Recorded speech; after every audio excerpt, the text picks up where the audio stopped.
Kuroda Ryuhei, with a predatory smirk, challenges his opponent, promising a brutal onslaught as he declares, "Let's see you last till the 50th sword." Muziak stares, blood splattered on his face, reeling from an unseen attack. He gasps in disbelief, questioning that actually exists. His mind races, admitting, "I couldn't react." A gruesome detail, a severed piece of Muziak ear, lies on the blood-soaked ground. He reflects on the legendary moonlight sword art, a technique so profound it rarely exceeds 4 forms, yet he couldn't even perceive its speed. Muziak face contorts in a mix of fury and disbelief. He rages, questioning how his opponent could claim to have created new forms of the moonlight sword art in just an hour, a feat no master could ever achieve. Kuroda Ryuhei stands unfazed, a chilling smile on his face. He mocks Muziak, sneering, "You, a brat of the smaller nation, achieved something even our great nation couldn't." With a guttural roar, Muziak clenches his sword hilt, his hands bulging with raw strength as he prepares a desperate counterattack. Luminous, crackling energy surges through Muziak arm, channeling immense power into his weapon, ready to unleash a devastating blow. Kuroda Ryuhei unleashes a lightning-fast strike, a blur of motion as his blade slices through the air, creating a powerful impact that sends debris scattering. The clash erupts in a devastating dark crocodile aftershock, shattering the very ground beneath him as Kuroda Ryuhei's strike creates a shockwave of destructive force. Muziak, his face contorted in a furious grimace, acknowledges Kuroda Ryuhei's strength but dismisses his boasts as mere bluffing, refusing to yield. With a cool, dismissive gaze, Kuroda Ryuhei scoffs at Muziak claims, promising to reveal a sky above his own, a realm of power he cannot comprehend. Kuroda Ryuhei unleashes a flurry of blindingly fast slashes, his movements creating multiple afterimages as he overwhelms Muziak with sheer speed. Relentless assault continues as Kuroda Ryuhei's blade dances, forcing Muziak back with each impossible strike, blood splattering from the impacts. Kuroda Ryuhei looks down at Muziak, his expression one of utter disdain, questioning if this meager display is all he's got after such bold declarations. The dark crocodile aftershock technique is revealed to create afterimages at incredible, blinding speeds, explaining Kuroda Ryuhei's overwhelming agility. Standing triumphantly over the fallen Muziak, Kuroda Ryuhei reveals the truth. What his opponent saw was merely a past image, a phantom left behind by his impossible speed. Despite his grievous injuries, Muziak's eyes burn with fierce determination as he declares he doesn't bluff, preparing to unleash his sixth sword technique. Kuroda Ryuhei dismisses Muziak's resolve, stating his opponent has not much to show, before activating Tornado Potato, a whirlwind of rapid slashes that tears through the air. Muziak endures another brutal blow, blood erupting around his head, as the narrator announces the activation of the seventh sword technique. Kuroda Ryuhei executes a devastating bottom-up slash, his blade tearing upward with brutal force, sending a torrent of blood spraying from Muziak. 3 onlookers watch in stunned horror as the battle intensifies, the narrator announcing the activation of the 8th sword technique. Muziak's face, a mask of blood and agony, contorts into a silent scream as the overwhelming pain takes its toll. Flashback sequence highlights Muziak's past glory, depicting him as one of the 7 continental stars, a powerful figure surrounded by other formidable silhouettes. Muziak lies defeated, bloodied and broken, his mind reeling in disbelief that one of the 7 continental stars could be brought down this easily. A new, imposing figure, Samuel Seo, emerges from the shadows, his presence calm despite the chaos. He casually asks where his car is parked, seemingly unfazed by the brutal battle. Kuroda Ryuhei, still holding his twin blades, prepares to depart, stating his urgent need to get to Seoul. Samuel Seo, a cigarette dangling from his lips, thanks Kuroda Ryuhei for his efforts, then pointedly asks what he plans to do with the defeated Muziak lying at his feet. Muziak, though battered and bloody, remains conscious, his eyes barely open as he internally echoes Samuel Seo's question, wondering about his own fate. Kuroda Ryuhei muses that Muziak is unlikely to join them, even if offered a place. Meanwhile, Muziak, lying defeated, internally grapples with the bitter truth: I actually lost. Samuel Seo, with a contemplative expression, decides against recruiting Muziak, deeming it too greedy and acknowledging the profound implications of the fight he just witnessed. Kuroda Ryuhei, a dark silhouette raising his blade, declares his intent to keep my promise, hinting at a grim conclusion for Pichinjeo, the king of Dalian. Suddenly, the enforcer bursts onto the scene, unleashing a furious attack with a roar of holy fucking hell, completely blindsiding Kuroda Ryuhei. Kuroda Ryuhei, glasses askew and face contorted in shock and fury, demands to know the identity of his sudden assailant, angrily calling him a foreign laborer. The enforcer continues his relentless assault, his curved blade glinting menacingly as he presses his advantage against the stunned Kuroda Ryuhei. The enforcer proudly declares his true identity as Jamal Rahid Mirza Al Dariush, the first-generation Dark Crocodile Society 1000 squad leader, dismissing Kuroda Ryuhei's insult with his full, imposing title. Jamal Rahid Mirza Al Dariush looks down at the injured Muziak, respectfully apologizing for his delay in arriving, acknowledging him as his boss. A dramatic wide shot reveals a colossal army of fighters all gathered as Jamal Rahid Mirza al-Dariush declares, "We're all here now," signifying the arrival of overwhelming reinforcements. Jamal Rahid Mirza al-Dariush explains his forces are criminals who were inside our fort brought out to fight because they would be homeless without us, showcasing their loyalty and desperation. Samuel Seo, observing the new arrivals, assesses their capabilities, noting that while they're not great, they are enough to hold these people back, a pragmatic evaluation of the unfolding battle. Amidst the chaos, a subordinate frantically urges the Crimson Gang leader, his voice strained with urgency, to make for the Dark Crocodile Fort. A helicopter stands ready on the rooftop, a beacon of desperate escape. Escape for now, survive for the future, the subordinate cries, emphasizing their dire need to retreat. Crimson Gang leader, battered but resolute, carries a severely injured Muziak Jang on his back, declaring that he and his men will hold the line to ensure their boss's escape.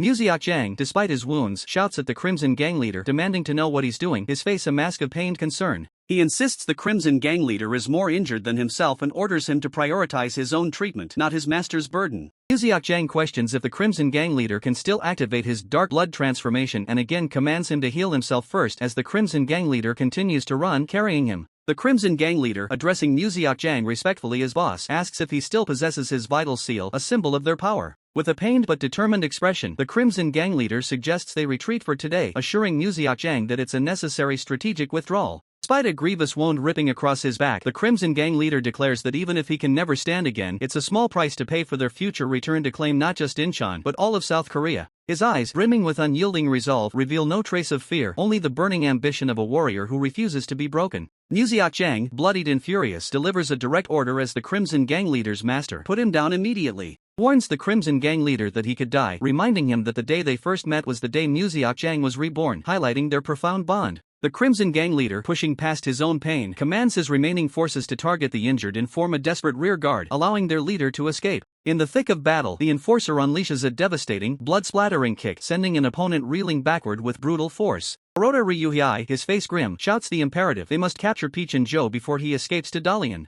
He warns of the dire consequences, stating that Peach and Joe will regroup and reignite the internal war in Incheon. Meanwhile, the enforcer continues his relentless assault, pummeling multiple foes. Kuroda Ryuhei, observing the enforcer's unparalleled combat prowess, acknowledges him as the only one capable of handling this situation, entrusting the critical mission to him. He implores the enforcer to catch Peach and Joe, recognizing the urgency of the moment as the enforcer sprints forward with incredible speed. The enforcer, a blur of motion, deftly evades an incoming punch, his eyes locked on his target as he vows not to let his opponent escape. The scene shifts to a serene, traditional corridor, hinting at the destination of the desperate escape. Crimson Gang leader, his body screaming in protest, stumbles into the sanctuary, Muziak Jang still slung over his shoulder, leaving a trail of blood. He presses on, his every step a testament to his loyalty and resolve, moving through the dimly lit hallway. His strength wanes and the Crimson Gang leader falters, the weight of Muziak Jang and his own injuries becoming unbearable. The final, agonizing effort, the Crimson Gang leader collapses, gently laying Muziak Jang onto the bloodstained floor. He gazes down at Muziak Jang's unconscious form, his voice filled with anguish as he calls out his name, a desperate plea for him to awaken. The Crimson Gang leader's face contorts in a raw display of despair, urgently trying to rouse Muziak Jang, his pleas echoing in the quiet hall.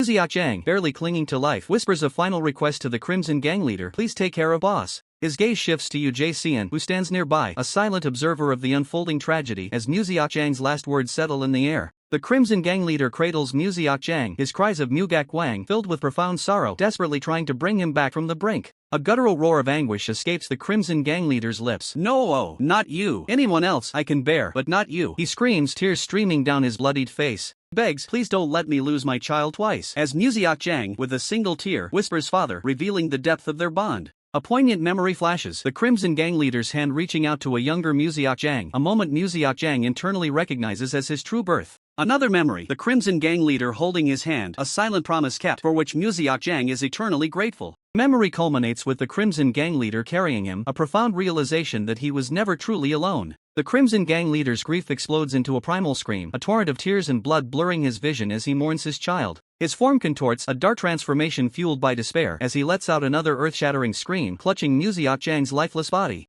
Jae-seon observes Muziak Jang's body, realizing the profound sacrifice Muziak Jang treated his legs for the Crimson Gang leader's sake, ignoring his fatal abdominal wound. With a somber gesture, Yu Jae-seon gently closes Muziak Jang's eyes, understanding his final will to remember this defeat and return stronger. Yu Jae-seon turns to the Crimson Gang leader, urging him to leave, acknowledging the finality of Muziak Jang's sacrifice. He reminds the Crimson Gang leader that the helicopter is ready, and any further delay would render Muziak Jang's ultimate sacrifice meaningless. Crimson Gang leader, his face shrouded in shadow but his resolve hardened, declares with chilling certainty, "I will return." As they depart, the weight of loss and the promise of vengeance hang heavy in the air, setting the stage for a brutal future. The weight of loss and the promise of vengeance hang heavy in the air, setting the stage for a brutal future. Muziak Jang, his face bloodied but resolute, declares his intent. He will prepare in Dalian and return. If he isn't enough, he vows to bring the formidable 7 continental stars with him. His body lies broken on the cold floor, crimson staining the tiles. Muziak Jang's thoughts echo. He will abandon all pride. Now, only revenge remains.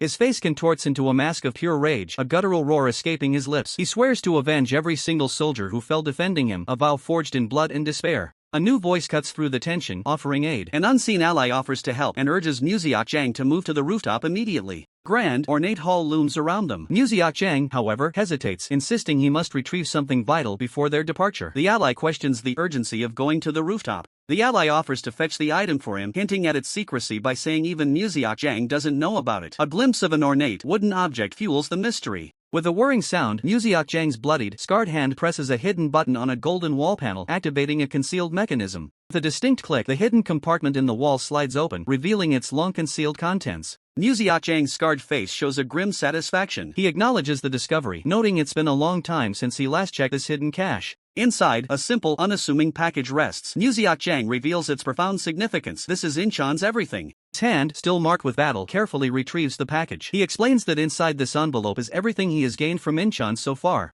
Muziak Jang turns, his eyes sharp despite the blood on his temple. He says he cannot abandon what he fought so hard to acquire, then asks if the helicopter is waiting outside. Suddenly, a blur of motion. The enforcer, moving with ruthless precision, strikes Muziak Jang from behind, a brutal, unexpected blow that sends him reeling. Muziak Jang's eyes widen in disbelief and agony, his face contorted in a silent scream as blood splatters around him. With a sickening thud, Muziak Jang's body collapses to the floor, his golden shoes now still, a chilling testament to the swift, decisive strike. The enforcer's hand swiftly snatches the envelope from Muziak Jang's grasp. He sighs, remarking on Muziak Jang's exhausting nature, a chillingly casual tone after such brutality. As Muziak Jang's bloodied face lies still on the ground, the enforcer's thoughts echo with triumph. Whatever, I finally have Inchan in my hands. A triumphant, blood-stained smile spreads across the enforcer's face as he clutches the package. That took a long time, he muses, victory etched into his features. His grip tightens on a small, ornate seal, now detached from its chain. The enforcer reveals his true prize. I finally got my hands on the seal that you always wore around your neck. The enforcer clutches the small, ornate seal, its chain now broken. He turns, revealing the grim aftermath of his confrontation. A headless body lies slumped behind him, a stark testament to the brutal efficiency of his methods.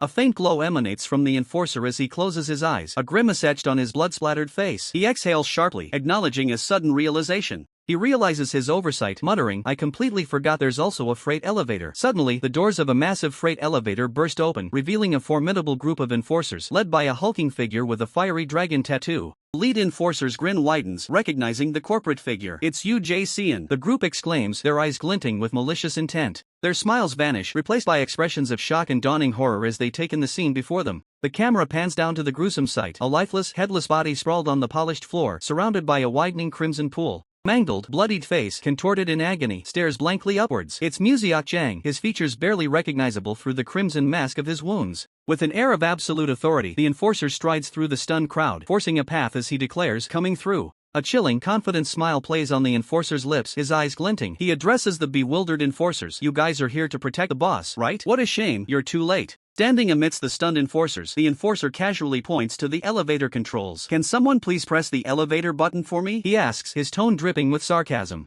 The scene shifts dramatically, plunging into a chilling flashback. A young boy, barely 8 years old, stands looking upwards, his eyes closed, lost in a memory. He was just starting elementary school when his innocence was shattered forever by a haunting memory. What he witnessed was his father's cold, lifeless corpse, suspended in the air, blood dripping steadily from his feet onto the floor below, a horrifying sight for any child. He was only 8, a child who hadn't even learned Korean yet. Yet, when his gaze fell upon his father's suicide note, a profound, chilling understanding dawned upon him. Note, a start debt collection notice demanding immediate repayment, revealed the brutal truth: in this world, without money, one is utterly powerless. The raw, visceral pain of that realization ignited a fury within him. This was the moment everything changed, a brutal awakening to the world's harsh realities. Witnessing the brutal assault, a desperate voice screamed out in terror. It was then that he began to hoard every single penny, a desperate bid for self-preservation. Relentless blows continued, each impact a stark reminder of the world's unforgiving nature and the powerlessness that came with having nothing. He vowed never to be betrayed by money again, transforming into a relentless hunter to carve out his own power in this merciless world.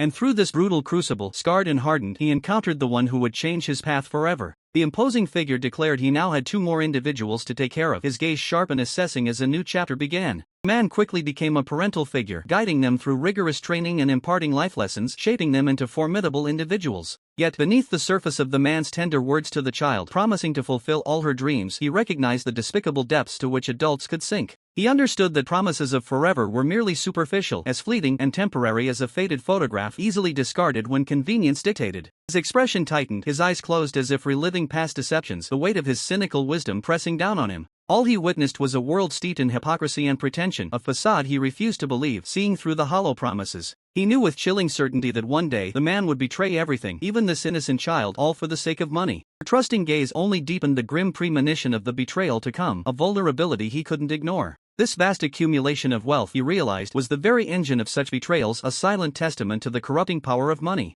With cold resolve, he decided to strike first, betraying the man before he could be betrayed himself, seizing control of his own destiny. With the substantial sum he had meticulously saved, he knew he was secure for now. He had also taken something crucial, a final severance of ties. The air hangs heavy with unspoken goodbyes. The red-jacket man, his gaze downcast, confronts Yu Jae-seon, asking if he truly intends to leave. His voice laced with a bitter edge, the red-jacket man reminds Yu Jae-seon of the shelter and sustenance he provided, questioning his departure after barely earning anything and even taking his money. A flicker of pain crosses the red-jacket man's face as he quietly pleads, urging Yu Jae-seon not to go, before his expression hardens, accusing him of feigning kindness. His eyes narrow, filled with a deep understanding of their harsh reality. The red-jacket man reveals his awareness of the speed circle's dire financial state, implying he sees through any pretense. As Yu Jae-seon turns to walk away, the red-jacket man delivers a final, cutting remark, predicting that Yu Jae-seon will inevitably betray them once his resources dwindle. The scene shifts to a single, blue savings account book lying starkly on a cold surface, its presence a silent question mark in the unfolding drama.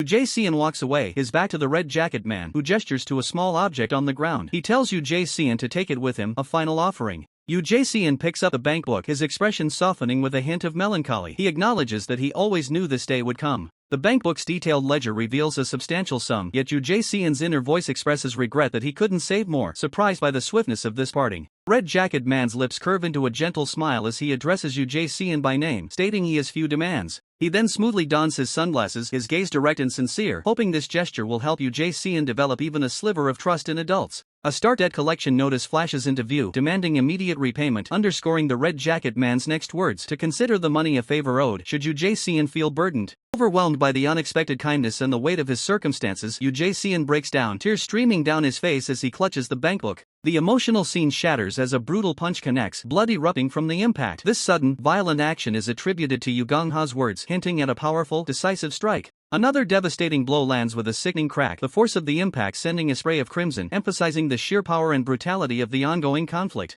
Another devastating blow lands with a sickening crack, the impact sending a spray of crimson. This raw, unforgiving reality was the crucible that changed the enforcer forever. That brutal day, stained with crimson, marked his rebirth. It was then, amidst the chaos, that the enforcer swore an unbreakable vow. He vowed that if he could help the one he fought for, then no matter the odds, he would give his all, sacrificing everything. Time, a relentless current, flowed onward, carrying the weight of that solemn promise. And then, the true, unyielding war began. The ruthless Dark Crocodile Society, an invading force from China, descended upon Incheon, swiftly asserting dominance over Chinatown. Incheon's last hope lay in sheer speed and unyielding resolve. For those on the front lines, injury became a grim, daily ritual. Desperate cry tore through the air as Mandiak, his face contorted in a primal scream, ordered his forces retreat. The Crimson Gang leader, battered and bleeding, forced himself to his knees. "We retreat for today," he roared, his voice thick with the promise of bloody vengeance. "I swear, I'll make you pay for this humiliation next time." Around him, the injured henchmen lay broken, their agonizing cries of "Uncle" and "My hand" painting a grim picture of the overwhelming defeat. Amidst the carnage, the enforcer moved like a phantom, his blows precise and devastating. A voice filled with disbelief questioned the very purpose of this relentless fight. "What the hell are you fighting for?"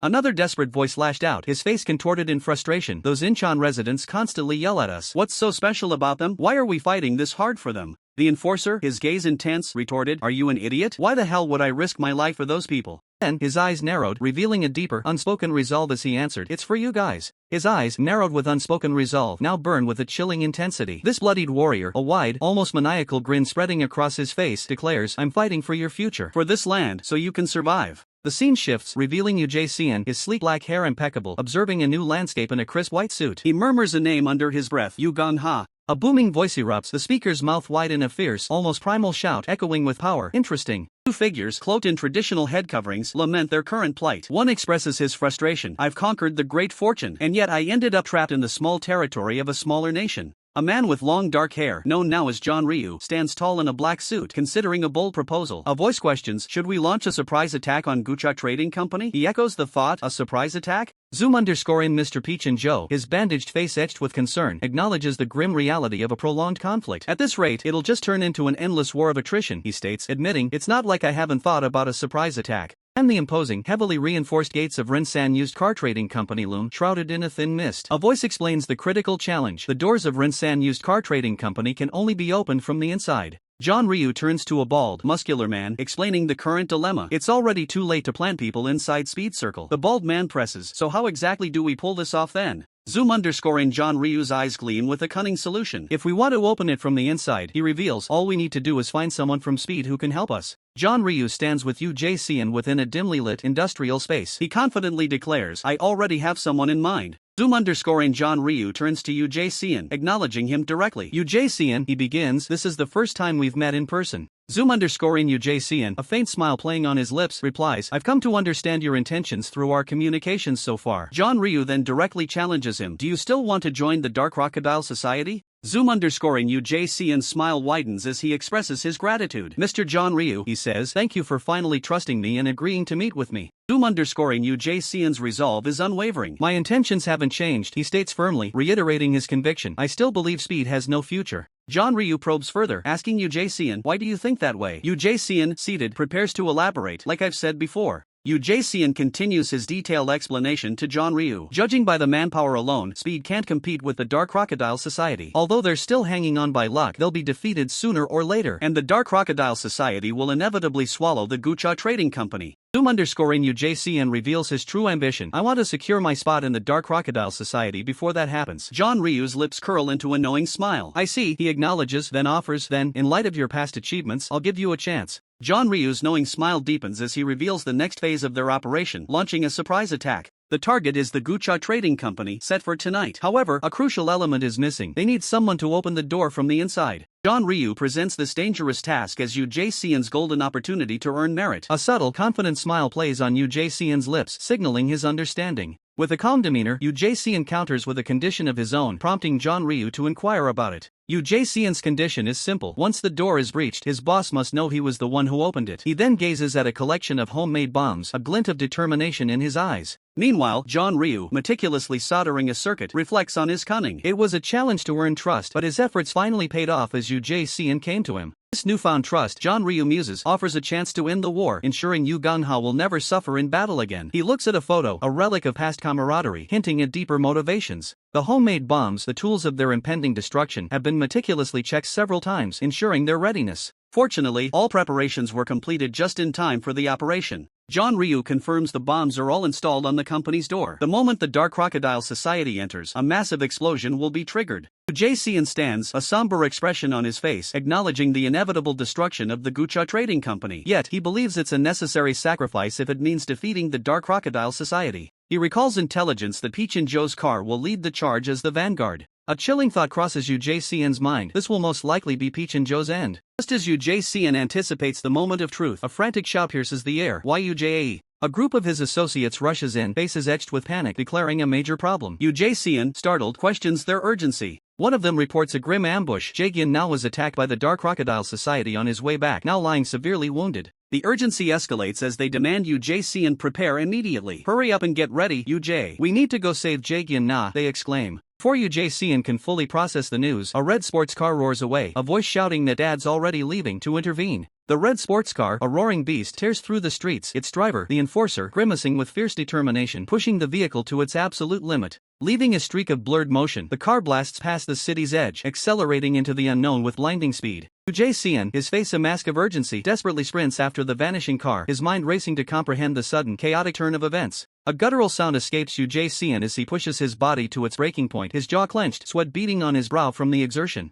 The red sports car's tires scream against the asphalt, a chilling realization dawning on UJCN as he witnesses its relentless speed. Then, a blinding explosion rips through the distant landscape, a thunderous roar echoing as UJCN is forced to shield his eyes from the searing flash. A brutal memory flashes, the enforcer engulfed in a whirlwind of blades, two assailants already down as he desperately parries encounters. He just wanted to do his best. He moves with lethal precision amidst the chaos, his body a blur of defensive and offensive maneuvers, each strike aimed to end the relentless assault. He just wanted to end this war. The devastating, bone-shattering strike, the enforcer unleashes a torrent of raw power, the impact sending blood spraying as another attacker is neutralized. That day, lying battered and broken amidst the carnage, the enforcer reflects on his choices, a deep regret washing over him. He should have just taken the passbook and left. A guttural scream rips through the air, a face contorted in sheer terror, consumed by the chaos and brutality of the unfolding battle. Chilling revelation unfolds. UJCN, calm and composed, was seen conversing with an individual from the infamous Dark Crocodile Society, their meeting shrouded in shadows and sinister intent. The revelation intensifies into a chilling question. The mysterious figure seen in the building, whose true intentions were unknown then, now raises terrifying suspicions. Could he have installed homemade bombs on the door?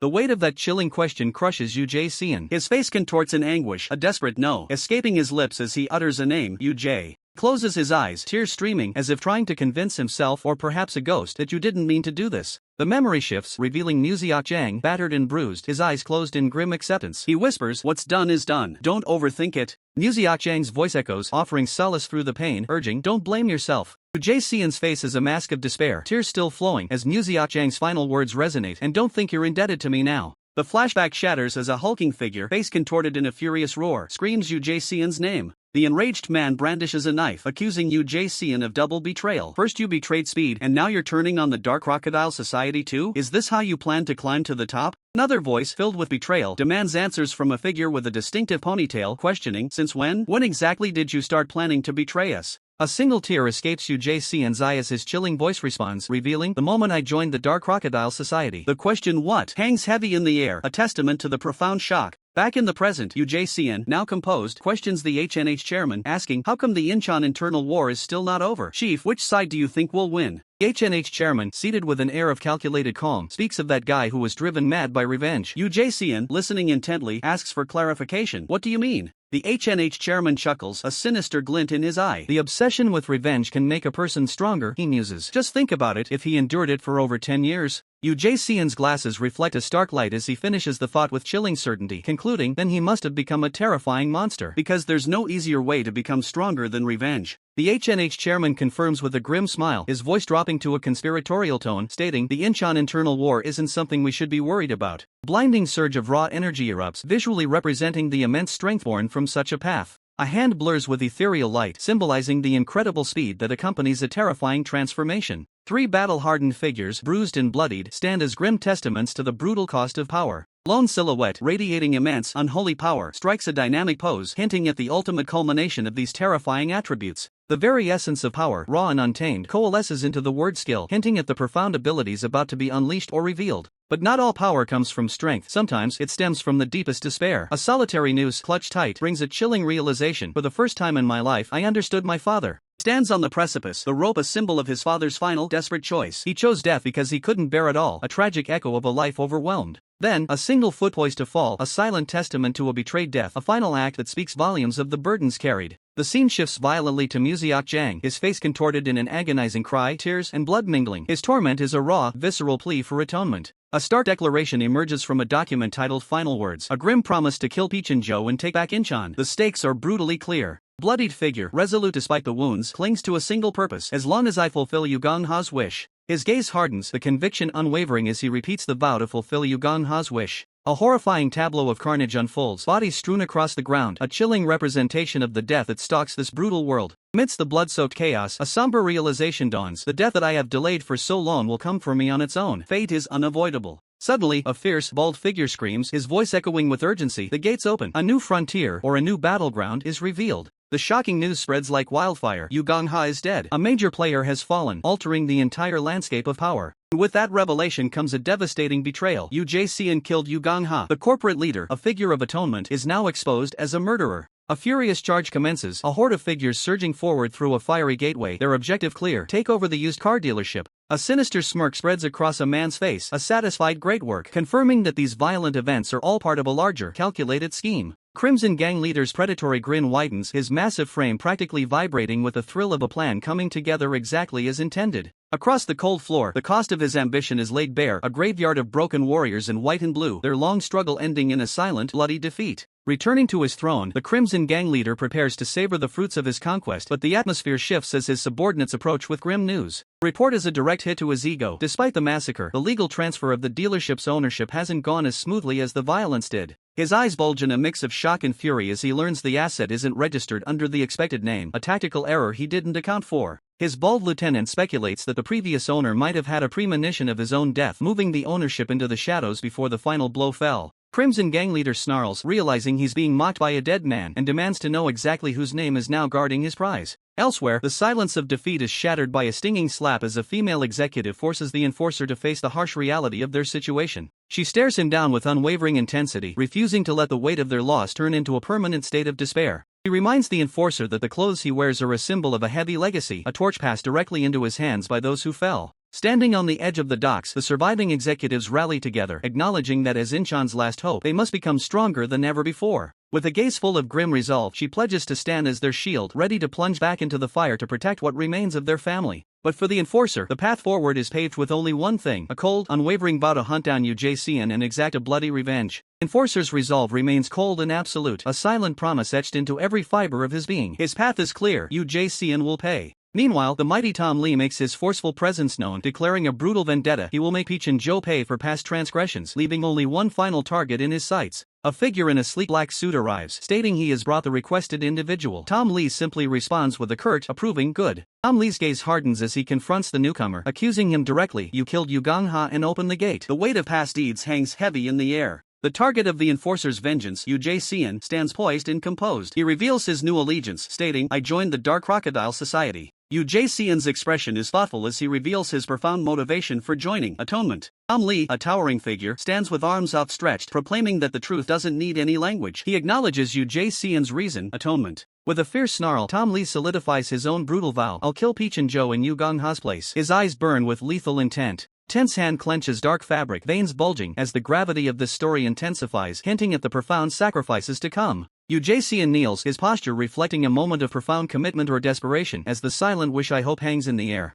Before the imposing Tom Lee, Yu Jae-seon makes a shocking pledge of loyalty, declaring, "I will now lick my enemy's feet to achieve his goals." A dramatic alliance is forged. A shocked individual lies sprawled on the ground, their eyes wide with disbelief and confusion as the dramatic turn of events unfolds before them. As the dust settles from the latest upheaval, a grim-faced strategist, scarred by countless battles, observes the shifting power dynamics. He acknowledges the formidable might of Peach and Joe and his Dark Crocodile Society, questioning if the figure before him is Speed's last remaining executive. The answer confirms it, as a subordinate notes that without their key leader, Yu Gong-ha, the Speed faction has been critically weakened, leaving them vulnerable. Clean-cut man, a picture of calm calculation, dismisses the remnants of the opposition as mere kids, declaring that he can already foresee the inevitable end of their struggle. The grim reality of this end is laid bare as a woman's terrified, tear-filled eye fills the frame. A cold voice questions her fate, suggesting a funeral, wondering if the burden of continuing had simply become too heavy for her to bear. Returning to their strategic discussion, the clean-cut man proposes taking over the critical Incheon territory. He emphasizes the need to secure Dalian and prevent Speed's complete annihilation, highlighting the priority of neutralizing Peach and Joe. The scarred strategist considers the audacious proposal, his profile etched with thought, before a simple yes affirms his acceptance of the terms. The conversation shifts, detailing Speed's retreat underground, rendering them no longer a direct threat. The clean-cut man suggests the scarred strategist can shuttle between Dalian and their current location, offering them a chance to prove their capabilities. With a confident smirk, the scarred strategist agrees, acknowledging the validity of the plan and delegating the task of handling Speed's known tendencies to the clean-cut man. Scene abruptly shifts to a brutal confrontation. A fierce command echoes, "Make sure you take down Jae-gyun-na." Jae-gyun-na himself, bloodied and raging, charges forward amidst debris, a whirlwind of furious intent. In another tense standoff, Yu Jae-seon stands composed, flanked by his imposing associates. A furious voice challenges him, accusing him of having become the Dark Crocodile Society's new number one. A group of enraged fighters, with Jae-gyun-na among them, scream accusations, demanding to know if this power grab was Yu Jae-seon's ultimate goal all along. Jae-gyun-na's face contorts in a raw scream of anguish and rage, tears mixing with blood. He fiercely accuses Yu Jae-seon of murdering Yeonwoo-kim, the Ajusi, purely to ascend the ranks. As an urgent warning rings out for Jae-gyun not to retreat, citing overwhelming enemy numbers, Yu Jae-seon remains impassive. His inner thoughts dismiss the accusations, calmly reflecting on the concept of climbing the ranks. With a cool command, Yu Jae-seon and his associates turn and depart, dismissing the chaos as a mere good excuse. Behind them, others debate the futility of pursuit, acknowledging their escape. As Yu Jae-seon's group vanished, the remaining forces recognized the futility of a direct chase. A new strategy emerged, focusing on their enemy's retreat. One voice declared, "They'll return to their underground base, but that labyrinth is too dangerous for us to follow directly." Another, clenching his fists in frustration, proposed, "Then let's use that to our advantage." Figure, whose face remained obscured, walked away from the light, outlining a new, ruthless operation plan. His true motive, a chilling whisper in the shadows, was to ensure their enemy's hatred intensified. Elsewhere, the Crimson Gang leader, his eyes burning with resolve, declared, "We can't let this go on any longer." An associate, mirroring the Crimson Gang leader's fiery hair, questioned, "What do you mean?" Crimson Gang leader's gaze hardened. "We cannot prevail against the Dark Crocodile Society with our current strength," he stated grimly. "We must bring in fighters from outside." The Crimson Gang leader's words echoed as a flashback unfolded. Jae-gyeon-na, a fierce fighter, was presented with a distinctive red and white jacket, a symbol of a new alliance or mission. He accepted it with a serious, unwavering gaze. Kuroda Ryuhei, his brow furrowed, scoffed, dismissing the notion as ridiculous. Kuroda Ryuhei stood, holding the red and white jacket with a mixture of anger and disbelief. "What does he expect?" he muttered, "after just dumping this on me?" His grip tightened on the fabric. "I demanded money," Kuroda Ryuhei seethed, "not this meaningless jacket." "How does this represent the power of Incheon?" Kuroda Ryuhei's eyes narrowed to slits, his anger boiling over as he prepared to discard the jacket. "I ought to throw this off." The new voice cut him off. A man with a sly smile emerged from the shadows, declaring, "If you don't want it, give it to me. I've always wanted it." As the newcomer stepped forward with deliberate pace, Kuroda Ryuhei demanded, "Who are you now?" The man flashed a confident smile. "Someone with the same request as the other guy," he replied, then added dismissively, "Not interested." Two men stood back to back, a tense silence between them. The newcomer then dropped a bombshell, Warang sword. Turning slightly, the enigmatic man proposed, "What if I find that sword for you?" He pressed on, "Hey." Kuroda Ryuhei's expression shifted to one of intense curiosity. "How much do you know?" he demanded, then quickly added, "Is that important?" The mysterious man met Kuroda Ryuhei's gaze, his smile unwavering. "What's important," he clarified, "is that you're looking for the Warang sword, and I'm using that sword to buy your allegiance." Kuroda Ryuhei, his gaze sharp, questions James Lee's motives, demanding to know why he chose to reveal his true intentions only after their opponent had left. He suspects a deeper, more personal agenda. Subtle, knowing smile plays on James Lee's lips, a silent response that speaks volumes of his cunning. James Lee finds Kuroda Ryuhei's directness amusing, a wide, confident grin spreading across his face as he casually adjusts his glasses, proclaiming Kuroda Ryuhei an amusing guy. The scene abruptly shifts, transitioning to a new conversation. A figure with long dark hair reveals a crucial development. Kitae Kim has made contact. Jae-seon, composed and attentive, repeats the name Kitae Kim, the query laced with a hint of apprehension, acknowledging the significant implications of such a connection. The host, calmly pouring tea, confirms Kitae Kim's identity as the formidable former king of Seoul, disclosing his recent return from Mexico. The conversation continues, revealing Kitae Kim's grand ambition, uniting regional kings to seize control as the ultimate ruler of the underworld. The host elaborates, explaining that the city was once fiercely defended by Yugon-ha, whose primary rival was his own half-brother, Jae Kim. He expresses disdain for any new contender attempting to usurp control. The bald strategist, his expression grave, asserts that Incheon falls under Pecheon Jonim's influence. He then proposes a strategic alliance with Jae Kim, a suggestion Yu Jae-seon implicitly endorses. Yu Jae-seon, a shrewd glint in his eyes, proposes a cunning gambit utilizing Jae Kim, who is destined to seek them out eventually as a pawn to eliminate their rival, Speed. Speaker, a subtle gleam in their eye, agrees to the audacious plan, which includes strategically leaking critical intelligence to Speed. The sheer brilliance of the scheme makes it irresistible. "Alright," the host declares, as a rapid montage unfolds, a motorcycle blazing across the city, a man's manic grin, and focused, determined eyes, all signifying the plan's imminent activation. The command is given, "Let's meet Jae Kim." The two figures sit opposite each other at a polished table, the air thick with anticipation for the crucial negotiation. Jae Kim, his posture exuding resolve, directly proposes an alliance, laying his intentions bare. Jae Kim then poses a penetrating question. "Why do you want to fight Kitae Kim?" His answer is delivered with unwavering conviction. "To protect people who are precious to me." The response is met with a contemplative echo. "To protect?" As Jae Kim stands firm, the host, with a subtle smile, clarifies the heavy terms of their potential alliance. "My people belong to the underworld, and you're going to go after them." The weight of this commitment hangs in the air. Weight of that commitment hangs in the air as Jae Kim, seated firmly, considers the monumental task. He acknowledges the disparity in power, thinking, "I know our manpower is embarrassing in comparison to Kitae's, but at this rate, I'll lose my people." His plea, sharp and urgent, cuts through the tension, directed at Yu Jae-seon. "Yu Jae-seon, I'm asking you this favor." A formidable assembly of figures fills the street, a diverse group of men in suits and powerful individuals, some with grim expressions, others with a hint of defiance. This is the collective strength the people Jae Kim fights to protect. Jae Kim's resolve hardens, his voice ringing with conviction. "Please lend us your strength so we can protect the people we cherish." Yu Jae-seon's eyes, heavy with unspoken burdens, reflect the profound words, "the people we cherish."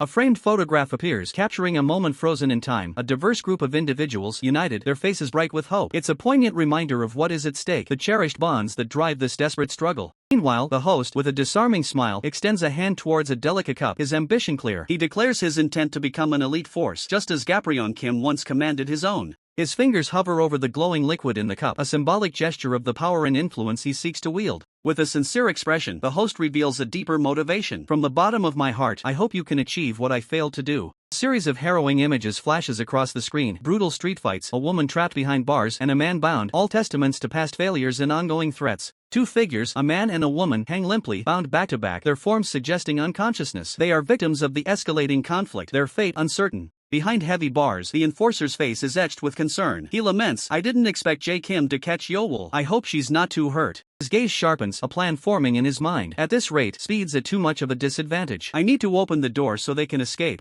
A sequence of actions unfolds, hands working to untie ropes, a heavy metal door, a watchful woman, and a glowing red button, all hinting at a daring escape in progress. The scene shifts to a formidable gathering of fighters, their faces grim, ready for battle. Among them, Jae Na stands out, a key player in the unfolding chaos. Brutal reality of their world is laid bare in two explosive combat scenes, a suit-clad fighter engulfed in a bloody melee, and a powerful kick unleashing a surge of electrical energy. The battle for survival rages on. Amidst the chaos, a new wave of formidable figures emerges. One, a man with calculating eyes, dismisses the ongoing struggle as a mere trifle, his confidence unwavering despite the surrounding brutality. Jae Na, ever the strategist, observes the unfolding battle. He acknowledges a critical shift, with new allies siding with speed. The tides of war are turning decisively in his favor. The battlefield erupts in a fiery spectacle. Fighters in sharp suits clash amidst an inferno, their synchronized movements hinting at a coordinated assault, a calculated display of power. The urban landscape transforms into a high-octane chase. Taxis weave through the streets at breakneck speed, their pursuers close behind, leaving a trail of intense, blurred motion. The pursuit intensifies. A bald, muscular figure bellows orders, demanding the capture of the escaping taxis, his face contorted with urgency and determination. Jae Na stands by, observing the frenetic chase. With a knowing smirk, Jae Na reveals the truth. The taxi chase is nothing more than a carefully orchestrated distraction. His opponents are unknowingly falling into his trap. The target vanishes into a dark, enigmatic hole, a labyrinth. The realization hits hard, they are lost, outmaneuvered, trapped within an intricate maze designed for their demise. Frustration boils over as the bald man questions their failure. But a new resolve hardens. "Today is different," he declares, signaling a shift from past defeats to a determined counterattack. Jae Na unveils his trump card, a GPS tracker covertly planted on Yowol Ha's foot. This allows them to bypass the labyrinth and directly pursue their target into their hidden stronghold. Time is critical. Jae Na understands he must swiftly extract manpower from Chinatown. Failure to do so would jeopardize his entire meticulously crafted plan. Meanwhile, a rival figure, calm and collected in Incheon, reveals a deeper layer of deception. He knows Jae Na's plan, exposed by a mole named Gu Kim, who broke a vow of secrecy. Supposed GPS tracker is revealed as a cruel trick. A crumpled note, scrawled with Kiki dumbfuck, lies beside the device, mocking Jae Na's perceived intelligence and revealing his misstep. Despite the deception, Jae Na's plan somehow succeeds. Figures leap across the neon-lit city, a dynamic force descending upon their objective, proving his foresight or adaptability. The enforcer charges forward, a blur of motion, as speed launches its counterattack. His focus narrows to a singular, critical objective, pushing him relentlessly onward. His eyes burn with fierce determination. The enforcer's ultimate goal is clear: infiltrate the Dark Crocodile Fort and secure the mysterious safe hidden within its depths. His resolve solidifies. There, within the fort, the enforcer knows he must await Peach and Joe, his ultimate target. Elsewhere, a subtle shift in expression crosses Yu Jae-seon's face, a flicker of surprise or perhaps regret as a voice questions him. Chilling voice cuts through the silence, James Lee's question hanging heavy in the air, directed at Yu Jae-seon. With a predatory smile, James Lee reveals his long game, stating he waited years to secure Yu Jae-seon's allegiance. The scene shifts to a brutal flashback. Jae Na is mercilessly beaten by a blonde assailant, his movements a blur of devastating strikes. Grim reality settles as Jae Na lies broken and bloodied, his body a testament to the blonde fighter's overwhelming power. James Lee walks away from the carnage, a cold indifference in his posture, a dismissive remark escaping his lips. Yet, even the most formidable fall, a powerful blonde figure, battered and bleeding, is sent crashing down, the impact shaking the very ground. Jae Na, still reeling from his own defeat, observes the scene with a pained, knowing gaze, a single word echoing in his mind. He reflects on the twisted similarities between himself and his powerful opponent, a shared destiny forged in violence. Suddenly, a group of injured henchmen rush forward, their faces etched with panic, frantically seeking medical aid from the fort for their injured boss. But the dark-haired figure, the enforcer, dismisses their pleas with a stern declaration, asserting his independence and his singular path. Ground is littered with the bloodied forms of fallen fighters, a grim tableau of the brutal conflict that has unfolded, a silent testament to Jae Na's struggle. Another intense flashback erupts. A muscular, red-clad warrior, possibly Tom Lee, brandishes a blade against a blonde opponent, a whirlwind of deadly strikes and parries. Back in the present, Jaegyeon Na, now composed, stands with a tablet discussing strategy with the enforcer, the weight of their next move palpable. Board is set and the pieces are moving. Backup is on the way, a variable that changes the entire trajectory of this conflict. But simply taking out the opposition isn't enough. Joining the fray now would mean sacrificing the ultimate prize, the one thing that truly matters in this power struggle. If he chooses to crush them by force, the leverage he's worked so hard to build simply vanishes into the blood-soaked floor. Broken Prisoner would never reveal the location of the safe. To get what he wants, a much more delicate and psychological game must be played. It's a brutal calculation. Physical dominance is secondary to information, and he knows exactly how to extract what he needs. He finally makes his move, activating the hidden mechanism that bypasses the need for further torture. The light turns red, signaling success. The heavy, metallic click, the ancient structure yields. The hidden compartment, sealed for years, finally opens its doors. There it is, the objective. A simple brown package that holds more weight and destructive potential than any weapon in this room. As the deal concludes, the captive is hauled away, barely conscious. A silent acknowledgement passes between the two figures, a debt for a life paid in full. Elsewhere, the violence reaches its peak. A man stands tall over the carnage, his eyes cold as he orders the retrieval of the legendary blade. His opponent lies in the dirt, bloodied and defeated, a grim testament to the absolute power gap that exists between the generations. He remains eerily composed, even with the marks of battle on his face. He hears the chime of the elevator, the signal that the next phase of his plan has arrived. Cargo elevator slides open, revealing a swarm of reinforcements. At the front stands a mountain of a man, his presence demanding immediate attention. They shout in triumph, their faces lit with the joy of thinking the day is finally won. But the cheers die in their throats instantly. The look on their faces shifts to pure horror as they realize the atmosphere in the room has changed. They aren't the ones in control anymore. Air thickens with the stench of iron. Before their eyes, Muziak Jang, the first-generation king of Pohon, lies broken and bleeding, a testament to the brutal shift in power. His face, once fierce, is now a mask of agony, smeared with crimson. The king of Pohon has fallen. Amidst the chaos, the enforcer strides forward, a chilling calm about him. He declares his intention to enter the fray. I'll be getting in then. A faint, unsettling smile plays on the enforcer's lips. He taunts his opponents, reminding them of their failed duty. You are here to protect your boss, right? Unfortunately, everything's already over. With casual arrogance, the enforcer requests someone to press the button for downstairs as if he's merely a guest, not a conqueror. Could you press the button for downstairs, please? A moment earlier, the ground shook subtly as a heavy foot landed, signaling the arrival of the enforcer. The enforcer, sweat dripping down his face, had just arrived, his expression a mix of exhaustion and urgency. He gasps, I finally got here. His mission clear, the enforcer mutters to himself, I need to catch Peach and Joe. Where's the elevator? His urgency palpable. His eyes snap wide as the distinct ding-dong of an elevator reaching its floor echoes through the building. The elevator doors slide open with a chilling ging sound, revealing a bloodied hand pressed against the floor, a gruesome preview of what lies within. A torrent of crimson spills out from the elevator, painting the pristine floor in a horrifying display. From the depths of the elevator emerges the enforcer, a spectral figure impaled by multiple blades, yet still standing. Around him, bodies are piled like discarded rags, a testament to his brutal efficiency. The scene shifts to a CCTV feed, capturing the aftermath. The enforcer, still pierced by knives, stands amidst a carnage of fallen foes, the room a bloody tableau. The CCTV feed continues, now focusing on the motionless bodies. A chilling realization dawns, this story, somber reflection from the enforcer himself as he bears his wounds, will converge on my death. His gaze hardens, a resolute declaration forming in his mind, and I don't want anyone. Confronts a spectral vision of himself, impaled and bleeding, asking with a grim certainty, you're with Speed, right? A grim, bloodied mouth forms words, declaring with chilling finality, I was never here. The spectral vision continues, revealing a blood-stained package clutched in a hand, as it states, you're the one who retrieved Incheon from that safe. A haunting, blood-splattered smile graces the spectral figure's face, a knife still impaled in its neck as it commands, give it to Jaegyeon. The full, gruesome image of the impaled, smiling figure holding the package is revealed, repeating the instruction, give it to Jaegyeon. The enforcer's hand reaches out, hovering over the package, recognizing the ornate item. This is Peach and Joe's seal. The enforcer stares down at the injured Yu Jae-seon, confusion etched on his face, asking, why are you giving this to me? Then sees Yu Jae-seon lying severely injured on the ground, blood staining the floor, prompting a shocked cry, Yu Jae-seon, are you okay? The enforcer's expression twists into a furious snarl as he demands answers from the fallen Yu Jae-seon. Why would you betray the Dark Crocodile Society? You're Speed's enemy. His rage intensifies, questioning Yu Jae-seon's elaborate plan. You even had the helicopter ready. What happened to Peach and Joe? Suddenly, a blonde-haired man with glasses and a red jacket appears, calmly interjecting with a chilling observation, he's probably dead. Blonde-haired man continues, a hint of surprise in his voice, how impressive. I didn't expect him to pull it off. He muses, looking down at his checkered pants. With all the time he spent in the Dark Crocodile Society, I thought he'd give up.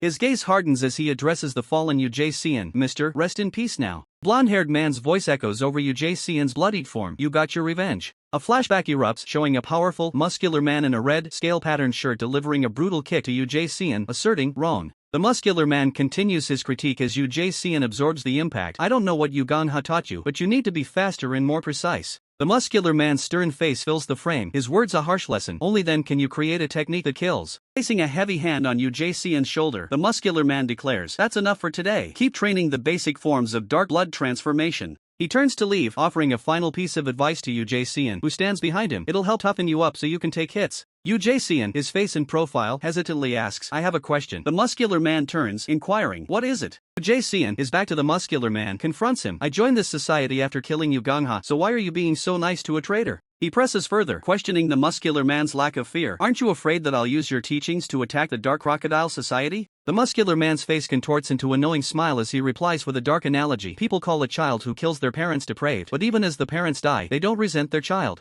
His gaze softens as he addresses Yu Jae-seon directly. Yu Jae, do you remember the day you joined us? Muscular man begins to walk away, his words carrying a profound weight. From that moment, I thought of you as my son. Yu Jae-seon listens, a somber expression on his face as the muscular man continues, if you attack me, then that'd be fate too. Muscular man walks further into the distance, his voice fading with a fatalistic acceptance, and I'd be someone destined to die that way. Back in the present, a knife is precisely impaled in Yu Jae-seon's chest, a stark confirmation of his words. That's right. Yu Jae-seon lies motionless, numerous knives protruding from his body, bleeding out onto the cold ground. His inner thoughts echo a painful confession, the sin of killing my two fathers. A close-up reveals the knives in his back as his internal monologue continues, I have to get my punishment. Blood and tears mix on his face as he utters a final, heartfelt apology, I'm sorry. His eyes, filled with regret, gaze upward as he begins a somber reflection, I should've. His eyes close, accepting his fate as he continues, died. A final, agonizing thought escapes him, in far more pain than this. Yu Jae-seon's bloodied face remains still, his internal struggle reaching its grim conclusion. Turning to the present, the blonde-haired man stands beside the enforcer, calmly summarizing the events. That's what happened.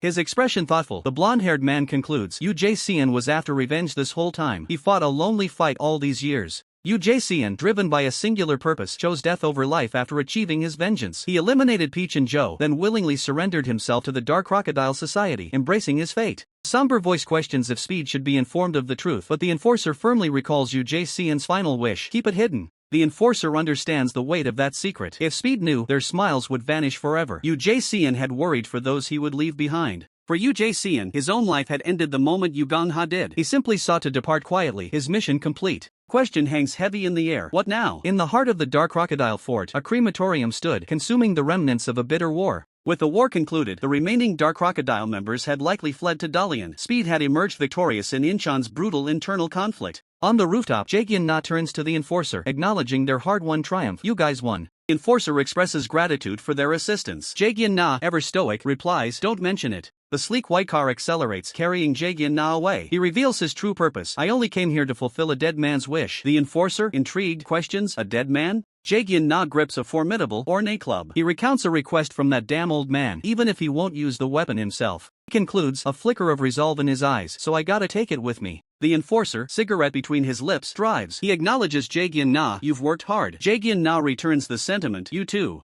Jae-gyun-na asks about any contact from Kitae Kim. The enforcer replies, nothing new. Jae-gyun-na offers to reach out to Kitae Kim, but the enforcer dismisses it with a firm leave it. Jae-gyun-na turns to the enforcer, asking him directly, by the way, why did you come to Incheon in the first place? Jae-gyun-na speculates that the enforcer's presence wasn't merely out of wariness for Kitae Kim. He points out that, given the circumstances, the enforcer had no obligation to act at all. Enforcer's mind flashes back to a brutal encounter, a flurry of precise, bone-shattering strikes. Blood erupts with each impact as he systematically dismantles his opponent, a testament to his raw, unyielding power. A lit cigarette glows in the enforcer's hand. He begins a new conversation, addressing his defeated opponent by the name Ryu Jae-won. That was an interesting conversation. The enforcer, bloodied but unyielding, extends a finger towards the defeated man. How about we have a real talk now? He challenges, his voice laced with authority. The injured man, still on the ground, questions, what do you mean real talk? The enforcer, cutting through the pretense, demands, don't drag this out. The enforcer calmly sits beside his defeated adversary. Let's work together, he proposes, a surprising offer given the brutal fight. The injured man looks up, a cynical smirk laying on his bloodied lips. That's it? How cliché. You just wanted to scout me? The enforcer's eye narrows. He clarifies his intentions, again using the name Ryu Jae-won for his opponent. I don't mean just you. He gestures, revealing his true ambition. I mean Hong Kong 7 Cross family, to be exact. I want to work with your family. Injured man, now sitting up, stares, a mix of surprise and wariness on his face. You really looked into my past, he mutters. The enforcer replies, wasn't easy. The injured man challenges, if you want to work with us, you'll have to promise us profit. What do you even have to offer us?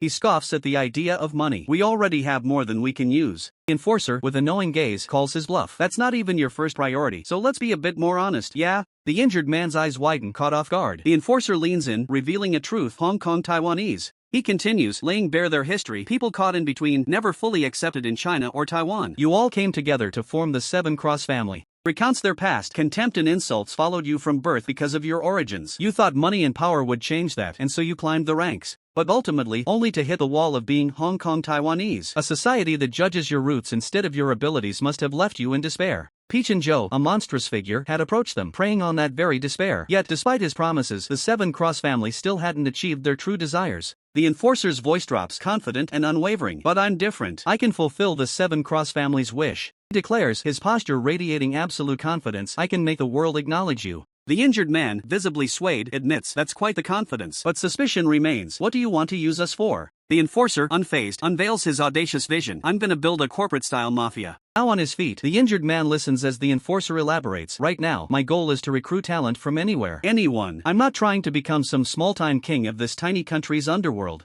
He lights a cigarette, the flame briefly illuminating his determined profile. My goal is global. That's right. His eyes burn with an almost maniacal ambition as he declares, I want to become the king of the world. The injured man recoils, a look of utter disbelief and alarm on his face. You're insane, he gasps. Do you even realize what kind of dream you're chasing? The enforcer's eye glints with a chilling self-awareness. You're right, I am crazy. But you know, everyone who's ever become a king was crazy too. Blonde, bespectacled figure slumbers in a car, a weapon clutched to his chest. He internally expresses gratitude to Gu Kim Nim, but his gratitude is tempered by a fierce personal ambition. He declares a goal of his own, distinct from any allegiance. The journey continues along a winding coastal road, a white car speeding towards an approaching crossroad, a point of no return. Scene shifts to Yowol HSSI, with long, dark hair, standing resolute against a vast outdoor backdrop. Her expression is calm, yet powerful. Her back to the viewer, Yowol HSSI gazes out at the shimmering ocean, a sense of finality in her posture. Everything's over now, she muses, the words hanging in the air. A slight, knowing smirk plays on Yowol HSSI's lips as she offers a solemn, rest in peace. Turning her head slightly, Yowol HSSI confesses, I don't even know what to say. I never expected you to fight so hard for Incheon. Camera pans to a trio of battle-scarred men, one heavily tattooed and bandaged, another completely mummified in wraps, and a third in a track jacket. The internal war for Incheon, she acknowledges, has finally ended because of them. The man in the track jacket, his face bruised, expresses relief that it's over, then asks if Yowol HSSI is feeling okay. The heavily tattooed man, his gaze sharp, reminds her that their assistance wasn't out of pure goodwill. With the war concluded, he demands their promised reward. With unwavering resolve, Yowol HSSI confirms their reward, of course, the alliance to take down Kitae Kim. Yowol HSSI stands among a diverse group of formidable figures, some bearing the marks of battle. We, Incheon, will join you, she declares, cementing their new alliance. A man with slick-back dark hair, a cut on his lip, speaks with urgency. He's heard discussing the revival of the Dark Crocodile Society, while someone warns him, Jae Kyung, they can hear you. Sharp gaze from another figure, his expression intense. He asserts that speed isn't their only ally. A subtle hints at a deeper meaning. Suddenly, a massive crowd of diverse individuals appears, their presence a formidable display of force. We're in as well, they announce, a collective declaration of support that draws a shocked. A smiling man with long, blonde braided hair steps forward. He introduces himself as BJ Shobu, the first-generation king of Bucheon, stating his allegiance is with Jaegyeon Na. If you're on the same team as Jaegyeon, then we're on the same team. Next, a masked figure in a black hoodie, Ju-Yukun, the first-generation king of Wajongbu, expresses his disdain for Kitae Kim's recent actions. Finally, a cheerful man with two-toned hair and a choker, Jae-min No, the first-generation king of Taejun, joins in, simply stating, I just thought it'd be fun, kakik. The various factions converge, a mix of surprise and amusement on their faces. One voice notes, I never imagined I'd be joining forces with all of you. Another questions, do we have to include them in our art? While Jae-min No offers to lighten up the mood, drawing laughter, and a hyungnim, it's already so funny. Three kings share a moment, recounting past events. Laughter erupts as one begs, please stop, hyungnim, before a sincere thank you is offered. The heavily tattooed man, still bandaged, assures someone, will give you the best care. He then attempts to restart a conversation. Hey, so I was saying, yeah, the other day. The slick-haired man's eyes narrow with conviction. They've amassed significant forces, he realizes, enough that even Kitae Kim can't take us lightly now. The heavily tattooed man stands alone, facing the massive, newly formed alliance. He understands the gravity of the moment. The war is about to begin. Slick-haired man's eyes flash with a sudden realization. I should be the one saying that, he thinks, a surprised escaping him. Yowol HSSI bows deeply, a gesture of profound respect or apology. The three men from earlier, the tattooed, the bandaged, and the track-suited, look on in shock. They express their gratitude. Thank you so much. Owol Ha-SSI smiles, a radiant expression as sunlight glints around her. She is thanked for saving Inchan. A chorus of astonished voices erupts from the crowd. She smiled. She smiled. Yowol just smiled. She actually made a facial expression. The man in the track jacket turns, sharing in the excitement. Woo-ah! Yowol smiled. He exclaims, then questions Jae-gyun-na. Where is that guy at this historic moment? Where is? The scene shifts dramatically to a grim industrial room filled with empty cages. A voice wonders, Jae-gyun-na SSI? Vicious growl echoes as a snarling dog, saliva dripping, lunges forward. A man with wild, dark hair and sinister red eyes grins maniacally, extending a hand to the beast. Easy now, he coos, a chilling calm in his voice. The dog's jaws clamp down hard on the man's outstretched hand, a sickening chomp echoing through the silence. Man who tried to tame the dog reacts with surprise. Another man, with neat black hair, observes, not so easy taming a dog, is it? Then adds, oh my. A man with white hair, casually dressed, leans against a wall, his surprise evident. How did you find your way here? He demands. A voice, unseen, mockingly observes, you're like a real politician now. You're even doing volunteer work. The man with red eyes remarks, I don't recall calling the Inchan dog. How weird, before a questioning HM, as the dog bites down again, blood splattering. Man with blonde, messy hair, his eyes filled with a dangerous intensity, retorts, do I have to announce it when I'm coming to bite my master? The neat-haired man observes, you're looking very different today, Jae-gyun SSI. He then states, Inchan's internal war is over. The dog continues its relentless assault, blood staining the ground. The man with red eyes continues his monologue, and the Dark Crocodile Society is gone. Speed has nothing to worry about now. Two figures walk away from a scene of urban devastation, fires still burning in the background. A voice states, except for one thing, the weakness you're still holding on to. A pair of intense eyes gleam with a murderous promise. But even that will disappear once I kill you, a voice declares. I've been waiting for this. The blonde-haired man from earlier, his face set in grim determination, walks forward. Even if I have to die, he vows, today I will kill you. White-haired man's eyes widen in shock. How unexpected, he murmurs, a crunch sound accompanying his thought. You've been planning this since the past? The intricate web of deception stretches back through time, revealing a critical weakness that even Speed remains oblivious to. The question lingers, can this vulnerability be exploited and dealt with before Speed ever uncovers its existence? Crimson splatter erupts, a brutal answer to any who dare challenge. The chilling promise, if death is what you seek, it shall be granted. The enforcer, back turned from the carnage, issues terse commands over the phone, his voice cutting through the chaos. He is the one orchestrating the brutal cleanup. His orders are absolute, seal the entire area, restrict all entry, and send in the cleanup crew. 5 minutes is all they have. A cold smirk plays on the enforcer's blood-flecked lips as he dismisses his latest opponent, nothing more than a dying dog. Daniel Park, the blonde-haired combatant, challenges the enforcer, questioning if his past generosity wasn't a form of good treatment. The enforcer, battered but resolute, recalls Daniel Park's boast. He took trophies from every other king, but spared him. He demands to know why. Daniel Park, with an air of disbelief, reiterates his point, asking if that specific exemption didn't signify special favor. A powerful kick from Daniel Park connects, a brutal reminder that the enforcer still owes him for that perceived kindness. Flashbacks illustrate Daniel Park's calculated moves, revealing he intentionally allowed the enforcer to escape that day, a strategic retreat.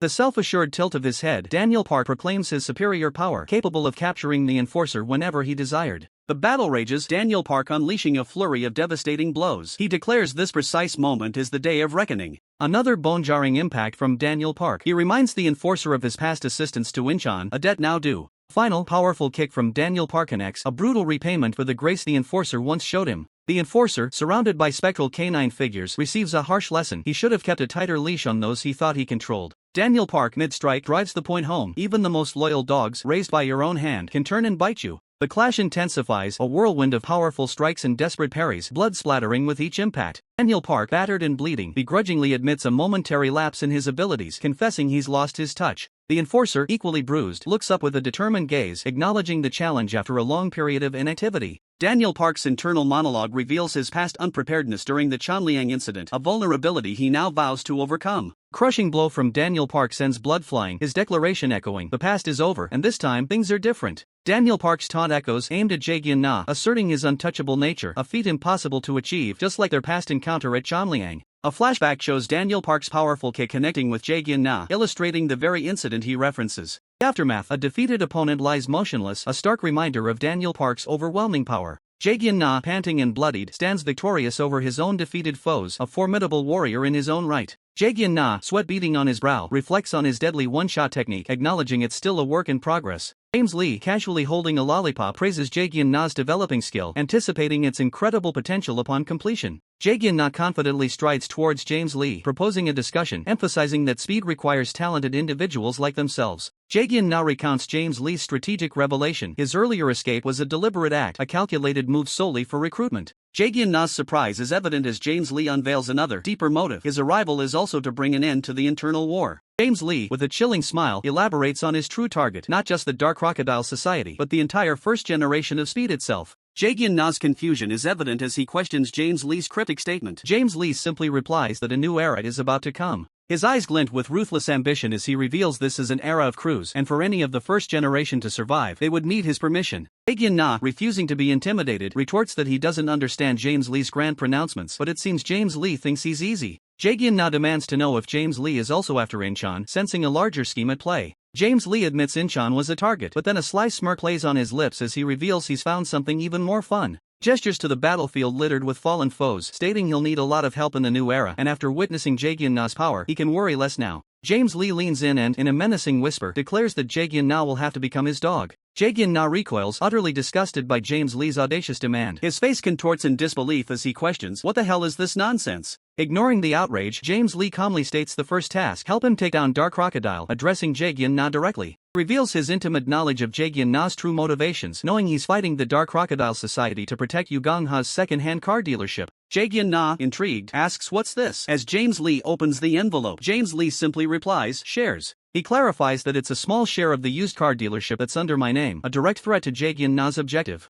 James Lee explains the shares were given to him by a person I worked with, a cryptic reference to a past connection. Jae-gyun-na's eyes widen in realization as James Lee reminds him that even a small stake is enough to force an auction. Jae-gyun-na, understanding the implications, points out that Speed's finances are in ruins. James Lee then asks what would happen if he put the dealership up for auction. James Lee outlines the inevitable. The rich Dark Crocodile Society will take part, outbidding Speed in claiming the entire dealership. Or, he offers an even more direct threat. What if he simply hands this over to them, referring to the shares and the Dark Crocodile Society? James Lee's smile widens into a predatory grin as he delivers a chilling truth. That's how the world is, Mr. Jae-gyun-na. Continues, asserting that the more you struggle, the faster you sink. He then hands Jae-gyun-na a copy of the shares, calling it their contract signing bonus. With the deal sealed amidst the ruins of their previous battle, James Lee suggests they keep building a good connection in the future. The scene abruptly shifts into a blur of motion as the Enforcer unleashes a devastating kick aiming to connect with James Lee. The impact is brutal as the Enforcer's foot slams into James Lee's chest with bone-shattering force. James Lee is sent flying, the power of the blow undeniable. The Enforcer's target is clear, James Lee.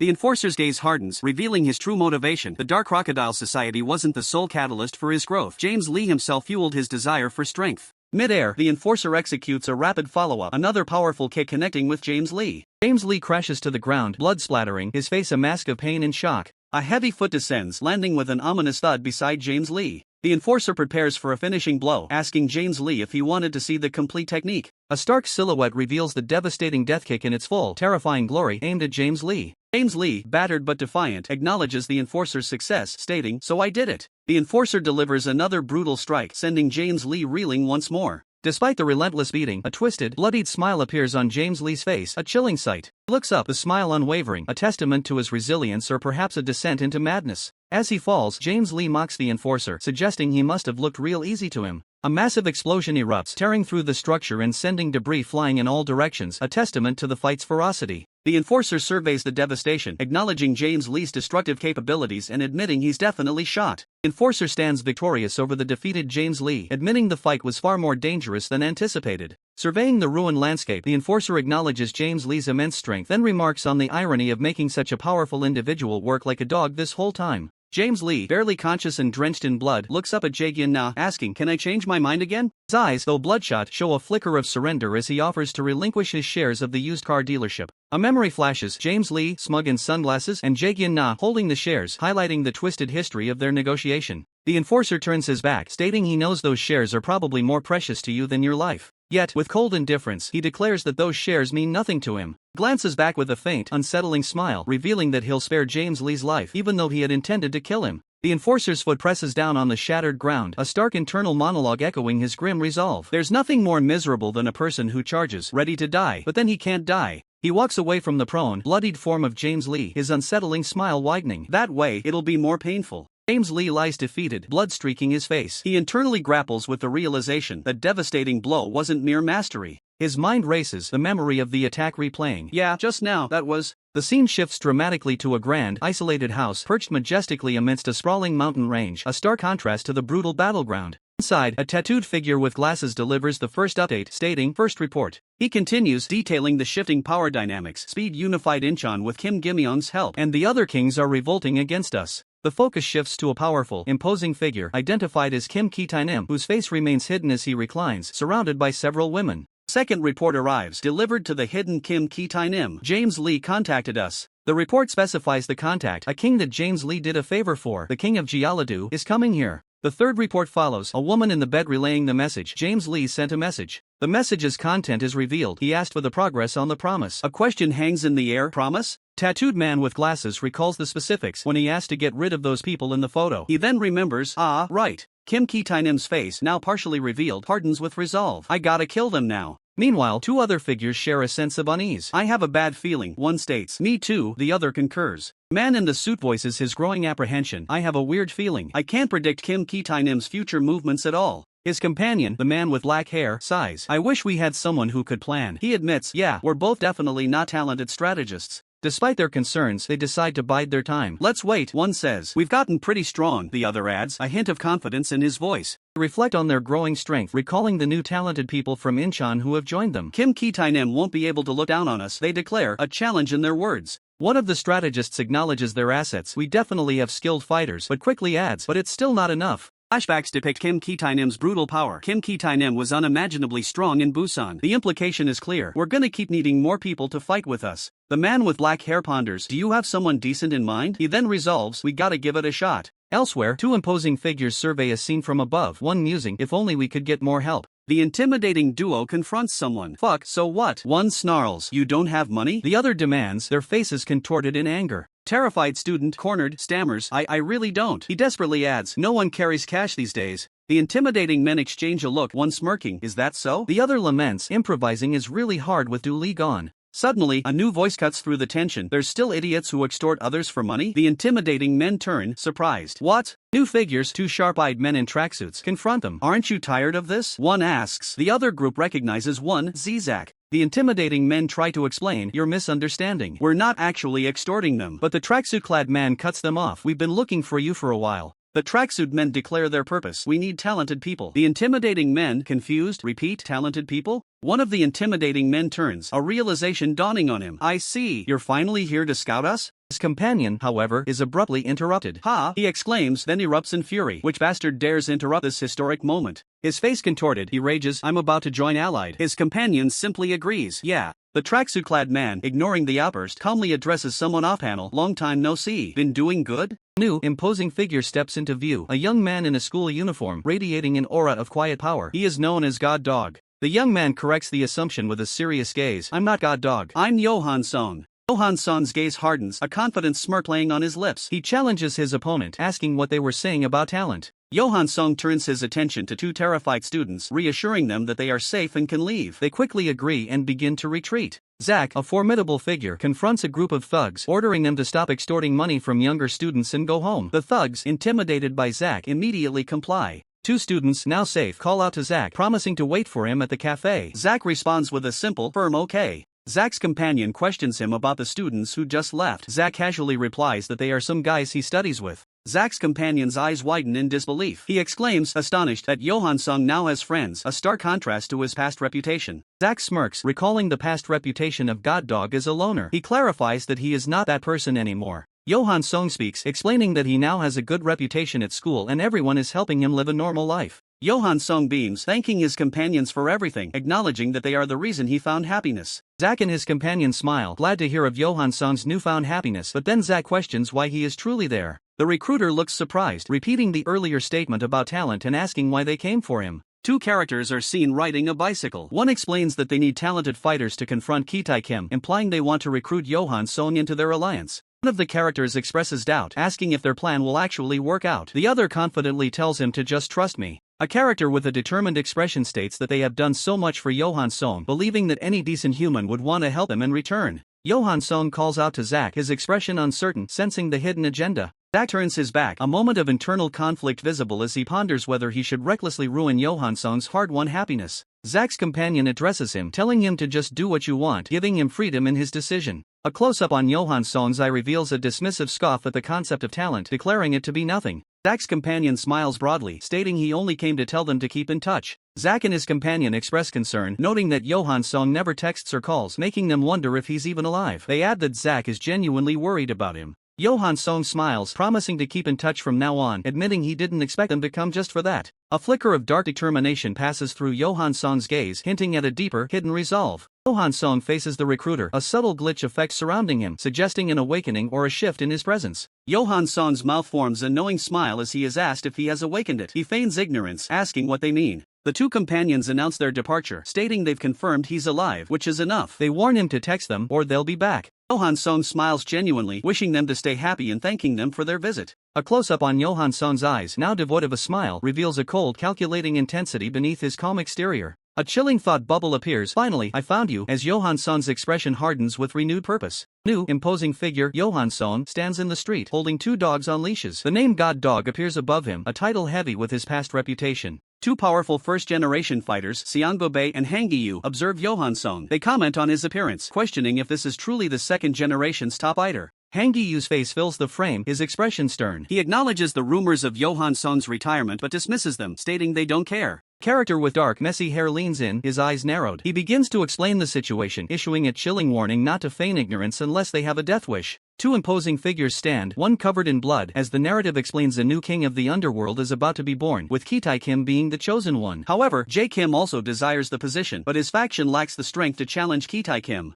Three muscular men, including Seongbobei and Hangyu, stand together. They reveal their boss follows Kitae Kim's orders, which include finding talented fighters. Johan Song is told he was chosen, followed by a menacing warning not to refuse. A hand extends towards Johan Song as he is threatened. His opponents reveal they know where his mother works and the identities of all his friends, a clear intimidation tactic. Johan Song, Seongbobei, and Hangyu stand back-to-back, a tense standoff before the inevitable clash. Furious flurry of blows erupts as Johan Song unleashes a devastating attack, sending Seongbobei and Hangyu reeling back, blood splattering. Hangyu's face is shown, bloodied and disoriented, clearly having taken a heavy hit from Johan Song. Johan Song's eyes burn with a cold fury. He warns his attackers, "Mom and my friends, touch them if you dare." Montage of smiling faces flashes across the screen, representing the people Johan Song protects. He sends a defiant message to the king of the underworld, "He can smile while I'm here." The stakes are higher than ever as new alliances begin to form. Two figures walk away, their silhouettes cast against a bright future, under the banner of Allied, signaling a dramatic shift in the ongoing power struggle. Meanwhile, a man with stylish brown hair and glasses smirks, his expression hinting at a hidden agenda as he questions, "Couldn't be honest, huh?" The scene abruptly shifts to a brutal training session. A powerful punch, radiating raw impact, connects with the head of a young man, blood splattering from the force. The assailant, a rugged man with a beard and intense eyes, looks on, seemingly shocked by the outcome. He questions if this is truly the extent of his target's abilities, asking, "Is this it?" The recipient of the blow, a dark-haired young man with a bloodied nose, winces, gritting his teeth. The assailant mockingly asks if blocking a fist with his nose is his new technique. The injured young man collapses to his knees, clutching his face in pain, emphatically denying that he intentionally used his nose to block the attack. Then explains his intention was to dodge, but he couldn't read the deeper intentions of his training partner, who stands over him. The partner retorts, asking why he requested the punch if he wasn't going to block it. Onlookers react in disbelief, one exclaiming that Vasco Sunbei just punched Daniel Sunbei in the nose, while another questions who this Daniel is. The training partner, identified as Vasco by the bystanders, tries to clarify the misunderstanding, stating that Daniel asked him to punch him, as the onlookers rush away in confusion. The injured young man, Daniel, laments that he couldn't read his partner's intentions even with all five senses, realizing this isn't the Vasco he once knew.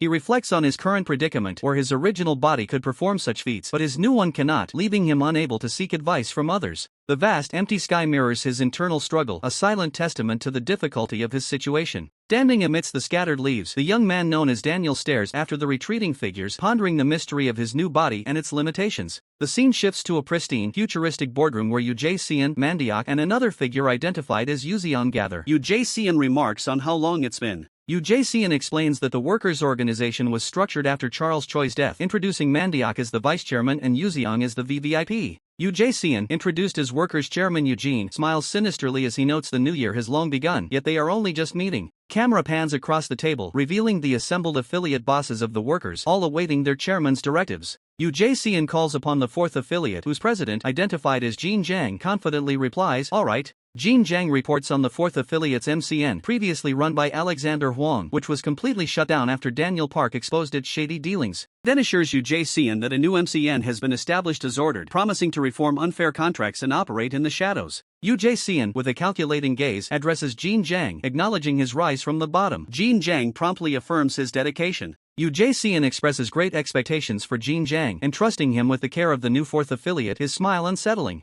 Next, Yu Jae-seon calls upon the third affiliate. The man in the striking pink suit responds with a thoughtful He recounts how Daniel Park took out the third affiliate's club, operated by Vivi, showing fragmented images of the chaos and fallen figures. The man in the pink suit winks, proudly stating he created a new club as Eugene Nim instructed, claiming to be busy with special guests. Antioch, with a confident expression, adds that he has perfectly improved the underground aspects of their operations, ensuring no outsider can get to them now. Yu Jae-seon then turns to the second affiliate. The female president, identified as Soma Mitsuki, calmly replies, "All right." Soma Mitsuki reports that while the second affiliate was attacked like the others, it wasn't enough to shut down its operations, showing images of masked figures and distressed individuals. He confirms that their foreign casino and underground circus business are still running safely, maintaining the affiliate's stability. Yu Jae-seon praises the second affiliate as reliable and asks Soma Mitsuki to continue taking good care of it. Finally, Yu Jae-seon requests a report from the first affiliate. A tense, bespectacled man, identified as Director Park, nervously assents. Director Park explains that outsiders inflicted significant damage on the grim plastic surgery and even their underground business, displaying images of brutal fights and destruction. Nervously tries to assure Yu Jae-seon that he's doing his best to restore the hospital, wiping sweat from his brow. Yu Jae-seon, with a calm smile, tells Director Park not to be so tense, subtly adjusting his own glasses. Jin Jiang, observing the meeting, internally notes that the first affiliate compensated for its weaknesses but questions if Yu Jae-seon, referred to as Eugene, has lost his touch. Further questions if this is truly the same shining workers of the past, his expression critical of the current leadership. The man in the pink suit, also observing, scoffs internally, wondering how Yu Jae-seon, referred to as Eugene, could make such a man a president, dismissing him as having only backdoor ties. Director Park, meanwhile, is internally ridiculed for his stuttering and for being a model student his whole life, suggesting a stark lack of street credibility. Jin Jiang concludes his internal monologue believing that Yu Jae-seon, referred to as Eugene, has definitely lost his touch and this might be his own chance to rise. The meeting concludes and the figures of the workers' hierarchy walk away down the long, sterile corridor, their ambitions and rivalries simmering beneath the surface. Far from the corporate machinations, a young girl stands alone in a sun-drenched playground, her innocent gaze holding an unreadable depth. The tranquil moment shatters as the focus shifts to Hostel. Sally Park expresses concern, noting the significant drop in Hostel sales, which is pretty serious. Sally Park, ever the big mama of Hostel, declares her unwavering confidence. She has a plan to revitalize sales, and her first target? Eli Jiang. The data confirms Eli Jiang's regulars are spending less. Sally Park's solution is blunt. Eli Jiang needs to wear more revealing clothes. With a resigned sigh, Eli Jiang agrees to go shopping. Warren Chai faces a similar problem. Sally Park proposes a drastic solution to boost sales. They must pretend to break up, leaving Warren Chai utterly stunned. Eli Jiang erupts in fury, accusing Sally Park of being money crazy for her extreme proposals. He demands to know why they must resort to such measures for sales, even threatening to send her back to the construction site. Sally Park, still hiding behind Eli Jiang, questions his hypocrisy before a strange thump sound catches her attention. The source of the commotion is revealed. Yenna, a small child, is mercilessly beating the girl from earlier, eliciting shouts of shock. Horrified, Eli Jiang, Warren Chai, and Sally Park rush forward, desperately trying to intervene and stop Yenna's violent outburst. A hand brutally grabs the beaten girl's hair, a cruel voice declaring, "That's better." Suddenly, a new figure, a man with glasses and long dark hair, shields the child, offering himself as a target instead. Yenna, still furious, clings to his back. Eli Jiang struggles to restrain the still flailing Yenna, profusely apologizing and explaining that she doesn't usually do this. Eli Jiang asks the man about the child's age, to which the man replies, "She's barely 5. The man, now smiling gently, reassures Eli Jiang that he'll let it slide, his focus on the child he's protecting. The little girl, peering over the man's shoulder, acknowledges Eli Jiang with a quiet "I see. Thank you." The man carrying the child turns and walks away, a final, polite warning lingering in the air. "Please be careful next time." Warren Chai calls out to Eli Jiang, who is still holding Yenna, asking him what's wrong as Eli Jiang appears lost in thought. Close-up on Eli Jiang's eyes reveals a deep unease as he mutters, "I just have this feeling." The scene shifts to a grand, isolated mansion perched precariously on a cliffside, reflecting Eli Jiang's ominous premonition, "I have a bad feeling." Inside the lavish estate, the little girl, now seemingly unharmed, is surrounded by an array of luxurious designer handbags, her earlier distress forgotten. Playtime is interrupted as someone offers her something, causing her to look up with a surprised awe. The man, clad in a striking patterned robe, gently returns a small handbag to her, explaining, "You dropped it." A voice comments on Pascal's unexpected kindness, noting, "Damn, you're nice to the kid even with that scary-ass face." Man from the playground, now zipping up his jacket, asks pointedly, "You washed your hands before, right?" Pascal, now seated, calmly remarks on the gravity of harming children, even in Mexico, stating it brings trouble. He asks for confirmation, "Is that so?"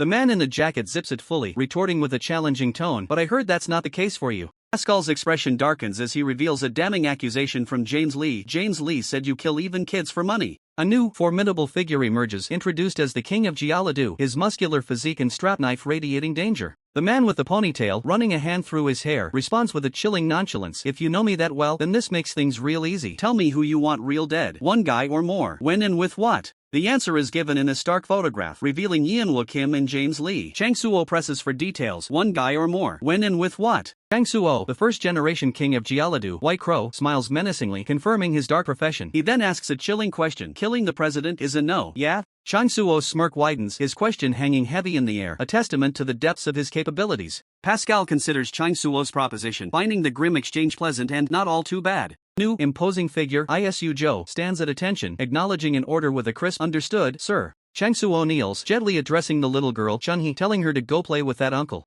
Isu Zhou leads Chunhee away, a bitter thought crossing his mind. How ironic. Jialadu's king even kills children, and my kid's right there. Pascal, still seated, addresses Chang Suo, stating, "I heard your story. James Lee did you a favor." Pascal elaborates, explaining that when James Lee eliminated the first generation, Jialadu remained one of the few cooperative areas. Pascal adjusts his opulent robe, concluding his explanation. "The conditions were just quite good, but don't hold it against me for ignoring your recent calls." Far from Pascal's corporate machinations, another power player asserts dominance. A man in an ornate, patterned suit dismisses a call for help, questioning why he would rush to the aid of someone without any lineage. Quickly corrects himself, hinting at a deeper game as the king of Jialadu listens intently. He reminds the king of Jialadu that his safety is solely due to James Lee, challenging him to prove his worth right now. The patterned suit speaker leans back, a smug expression on his face, clearly enjoying the power dynamic. With eyes narrowed, he feigns concern, claiming he traveled all the way to Seoul for James Lee's call, only to be met with coldness. As he adjusts his socks, the patterned suit speaker agrees to prove his worth, a smirk playing on his lips. The king of Jialadu listens intently, his expression unreadable, as the patterned suit speaker offers to handle any annoying problem cleanly.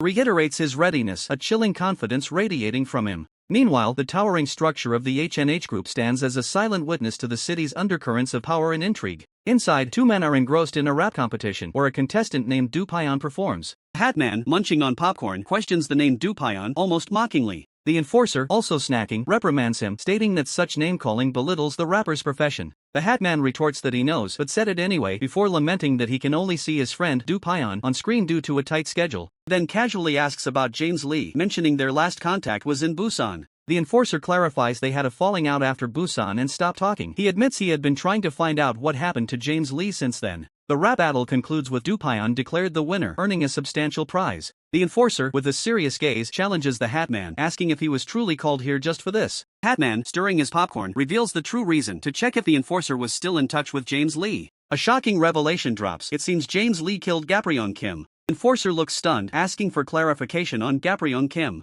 The Hatman explains Gaprion Kim was an influential gangster and the father of the enforcer's friend. He adds that his investigation into the death led to James Lee's name, and further digging revealed an even more interesting figure. The Hatman dramatically reveals the name, Kitae Kim. Enforcer remains silent, processing the information, as the Hatman warns him not to be too shot. The Hatman states that while they definitely killed him, there's no evidence, and he wonders if anyone knows about the incident. Suddenly, the scene shifts to Muziak Zhang, lying in a hospital bed, hooked up to monitors. The Hatman reveals there is someone who knows. Hatman confidently declares that he witnessed Muziak Zhang triumphing, and that sight is enough for him. He then shifts topics, asking if the enforcer is also targeting James Lee by investigating Gaprion Kim's death. The enforcer, addressed as Daniel, dismisses the idea of caring about those brats, implying his target is far more significant. Hatman's lips twist into a grim line as he confirms his target is much higher up. The enforcer stands tall, acknowledging the presence of a bigger enemy. With a final gesture, the enforcer says goodbye, promising to keep in touch. Alone, the enforcer reflects on the case, realizing James Lee and Kitae Kim are involved in Gaprion Kim's death, yet no evidence exists. He ponders if Jin Young Park SSI could help, but wonders how to meet him, given his involvement with the workers. Suddenly, a towering, muscular woman with long blonde hair appears, addressing the enforcer as Daniel Park. Enforcer, surprised, greets her as Miss Sophia. Sophia corrects him sternly, insisting on being called Nuna, not Miss, to which the enforcer quickly apologizes. Her intense blue eyes pierce through him, conveying her seriousness. Enforcer stands, a strange glitching effect surrounding him, hinting at an unusual nature or ability. Sophia pats the enforcer's head, stating she doesn't have to worry about him anymore. The enforcer looks up, confused, asking what she means by that. Sophia simply replies in Russian, "The strong have nothing to fear," leaving the enforcer bewildered and telling her to stop speaking Russian. Elsewhere, a sleek, modern hospital building stands, its glass facade reflecting the sky. Inside, Muziak Jang is still in his hospital bed, his condition being monitored. Two doctors observe him, noting that he's much better compared to before, but the rest of his condition remains unchanged. They reveal a peculiar symptom. Muziak Jang suffers seizures whenever certain keywords are mentioned, a crucial detail in his mysterious ailment. The workers' chairman, Eugene, questions if the peculiar keywords triggering Muziak Jang's seizures are tied to the past, but the first affiliate CEO, Min Young Park, cannot confirm, implying a deeper, unknown history. Min Young Park, visibly stressed, expresses his genuine curiosity about the past events that could drive someone to such a state, addressing Eugene with trepidation. Eugene, with a knowing look, shifts the conversation, announcing the arrival of an important visitor. Min Young Park begins to name the visitor. It's Daniel Pa, but is cut off by an abrupt, almost dismissive command to sprinkle salt, implying a need for caution or a warding off ritual. A subordinate, seen from behind, explains that they encountered a problem with Daniel Park, who has brought something that necessitates a meeting. Daniel Park sips from his cup, finding the drink bitter, a taste that mirrors his own somber mood. Eugene, with a disarming smile, questions Daniel Park about his continued possession of a black badge and the peculiar arrangement at sharing it with another Daniel Park. Daniel Park, however, declares he cannot part with such a precious item. Eugene finds the situation fascinating, suggesting Daniel Park could simply refuse to meet him, badge or no badge. Daniel Park counters, stating his unwavering commitment to the organization's rules, emphasizing that upholding them is crucial for maintaining authority. Daniel Park acknowledges that their meeting is a direct result of adhering to these very rules. Eugene cuts off the pleasantries, asserting that no amount of discussion will forge a friendship between them. Daniel Park, his gaze sharp behind his glasses, demands Eugene get to the point, stating his awareness that Eugene is here to ask for a favor. Daniel Park reveals his objective. He wants to meet Jin Young Park. Eugene simply asks, his expression unreadable, why? Daniel Park firmly refuses to disclose his reasons. He explains that there's something crucial he needs to uncover, and he believes Jin Young Park holds the key. Eugene curtly refuses, a response Daniel Park seemingly anticipated. Daniel Park challenges Eugene, questioning why he should do him any favors after the harm Eugene has inflicted upon the workers. Eugene, with a sly glint in his eye, begins to reveal his true intentions, implying Daniel Park misunderstood the nature of their meeting. Daniel Park recoils, a look of shock on his face, demanding clarification. Eugene simply suggests they have a chat, his smile unwavering, hinting at a deeper game. The scene shifts, revealing an old, weathered building, its Korean sign hinting at a local, perhaps traditional, establishment. Bang Gi-choi, a flamboyant figure from the pre-generation Gapreon Kim Fist gang, surveys a generous spread of food, declaring it what a feast. Bang Gi-choi, with a wide, almost tearful smile, asks if the feast was prepared for him in anticipation of his injuries, playfully lamenting, "You're gonna make me cry." Lineman, the bandaged second-generation Big Deal number 6, sits quietly, urging Bang Gi-choi to just eat. Lineman, blushing with embarrassment, admits he didn't expect to be beaten so thoroughly after his earlier bravado. Bang Gi-choi consoles Lineman, reminding him that his opponent was one of the formidable 7 continental stars of China. Lineman, surprised, asks if Bang Gi-choi knows of them, to which Bang Gi-choi replies that their reputation was legendary in his era. Bang Gi-choi continues, advising Lineman not to be ashamed of losing to a powerful foe, as it is through such defeats that one truly grows stronger. Lineman stands, bowing respectfully, stating he will deliver what was requested. Bang Gi-choi, however, asks him to stop bowing so formally. Lineman insists that as Bang Gi-choi is his teacher, such respect is mandatory. Bang Gi-choi tells Lineman to be safe, then, with a sigh, concedes to his student's respectful nature. Lineman, resolute, asks Bang Gi-choi to trust him, vowing not to make the same mistake twice. Lineman declares he's leaving and walks away from the building, a determined figure against the backdrop of the old street. As he departs, Bang Gi-choi's words echo in Lineman's mind, "Don't be embarrassed of losing to a strong opponent." Lineman, his back heavily bandaged, looks over his shoulder, acknowledging a silent thanks from someone unseen. A group of survivors, including Sunglasses Brawler, express their sincere apologies for underestimating Lineman, admitting they would all be dead without his intervention. One of the group, a man with spiky blonde hair, thanks Lineman specifically for saving Speed and the entire city of Incheon. Lineman, a faint smile on his lips, dismisses any talk of debt, implying his actions were not for repayment. Waving goodbye, Lineman playfully tells them not to talk about such things to a supporting character, a humble dismissal met with their agreement. As Lineman walks away with another suited figure, he quietly murmurs to himself, "This is just the beginning." Lineman suddenly pauses, a surprised HM escaping his lips. Back at the building, Bang Gi-choi, mid-noodle, hears a sudden, alarming sound and questions its origin.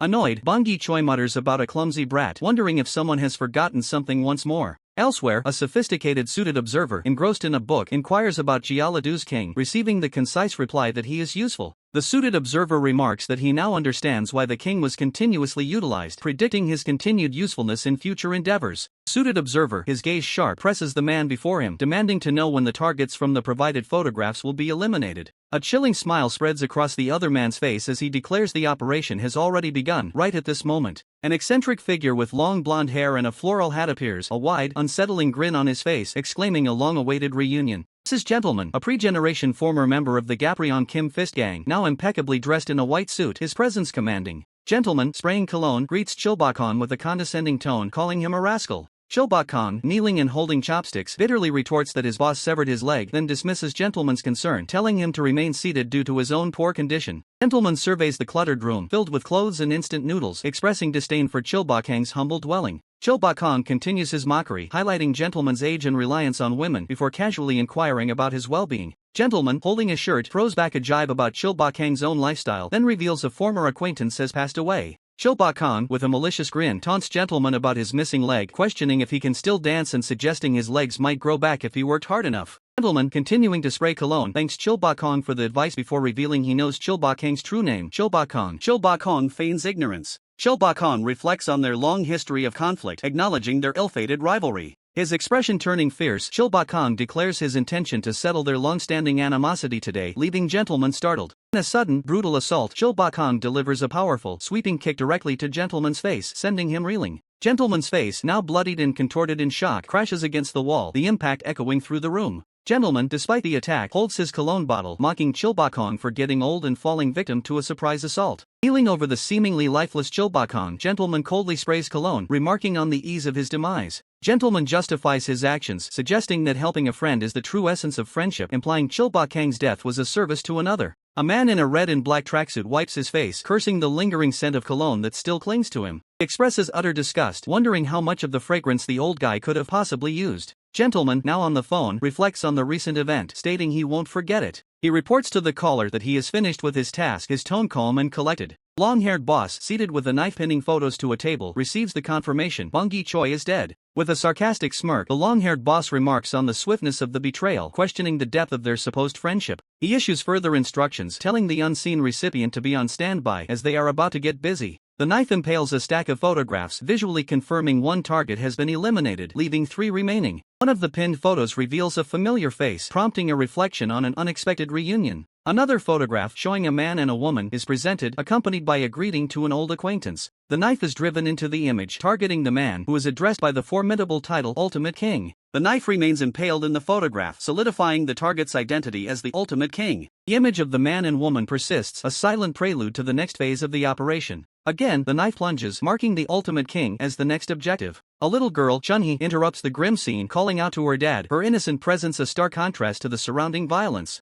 Long-haired boss kneels to his daughter, telling her he's busy with work and thought she was playing outside. Chunhee reveals that uncles have arrived, leaving her father bewildered. The long-haired boss looks surprised as an unseen voice remarks on his continued affection for his daughter. 3 figures stand in the distance, greeting the long-haired boss and Chunhee, their arrival signaling new complications. Uncles comment on the difficulty of reaching the location, then reveal their mercenary motives, drawn by the scent of money. Their mercenary motives laid bare, the uncles cut straight to the chase, demanding to know their target. A small child stands innocently in the background, unaware of the lethal conversation unfolding. A slick-haired mercenary, observing the scene, cautions his comrade to mind their language around the child, dismissing their violent intent as nothing special in front of the innocent ears. The other mercenaries, including the sunglasses brawler, press further, eager to see the menu of their next victims. Their eyes gleam with dangerous anticipation, ready to earn their blood money. Stepping forward, Mandiak extends a formal invitation card to Yu Jae-seon, who looks on with a hint of confusion. Yu Jae-seon's eyes widen in surprise. An invitation card? The unexpected delivery sparks a flicker of intrigue. Mandiak quickly clarifies, denying he was the one who presented the card, his expression betraying his own confusion. Yu Jae-seon, now holding the card alongside his cap-wearing subordinate, admits he was momentarily startled by the sudden presentation. His gaze sharpens, Yu Jae-seon confesses his surprise, a question hanging in the air about the card's contents. He reveals the invitation specifies an earlier date than anticipated. Yu Jae-seon instructs Mandiak to proceed, preparing to offer their congratulations. Scene shifts to a serene, traditional setting. The men remark on the rare opportunity to be out, while one inquires about another's leg, receiving a positive update. Mandiak and Yu Jae-seon consider an activity to try, with Mandiak asking if they should try that. They approach a row of fortune vending machines, a whimsical distraction. Yoo Jae-seon questions if Mandiak truly intends to try them. Yoo Jae-seon dismisses the notion of believing in such things yet acknowledges that these are merely random draws, not pseudoscience. A hand twists the knob of the machine, emphasizing the random nature of the fortune draws. A red ball drops from the machine. Yoo Jae-seon explains his rationale for indulging in the activity. Workers just got revamped. Yoo Jae-seon reveals he's merely trying it for fun. He and Mandiak both retrieve their fortune slips, ready to check their fates. Mandiak's fortune slip clearly displays great fortune, a promising omen. Mandiak proudly holds his great fortune slip, declaring that things will go great for him. Yoo Jae-seon's cap subordinate also reveals a great fortune slip, mirroring Mandiak's luck. In stark contrast, Yoo Jae-seon holds up his slip, a wry smile on his face as he reveals his great misfortune. He chuckles at the irony. Yoo Jae-seon finds the situation peculiar, having paid money only to receive great misfortune. He comments on the strangeness of it all. His subordinate reassures him, dismissing it as mere luck, emphasizing that it doesn't truly matter. Jae-seon's confident smile returns as he asserts that with his own skills, any misfortune would surely turn into great fortune. His thoughts quickly shift from personal fortune to the broader implications, wondering how many others received the mysterious invitation. Elsewhere, two men in blue suits examine an invitation, questioning if it's for a marriage and noting the distant date. Sharp-dressed man holds the invitation, offering congratulations but questioning the reason for its delivery to him. A couple, equally puzzled, wonder who the invitation is from and express surprise at being invited at all.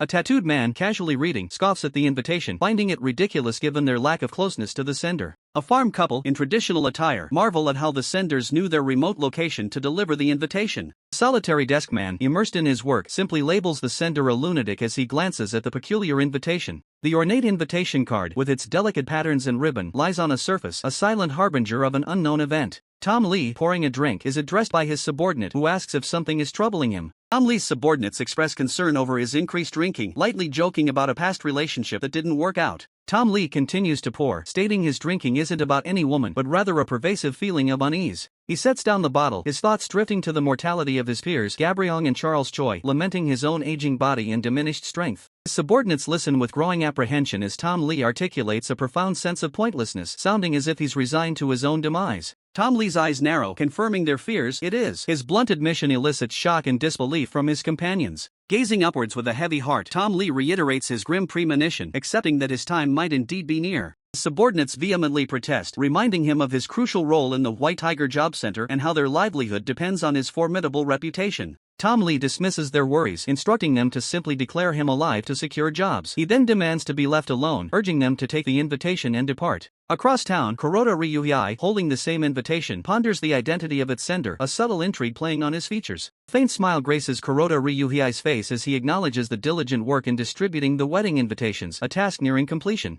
Mitsuki Soman questions the unusual timing, noting that wedding invitations are typically sent out last. Ryuhei Kuroda, leaning in, expresses his eagerness, stating he simply cannot wait to brag about marrying her to everyone. His eyes widen as he acknowledges the wedding is still far off, showing a hint of impatience in his gaze. Mitsuki Soman, radiant in her wedding gown, poses elegantly and asks Ryuhei if she looks strange. Ryuhei stares at her in awe, completely speechless and unable to articulate a response. Mitsuki looks directly at him, her expression shifting to concern as she presses him on his silence. She frowns slightly, remarking on the awkwardness and confirming her earlier suspicion. Ryuhei's face flushes and his heart pounds as he is overcome by the intensity of his feelings. Takes a step forward, admitting that his initial intentions with Mitsuki were casual and that he was merely toying with her. As he approaches, Ryuhei confesses his past desires, admitting his initial goal was purely lustful. He stops beside her and declares a profound shift in his feelings, stating he now desires to spend his days with her rather than just his nights. Ryuhei takes Mitsuki's hand, making a solemn vow to live and die for her, his commitment now absolute. Mitsuki, blushing deeply, thanks him for bringing stability into her life and softly utters his name, Ryuhei. Suddenly, Ryuhei emits an overwhelming, blinding radiance. As others question his intense, lustful glow, he apologizes, claiming the sun refuses to set. Observers shield their eyes, overwhelmed by Ryuhei's intense aura as he offers another apology. Scene shifts abruptly to a hideout bathed in the harsh light of midday, a stark contrast to the previous romantic interlude. Daniel Park lies on a simple bed, recovering from a strenuous ordeal while his body rests. Flashes of Eugene appear, captured in moments of contemplation regarding his multifaceted involvement. Daniel, still reclining, acknowledges Eugene as a formidable opponent, indicating a tough battle has recently concluded.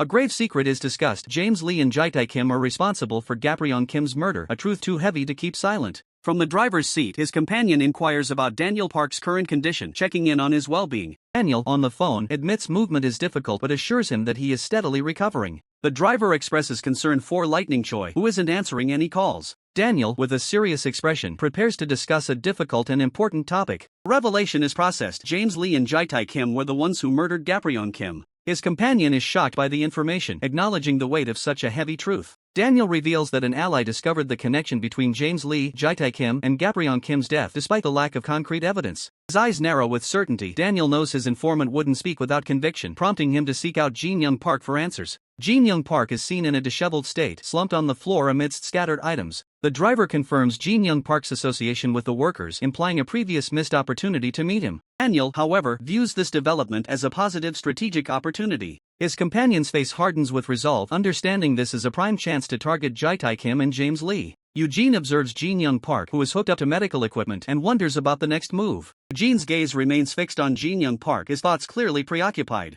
He reflects on Jin Young Park's unconscious state, urging him to awaken to uncover fragments of past memories. Eugene pieces together information, realizing Daniel Park must be investigating Gaprion Kim's murder. He connects James Lee and Kitae Kim to the murder, deducing that Daniel and his allies are planning to expose them. Eugene's eye gleams with calculation. He concludes a war is imminent and the workers must capitalize on the chaos. A subordinate bursts into the room, frantic and shouting that they have a major problem. Eugene, maintaining a composed demeanor, asks about the sudden issue. Eugene's eyes widen slightly in surprise as he learns their location is under attack, but the subordinate adds there is more to the crisis. The subordinate panics, revealing the unexpected involvement of the police in the assault. A series of images reveal police tape sealing off multiple affiliated company buildings, confirming the authorities are moving against them. UJCN stands paralyzed as the realization hits him. The scale of this operation is beyond anything they prepared for. The precision is terrifying. His mind races, struggling to comprehend how organized and skilled these attackers truly are. This isn't just a raid, it's a systematic execution of their influence. The sweat beads on his forehead as the weight of the situation sinks in. Every affiliate, every stronghold is being dismantled simultaneously.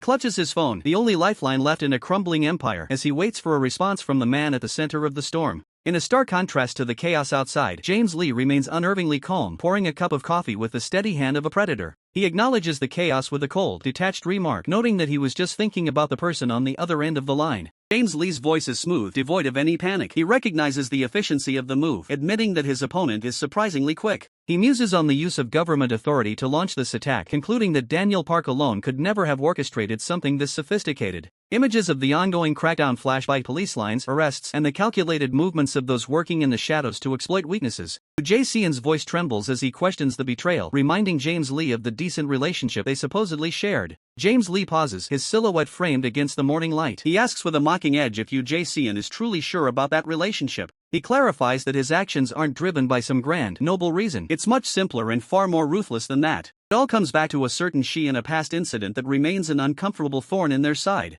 With a cold finality, James Lee declares his decision. He isn't looking for a compromise, he's looking for a clean slate. His objective is clear, total eradication. He intends to get rid of every loose end that threatens his carefully constructed world. He lists the targets, UJCN, Jin Young Park, and everyone else who possesses knowledge they shouldn't have. The order is given. Today is the day he eliminates everyone who knows the truth about that past incident, leaving no witnesses behind. He mentions a clever man from the countryside, someone who set the stage and showed them exactly what needed to be done. Promise was made to lend whatever resources were necessary to the one capable of taking UJCN out of the picture. A lot of things were set in motion, a complex web of alliances and betrayals that has finally tightened around its prey. James Lee warns that even for someone as capable as UJCN, launching a counterattack in time will be an impossible task. He acknowledges that UJCN isn't an easy opponent, which is exactly why the preparations for this moment were so meticulous. The conversation takes a chilling turn as James Lee expresses curiosity about the outcome. He wants to see how this ends. He wonders aloud what the death of the genius of worldly maneuvering will actually look like when the final blow is struck. UJCN's face is a mask of shock and terror. The man he thought was an ally has just signed his death warrant with a smile. James Lee points out a historical fact. While other crews were dismantled, the workers always remained untouched. Until now. This time, he wants UJCN to experience firsthand the feeling of everything he built being torn down by a superior force. He delivers a final, brutal truth. Sloppy maneuvering through the world brings in early death. It's the natural law of their world. Cards are on the table, and the hand dealt to UJCN is a losing one. His time has officially run out. The hunt for the workers has begun in earnest. The shadows are moving, and blood is already staining the floors of their affiliates. Soma Mitsuki, the second affiliate CEO, screams for the intruders to stop, her authority failing to hold back the tide of violence. He demands to know who they are and who ordered this massacre, but the only response is the cold silence of professional killers.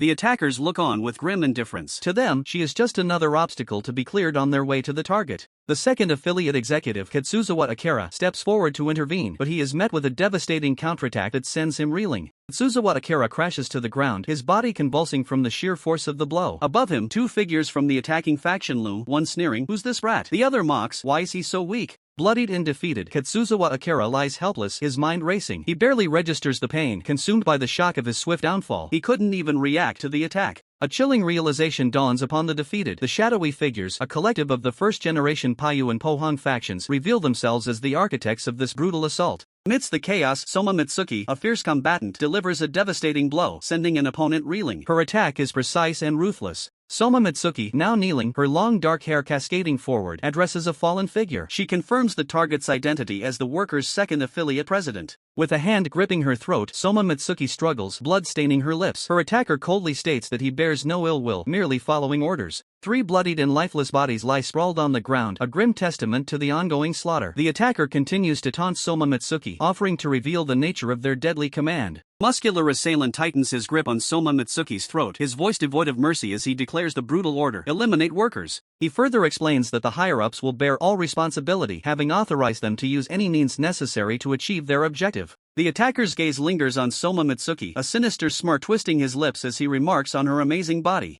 Soma Mitsuki's eyes widen in terror as her attacker reveals his depraved intentions, stating he can do whatever he wants and plans to enjoy himself before killing her. Elsewhere, the first-generation Yangon struggles against two attackers, desperately crying out to be released as the assault on the affiliates rages on. Darius Hong, the second-generation workers' third affiliate CEO, screams in frustration, questioning the identity of their relentless assailants. Battle intensifies as Chinese executives join the fray, their numbers overwhelming the defenders who desperately try to hold their ground. A brutal punch connects, sealing Darius Hong's fate as his attacker delivers a final, chilling farewell. The first-generation Samchik is caught in a flurry of blows, blood erupting from his face as he desperately cries for help, overwhelmed by the onslaught. Jin Jiang, the second-generation workers' fourth affiliate CEO, screams in anguish, his face bloodied and contorted in pain as the brutal assault continues. The battle rages on, a bloodbath of shattered hopes and desperate cries. The defenders, bewildered, question the sudden, merciless attack. Overwhelmed, the workers' forces are systematically dismantled. One fighter laments the sheer numbers, questioning why his life always goes wrong. Park Min-young, the second-generation workers' first affiliate CEO, stands amidst the chaos, his face etched with concern as he desperately tries to make sense of the situation. Park Min-young, surrounded by a whirlwind of violence, shouts for the fighting to cease, his voice a desperate plea against the tide of destruction. He demands an explanation for the relentless assault, threatening to call the police in a futile attempt to halt the bloodshed. Tears stream down Park Min-young's face as he collapses, utterly defeated and bewildered, questioning who could possibly be orchestrating such a devastating attack.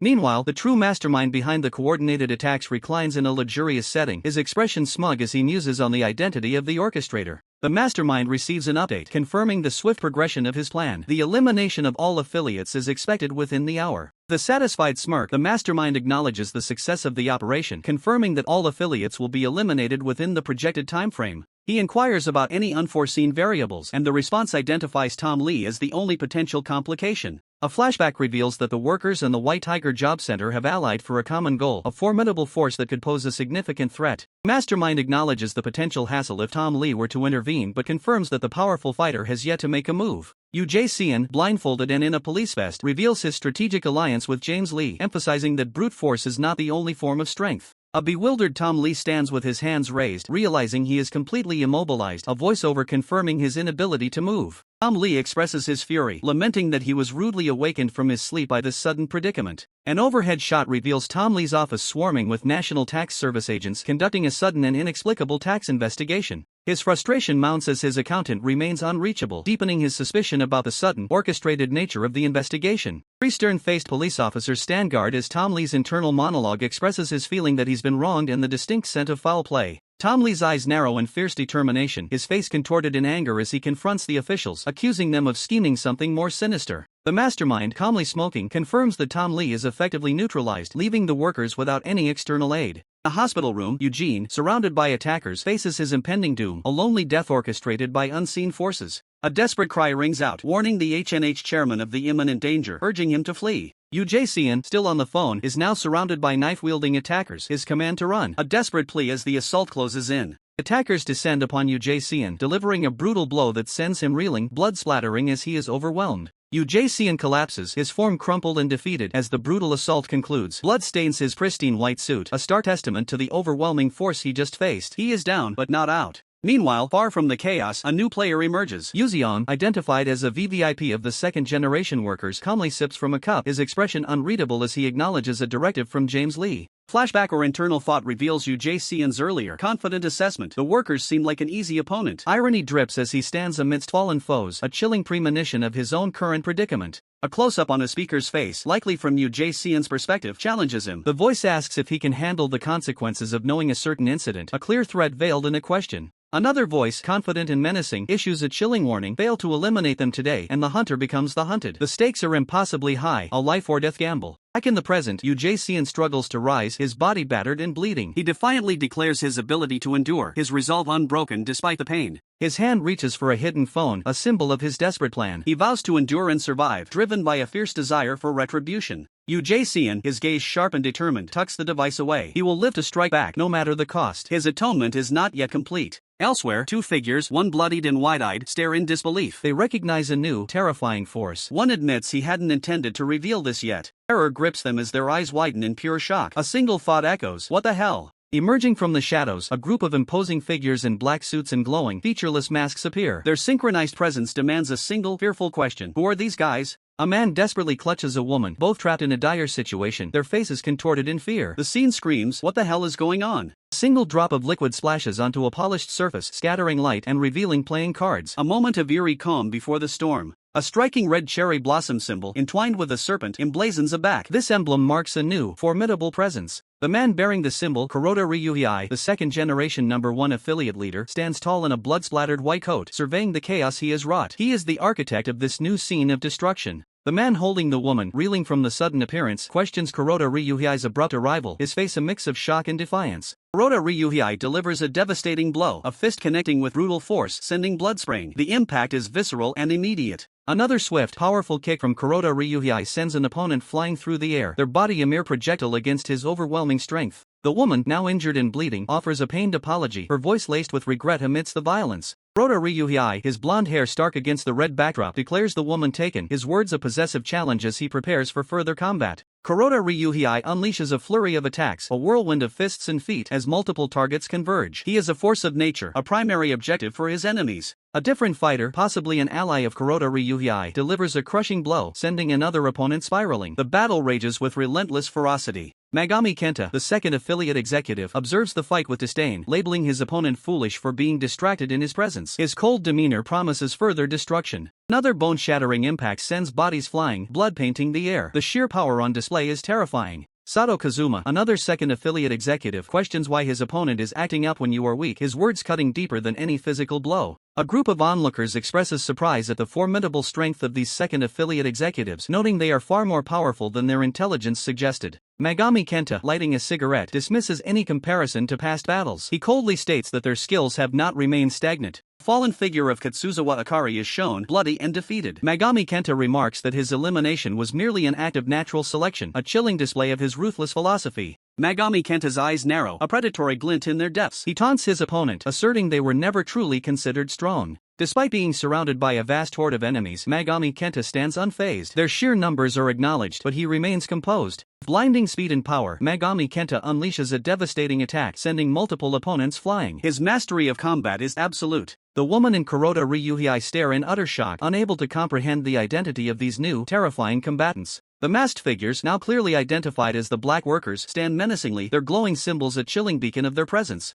Jae, now revealed to be orchestrating this, explains his secret organization. He created it because Gun made him feel powerless, building it in the shadows. He details his recruitment process, gathering talented individuals from across the nation and subjecting them to harsh training in every conceivable field. The fruits of his labor are revealed, a formidable force of 28 fully trained Black Workers, loyal only to their boss and Jae's commands. They are an unstoppable legion. The HNH CEO aspirant, witnessing this overwhelming power, realizes his grave miscalculation. He had underestimated the true depth of the workers' influence. His eyes wide with shock, the HNH CEO aspirant confesses his naive belief that he could easily take over the workers, thinking Eugene had lost his touch. The reality is a brutal awakening. A foot crushes a defeated foe, symbolizing the ultimate triumph. The HNH CEO aspirant admits his error. Eugene had been secretly building his forces, preparing for this very moment. The black workers stand victorious, their imposing figures casting long shadows over the vanquished. They are the silent, deadly proof of a master plan executed with ruthless precision. Full might of the black workers is on display, a silent, unyielding force that has crushed all opposition. Their presence alone signals a shift in the power dynamics of this brutal world. The overwhelming force of the black workers has left UJCN utterly broken. His empire, once thought unyielding, crumbles around him as he despairs, muttering that it's all over. Tears stream down UJCN's face, his ambition of becoming CEO shattered. He laments the sudden, brutal end of the workers, a stark contrast to his recent rise to power.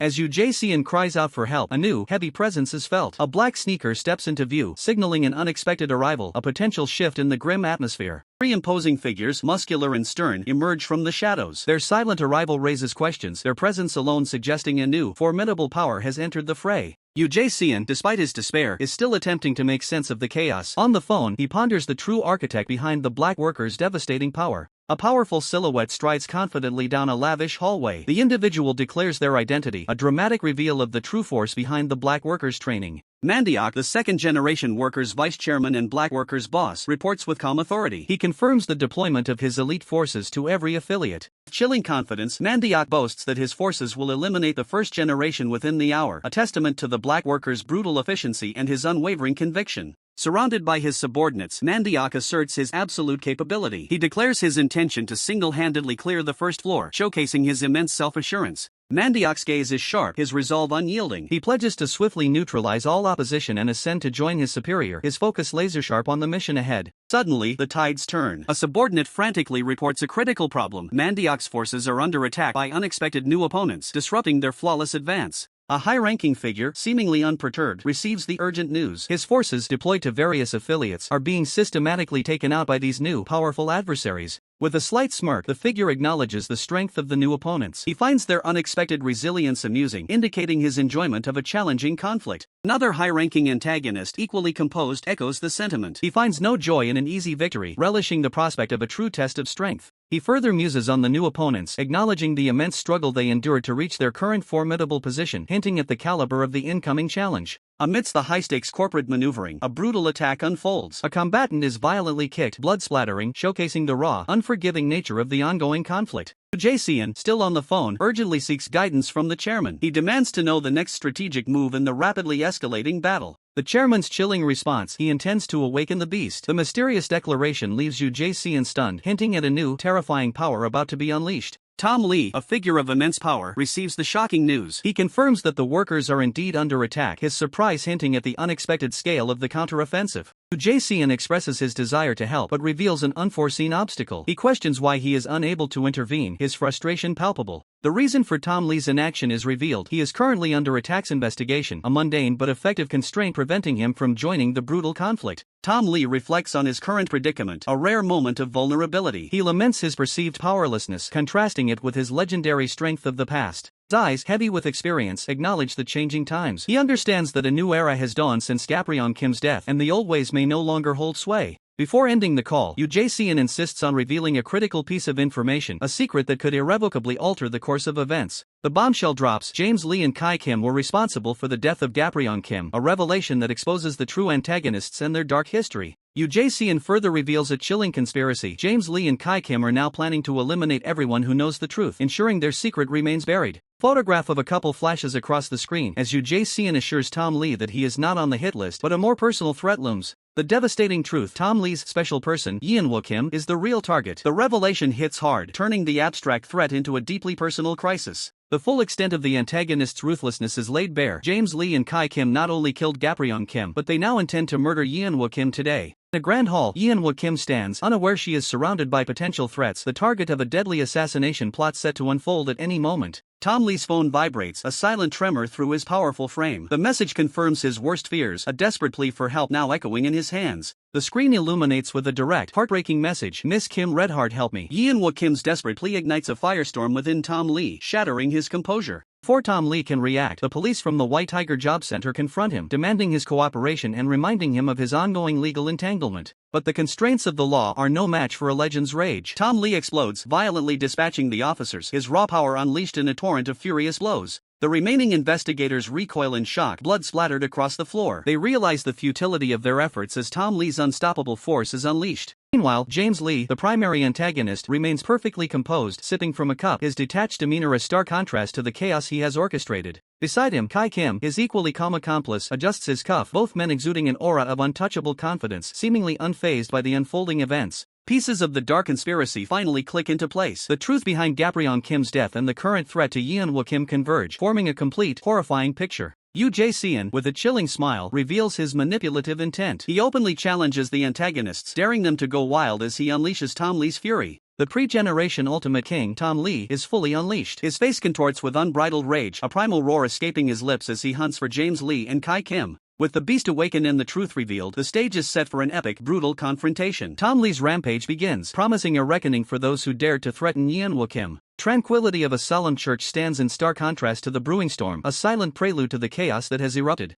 Amidst the calm, the enforcer sits, a quiet tension emanating from him, as if awaiting an inevitable confrontation. A woman with dark, flowing hair approaches the enforcer, noting his long vigil and suggesting he has been waiting for a significant period. Enforcer, startled, manages a greeting as the woman recognizes him, calling him lineman. The woman introduces herself as Yeon-woo Kim, a name that carries heavy implications and a profound weight in the unfolding narrative. The enforcer voices his surprise at Yeon-woo Kim's youthful appearance, questioning if she is truly the legendary figure, to which Yeon-woo Kim dismisses his flattery. A messenger, sent by Lightning Choi SSI, confirms his arrival to Yeon-woo Kim, ready to deliver a crucial item. Messenger presents a mysterious card, stating it's a direct order from his master, implying its profound and undisclosed significance. The enforcer, intrigued by the enigmatic item, questions its nature but is immediately warned against his curiosity. Yeon-woo Kim holds the dangerous artifact, cautioning the enforcer that its true purpose is beyond his understanding. Yeon-woo Kim reflects on Lightning Choi SSI's successful discovery as she is suddenly addressed by an unseen subordinate. A group of imposing figures in distinctive attire stands before Yeon-woo Kim, reporting a critical problem that has just unfolded.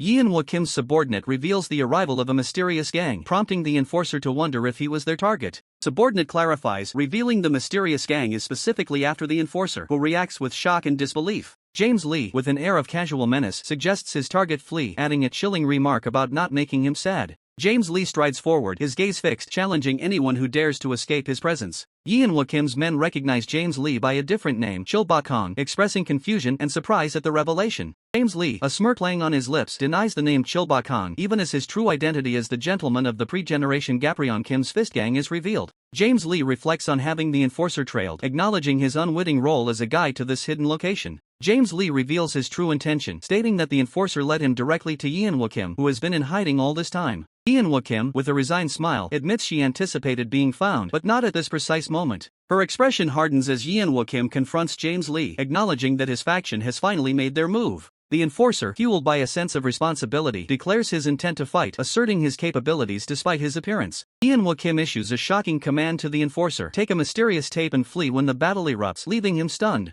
Her loyal elders step forward, assuring Yeon-woo Kim they will handle the impending confrontation, ready to face the threat. Yeon-woo Kim acknowledges the overwhelming strength of the gentleman, her expression heavy with concern for the impending battle. With a sorrowful whisper, Yeon-woo Kim sends a message, a silent apology for the sacrifices about to be made. Frantic officer, battered and bruised, desperately reports from a chaotic site, his voice cracking with a belated apology for always being used. The officer, back-turned to the overwhelming force, broadcasts an urgent plea for reinforcements, a single word of despair escaping his lips. Tom Lee unleashes his full power, a whirlwind of destruction tearing through all opposition. The cries of those witnessing his rampage echo, acknowledging his unstoppable might. Antioch, his face contorted in a furious roar, orders his forces to deploy any and all tactics against the rampaging Tom Lee, demanding they use any means necessary. Tom Lee delivers a brutal, bone-shattering blow, silencing his opponent with a single crushing impact, leaving them gasping in pain. Tom Lee sneers at the first-generation fighters, mocking their perceived dominance and questioning their very existence. With a contemptuous kick, Tom Lee sends multiple adversaries flying, dismissing their struggles as mere child's play. Tom Lee unleashes another devastating punch, asserting that the pre-generation merely tolerated their existence out of amusement. His face a mask of primal fury, Tom Lee roars, deriding their self-proclaimed titles of kings as utterly meaningless. Tom Lee's foot shatters the very ground, a testament to his overwhelming power, as a warning cry announces his unstoppable advance. A primal force, Tom Lee charges, his momentum unstoppable, hailed as the arrival of the ultimate king. Desperate police forces unleash a volley of taser fire, commanding maximum output in a futile attempt to halt the unstoppable threat. Tom Lee is engulfed in a storm of electrical discharge from animal-grade tasers, but the desperate shouts of his opponents betray their disbelief that even he could withstand such an assault. The chilling display of raw power, Tom Lee clenches his fist, the taser wires embedded in his flesh, a silent testament to his inhuman resilience. The officers recoil in utter disbelief, their faces etched with horror as their most potent weapon proves useless against Tom Lee. Tom Lee retaliates with a ferocious swing, a crimson arc of blood marking the devastating force of his counterattack. With an earth-shattering roar, Tom Lee surges forward, leaving a wrecked police vehicle in his wake, an unstoppable force of nature. The impact is immediate and devastating, an explosion of shattered metal and concrete as Tom Lee's unstoppable momentum pulverizes the police vehicle. Inside, the police officer stares in utter disbelief, his eyes wide with horror as he struggles to comprehend the sheer, raw force that just struck his patrol car. The officer's shot turns to pure terror as Tom Lee, a monstrous silhouette of muscle, rips through the vehicle's chassis, his overwhelming power rendering the car utterly useless. A single, brutal punch from Tom Lee shatters the remaining structure of the vehicle, a clear demonstration of his overwhelming physical prowess. Amidst the chaos, a White Tiger Forces operative reports the dire field situation, his voice strained with urgency.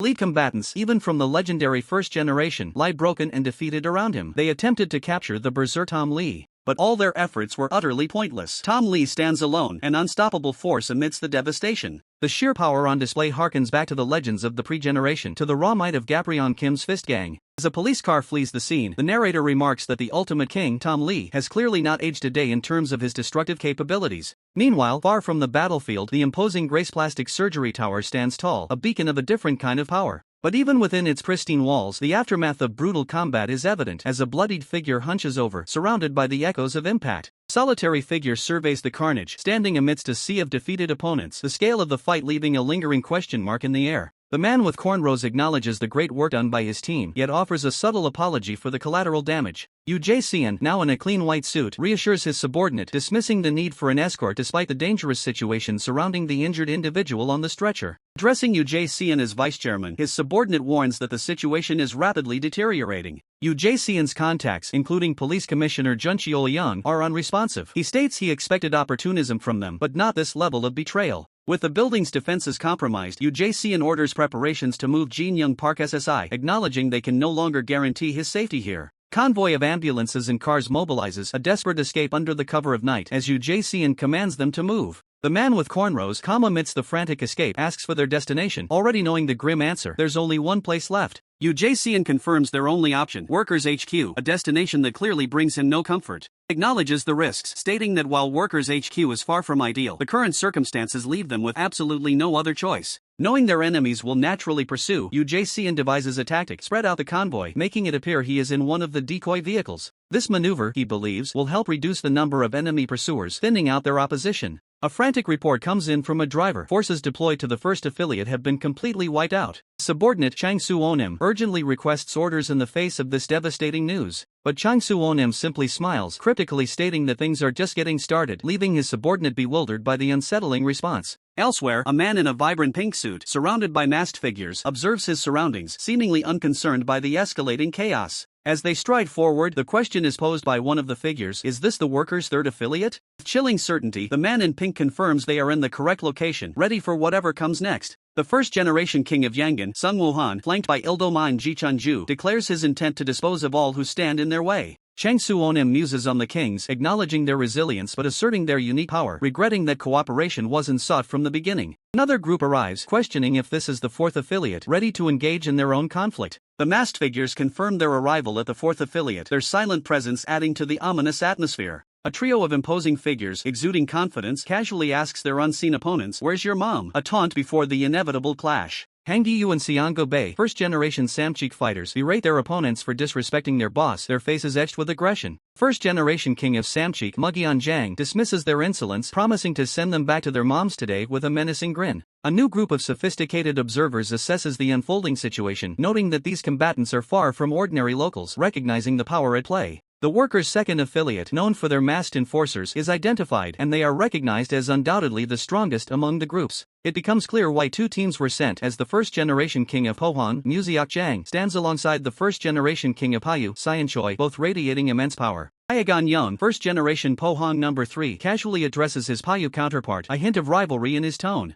Kyung-go-im, first-generation Paju No. 3, curtly dismisses him, refusing to engage in conversation, his sunglasses hiding his expression. Yunsu Huang, first-generation Pohang number 2, proposes a bet to Myung-jin Jeon, first-generation Payu number 2, who questions the terms. Terms of the bet are revealed. Whoever clears out the second affiliate first wins, with the loser surrendering their entire business, a high-stakes gamble. Back on the road, the man with cornrows navigates the streets, the masked figure silently observing from the passenger seat, the convoy speeding towards an uncertain fate. His eye, sharp and focused, reflects the grim determination required to survive this desperate chase, a resolve burning within. The resolve is immediately tested as the side mirror reveals two high-performance vehicles closing in rapidly, their presence a stark threat to the ongoing chase. Jae Seon, maintaining a calm demeanor, relays a critical update through his earpiece. We have a problem. A voice from the other end urgently demands, what is it? The highway behind them is now swarming with a relentless convoy of high-speed pursuers. Jae Seon confirms, there are cars chasing us right now. He explains they managed to scatter the initial chasers, but new ones have joined, intensifying the pursuit. He delivers the grim truth, we can't shake them off. At this rate, they might be forced to fight while surrounded, and against that many enemies, the chances of protecting their target are low. The unseen recipient of the call sighs, acknowledging, that's a headache. Flicker of determination crosses Jae Seon's face, his eyes narrowing behind his glasses. He declares with conviction, there is one way. The voice on the other end questions, Vice Chairman? The driver, a formidable man with braided hair, grips the wheel, his profile etched with fierce resolve as he demands, what do you mean?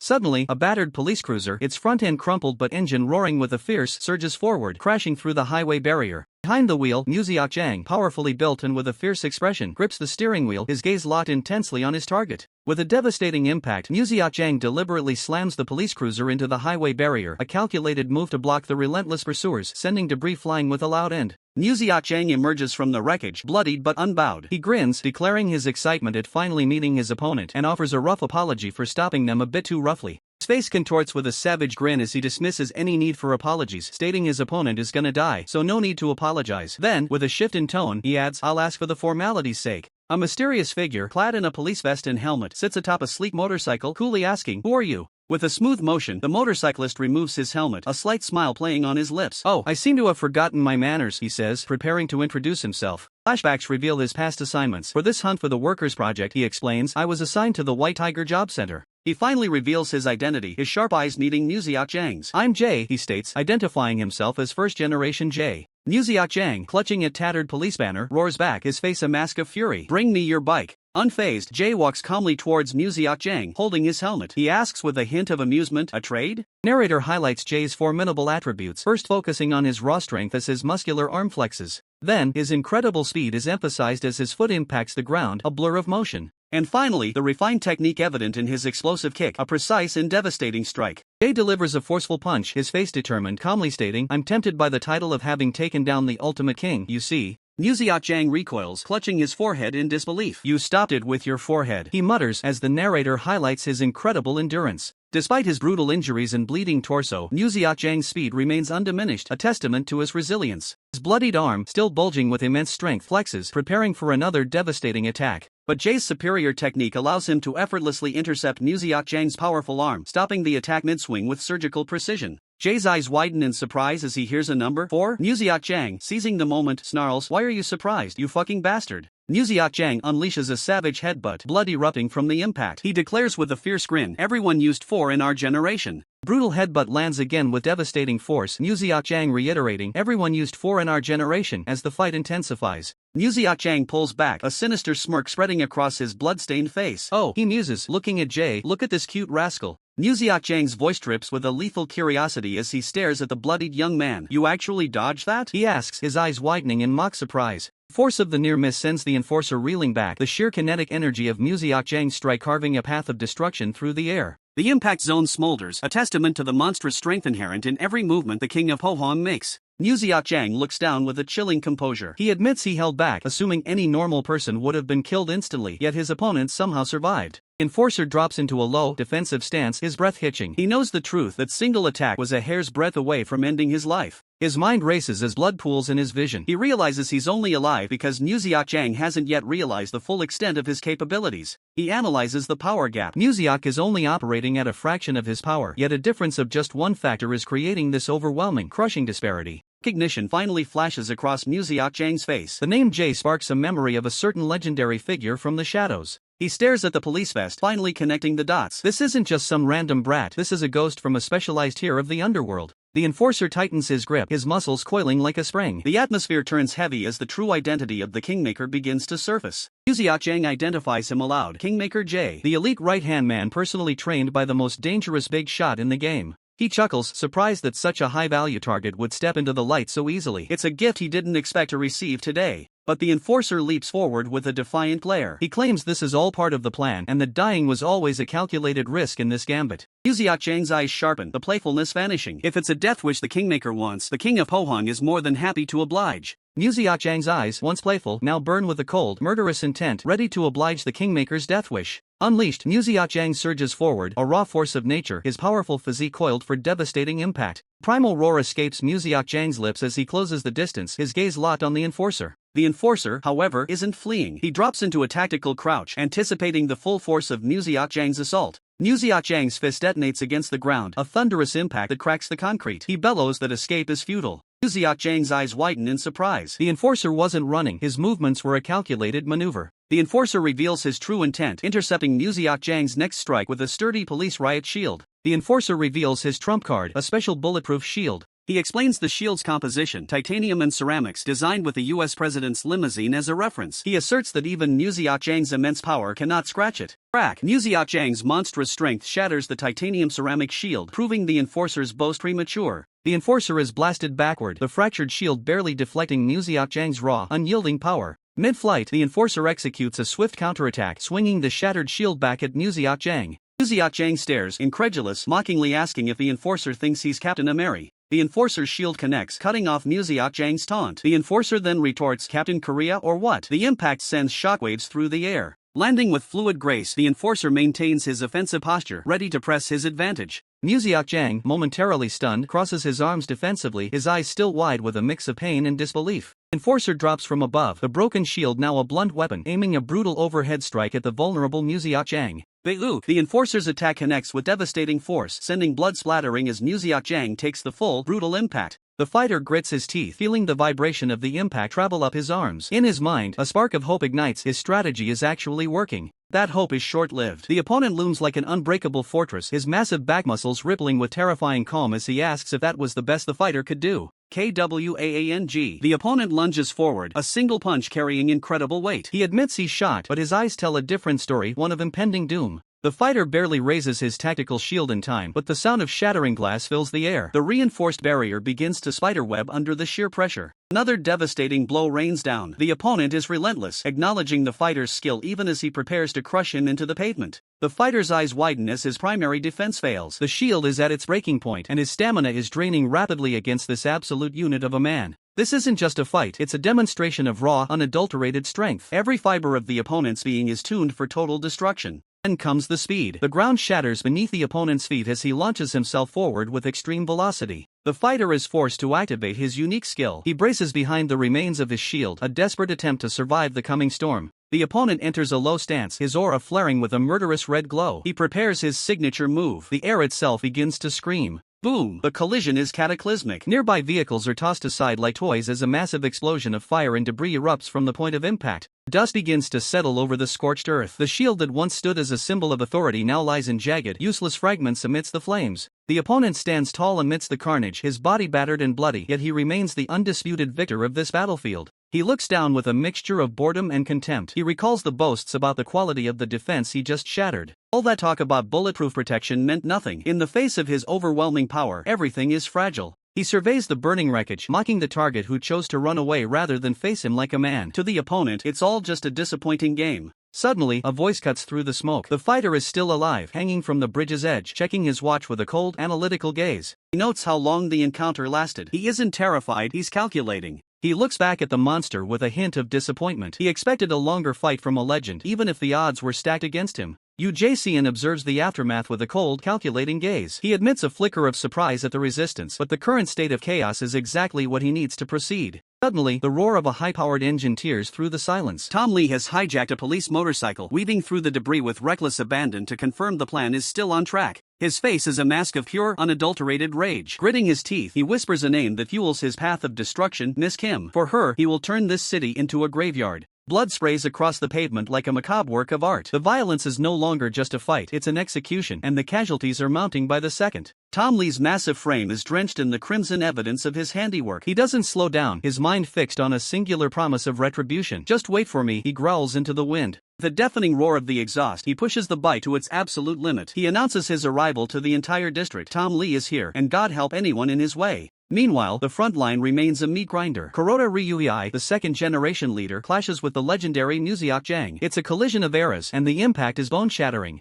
Museok Jang takes a heavy blow to the jaw, blood spilling from his lips. He stares back with a terrifying intensity, admitting that the speed of this new generation is indeed shocking. Speed isn't everything. With a dismissive grunt, the king of Pohang shifts his weight, preparing to show this rat the difference between a fighter and a true monarch. He counters with a devastating strike that sends shockwaves through Ryuhei's guard. Museok Jang mocks the boy, telling him that simply taking hits won't win a war against a legend. Ryuhei reels back, his composure slipping. Museok Jang reminds him that his generation was forged in a far more brutal fire, filled with monsters that make Ryuhei look like an amateur. He gestures to the surrounding carnage. The battlefield is littered with Ryuhei's fallen comrades, all reduced to broken heaps by the overwhelming power of the first generation. The workers' enforcers stand over the defeated, holding their glowing masks like trophies. They are mere tools of a higher power, moving on cold orders with zero room for empathy or hesitation. With a chilling smile, they make it clear that resentment is useless. They are the cleanup crew, and they've been promised that the aftermath of this slaughter will be handled by those at the top. Desperate cry for Ryuhei echoes through the alley as another ally is ruthlessly neutralized. The tide has turned, and the second generation is drowning in a sea of blood and superior experience. The executive finds himself at the center of a nightmare he can't escape.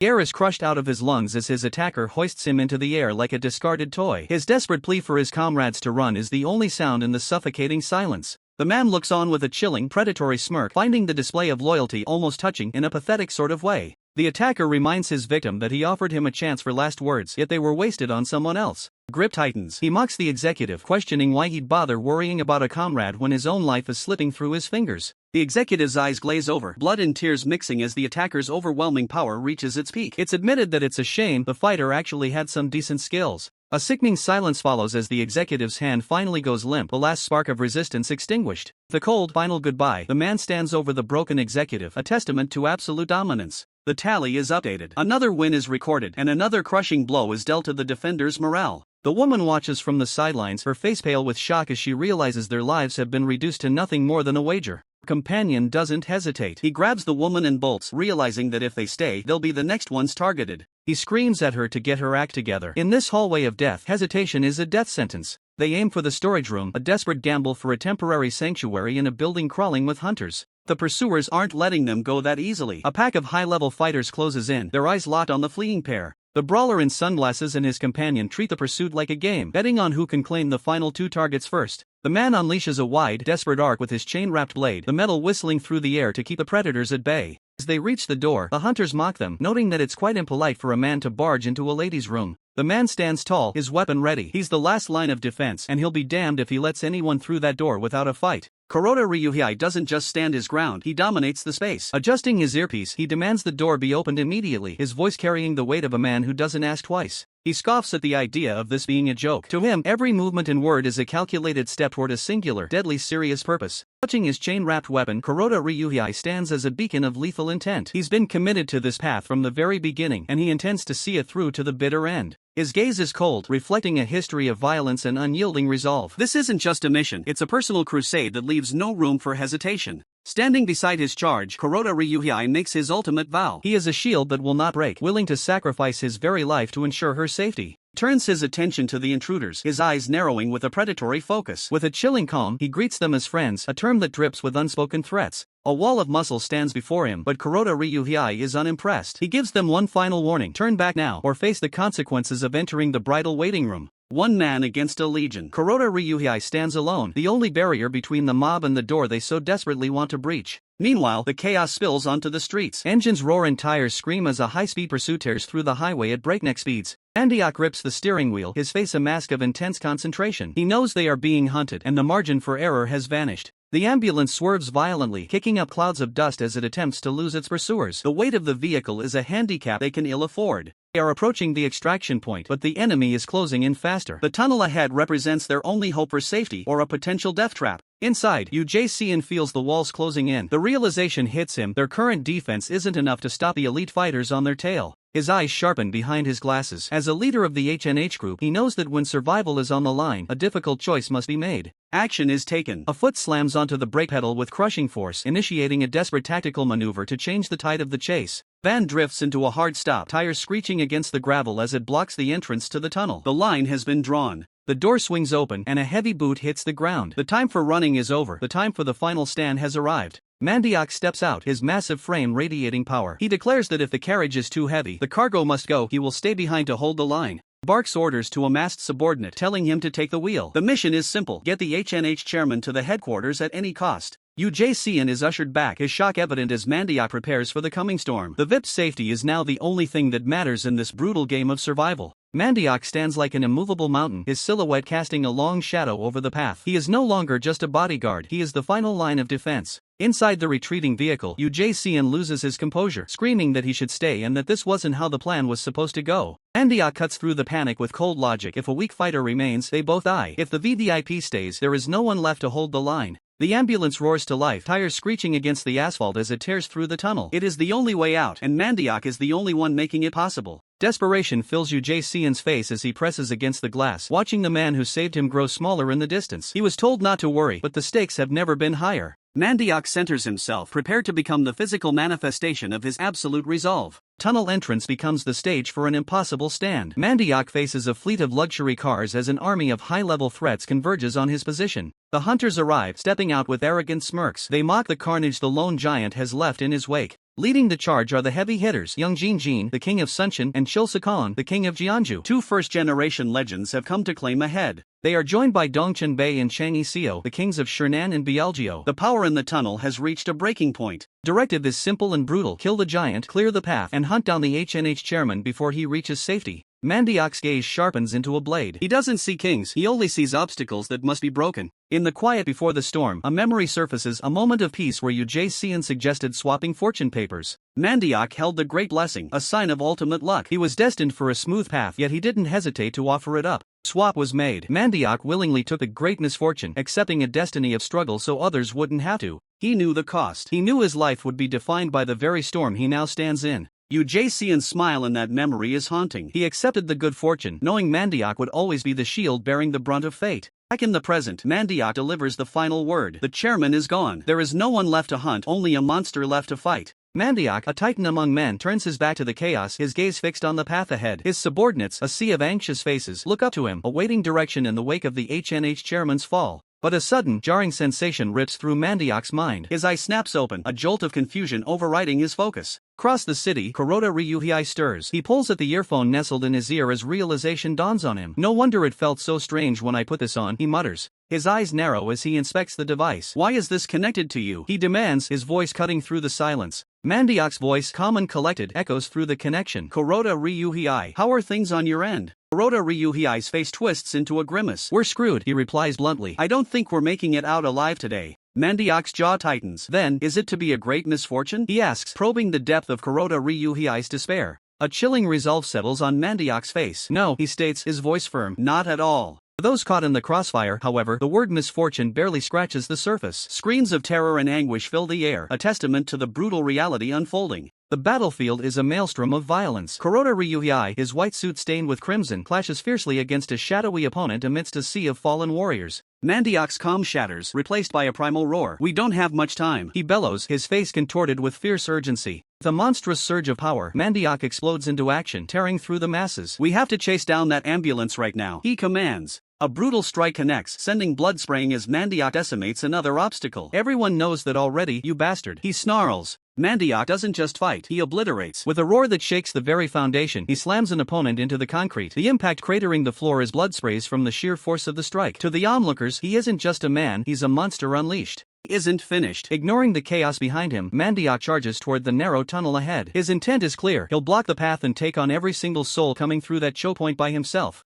A tidal wave of enemies surges forward, a sea of bodies fueled by desperation. But Mandiak stands as an immovable mountain, his silhouette a grim promise of the violence waiting for anyone brave enough to close the distance. But as the heat of battle intensifies, a single word echoes in the back of his mind: cramped. It's a feeling that has haunted him long before this hallway, a suffocating weight that triggers a memory he can never truly outrun. Years ago, the world was just as tight, just as cold. A younger Mandioc sits curled in the darkness of a school locker, his massive frame forced into a space never meant to hold him. The locker wasn't just metal and shadow, it was his reality. While other students found their seats in bright classrooms, this narrow, airless box was his only sanctuary. He learned early on that in a world built for the elite, there was no room for someone like him to breathe. The school was a fortress for the privileged. Children of doctors, high-ranking military officers, and powerful judges walk the halls, their futures paved by the bloodlines and connections of their parents. Were born at the finish line, whispering about judges' conferences and family alliances. To them, the hallway was a stage for their bright futures. To Mandioc, it was a gauntlet of judgment. The elite students discussed their special admission tracks with casual arrogance. Their world was one of choices and luxury, or even the thought of their next step was a matter of calculated ambition.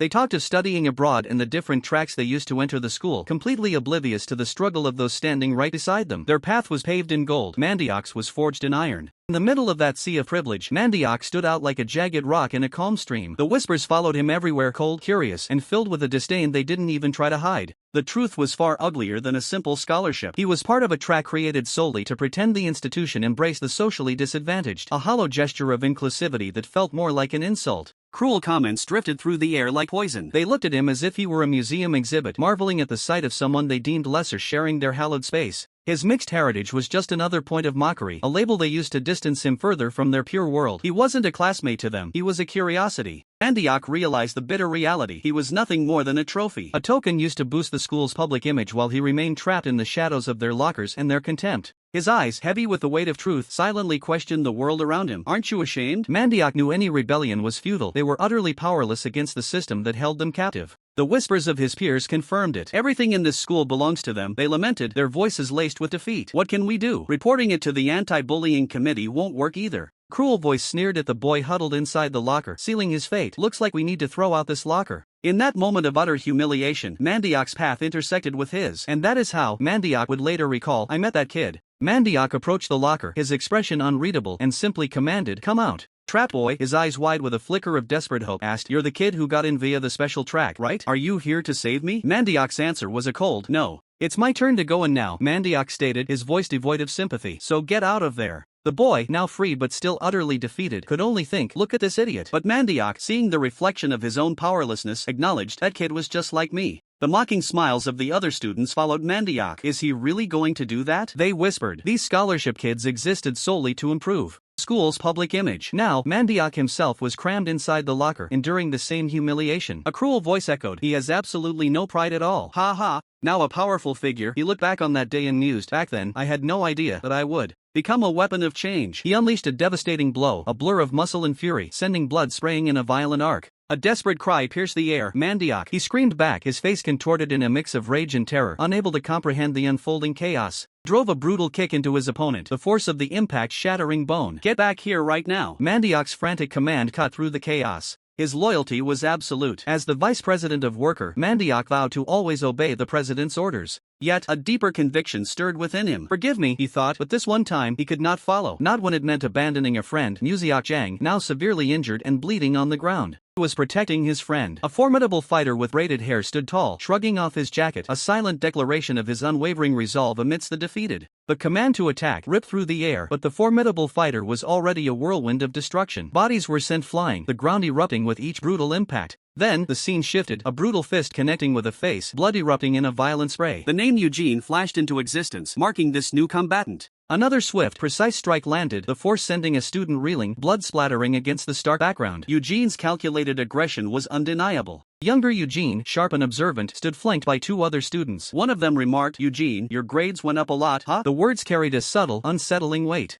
The scene revealed a bullied student cowering on the ground, comforted by his peers. Eugene's voice echoed, I know you're smart, but you should probably tone it down a bit, don't you think? The narrator observed the victim's stoic silence. That kid had absolutely no complaints about the bullying he suffered. Eugene covered his eyes, a flicker of surprise crossing his face. Ah, I see. Instead, he actually tried to understand them. A rare moment of introspection from the calculating student. Under the dappled light of the trees, Eugene sat beside the quiet student, his mind racing. I must remember my dream. I became curious about that kid. Leaning closer, Eugene's curiosity deepened, silently pondering the reason why he entered this hell. The afro-haired student, noticing Eugene's intense gaze, then spoke, Eugene, I'm curious. What a person like him is thinking. His gaze was piercing, seeking answers. The afro-haired student, observing the interaction, then directly asked the bullied boy, "What is your dream?" The answer was simple, yet profoundly disappointing to Eugene, an office worker. His expression tightened, the mundane ambition clashing with his own complex thoughts. The afro-haired student's eyes widened in disbelief. Even though he had a brain capable of doing anything, he just wanted to be an office worker, something anyone could do? The sentiment of wasted potential was palpable. A slight smile played on the afro-haired student's lips as he began to voice his thoughts. Surely you could have a dream that is more.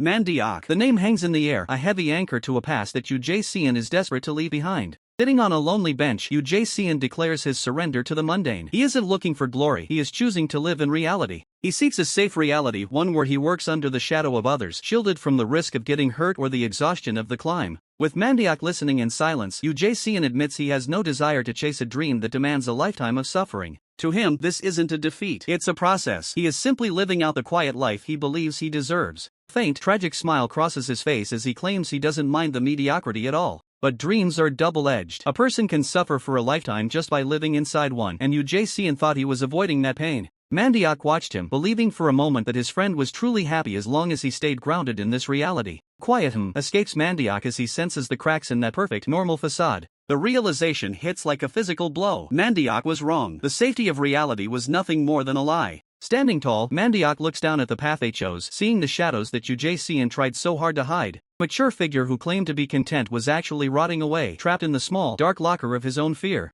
Ujasian wasn't living, he was decaying in a reality that offered safety at the cost of his soul. So, Mandiak made a choice. If Ujasian couldn't find the strength to dream, Mandiak would carry that dream for him. He ignites his resolve. Mandiak unleashes a devastating strike, choosing to live in the dream alongside his friend, no matter the cost. Mandiak grinds his teeth, his eyes burning with an intense fire. "Geez," he mutters, "you really are different." Enforcer watches, the weight of Mandiak's loyalty finally becoming clear. He understands now why Mandiak is fighting this war all by himself. The battlefield is a graveyard of legends. A powerful veteran stands among them, a testament to the brutal hierarchy that others are desperately trying to overturn. The warrior isn't just facing one opponent, he's up against the collective might of an older generation. A formidable figure lunges forward, his movements a blur of raw power as he attempts to crush the warrior's resolve. Blood coats his teeth, but his eyes remain fixed. There is no room for fear when you're fighting for a cause that transcends your own life. Every breath is a struggle, yet he refuses to yield an inch. A devastating strike connects, sending shockwaves through the air. The speed and precision of these veteran fighters are on a different level, turning the area into a chaotic vortex of violence. Another powerful fighter enters the fray. With a lethal combination of speed and strength, he delivers a blow that would end any ordinary man. The sheer force of the impact paints the ground in crimson. Warrior screams into the void, his spirit pushing past the limits of his broken body. These aren't just ordinary opponents, they are the embodiment of a region's violent history, and he is feeling every bit of that weight. Far from the chaos, a man sits in chilling composure. He speaks of the region not as a province, but as a territory separate from the laws of the land. His words carry a heavy, ominous truth. A companion listens, his expression shifting from amusement to concern. He questions the man's perspective, wondering if such a dated view of the region still holds weight in their modern world of power. The man clarifies his stance with an old warning: never show off your strength in this region. Its reputation for producing the toughest fighters in history isn't just a rumor, it's a warning etched in blood. Companion realizes the man isn't exaggerating. The history of this land is written by those who survived its brutal lessons. It is a place where strength is the only currency that matters. As he pours a drink, the man drops the final, chilling truth. He considers the region separate because it isn't inhabited by ordinary men, but by monsters who have mastered the art of war. In this land, fighting is as common as daily bread. Even a simple transaction in a local shop carries the underlying tension of a region where everyone is a potential threat. Genetics of combat have been passed down through generations, creating a lineage of warriors. The smiling face of a local hides the predatory instinct that defines the people of this land. And those monstrous genetics haven't faded with time. They are being passed down to the current generation, ensuring that the legacy of those legendary veterans will continue to haunt the world. That legacy manifests as a chilling warning to anyone foolish enough to cross the line. To challenge this power is to make an enemy of the entire region. Enforcer looms over his prey, his gaze cold and devoid of mercy. He acknowledges the effort put forth, but calmly declares that the struggle ends here. A sickening crack echoes through the air as a devastating blow connects, painting the scene in a spray of crimson as the target is sent reeling. But even the most formidable warriors aren't immune to the toll of battle. The vice president awakens in a sterile hospital room, his body anchored by heavy casts. The damage sustained in his previous encounter was catastrophic. Multiple fractures had turned his body into a map of broken bones and shattered pride. X-rays told a grim story. The trauma was so severe the doctors feared he would never take another step, let alone return to the battlefield. However, he didn't just ask for healing, he demanded an upgrade. Titanium pins were forged into his frame, reinforcing his broken limbs with cold, hard metal. That leg is no longer a liability. It has been transformed into a lethal weapon of mass destruction, capable of delivering strikes that defy human limits. Dropping to the ground, he anchors himself, his palms gripping the floor as he prepares to unleash a whirlwind of kinetic energy. He launches into a high-speed rotation, his body becoming a blur of motion as he channels the full weight of his reinforced frame into a single arc. The sheer torque generated by his pivot is immense, turning his entire form into a living centrifuge of violence. The impact is absolute. The lethal weapon finds its mark, crushing the opposition with a force that sends shockwaves through the very foundation of the building. Watching the carnage unfold, the observer can't help but be impressed. Taking down multiple powerful fighters in a single instant is a feat that few in history could ever hope to achieve. The dust begins to settle, revealing the battered remains of a battlefield where the line between life and death has worn thin. Sunglasses Brawler exhales a shaky breath, his voice barely a whisper as he checks to see if any of his comrades are still drawing breath after that absolute slaughter. Blood drips from his brow as the reality of the situation sinks in. He admits that he was on the verge of meeting his end, never imagining that a single opponent could possess such overwhelming, terrifying strength. The Enforcer watches with a cold, calculating gaze, noting that the enemy's resolve isn't just strong, it's legendary. This wasn't a sudden burst of power. This man was a monster from the very second he stepped onto the field. It's a psychological weight that physically manifests. When a warrior's spirit reaches this level, they don't just fight, they dominate the space around them, appearing like a titan to those unlucky enough to stand in their way. The visual disparity is jarring. A looming shadow of pure intent towers over the battlefield, a literal representation of the power gap that has left the seasoned fighters paralyzed in awe. Suddenly, a voice cuts through the tension. The Enforcer speaks directly into his comms, acknowledging a presence that shifts the entire political weight of the conflict, the HNH chairman himself. In the midst of the chaos, Kuroda Ryuhei erupts into action, his blades clashing with a violent spark. He's a whirlwind of steel and blonde hair, desperately trying to regain control as the situation spirals into a bloodbath. A calm, authoritative voice echoes, demanding Kuroda Ryuhei to keep his head. In a fight of this caliber, losing your temper is a death sentence, and there's no room for reckless mistakes. Muscular frame of the combatant tenses, every fiber of his being screaming for survival. He refuses to let his life be snuffed out like a flickering candle. If he's going down, he's taking the world with him. The Enforcer casually lights a cigarette, the smoke curling around his smirk. He's already secured the bag, but seeing this level of raw determination makes him wonder if there's more profit to be found in betting on a miracle. His sharp eyes dart toward the entrance. A new pressure is entering the arena, a presence so heavy it makes the air itself feel thick and suffocating. Stepping out of the darkness is a man draped in a dragon-patterned suit. It's Oh Chang-soo. He walks with the relaxed gait of a predator who knows the hunt is already over, reminding everyone that their work isn't finished yet. The atmosphere shifts instantly. This is the first-generation king of Giala. With a bored expression, Oh Chang-soo warns them to watch their step because the man they're facing has kicks that don't just break bones, they end lives. He scoffs at the performance so far, claiming that the long period of peace has made these fighters soft. They've lost that killer instinct, that razor-sharp edge that only comes from constant warfare. Chang-soo reaches down, gripping a heavy metal rod as if it were a mere toy. He's ready to show them what a true king looks like when he decides to stop being a spectator and starts being a participant. But before he can even make his move, a massive, high-speed kick tears through the air toward him. The taunt is thrown back in his face. Is the king of Giala the one who's actually gotten rusty? A powerful kick strikes the opponent with devastating force, sending a shockwave through the air as blood splatters from the impact. Despite the brutal hit, the fighter snarls in defiance, mocking his opponent and questioning what can be achieved with a body that is already broken. A chilling grin spreads across the opponent's face as he claims he can sense the fighter's weakened state just by the sound of his breathing. In a different setting, a man expresses concern to his superior about a fighter's lethality while warning that his stamina is critically low. A man sits in a hospital bed, gazing out the window while receiving a grim prognosis about needing years of rehabilitation after resting for too long. Man hesitates before revealing he has heard about a new project, hinting at his desire to return to action despite his condition. The brutal fight continues as a punch lands squarely on the fighter's chest. His internal monologue acknowledges the gravity of his failing physical state.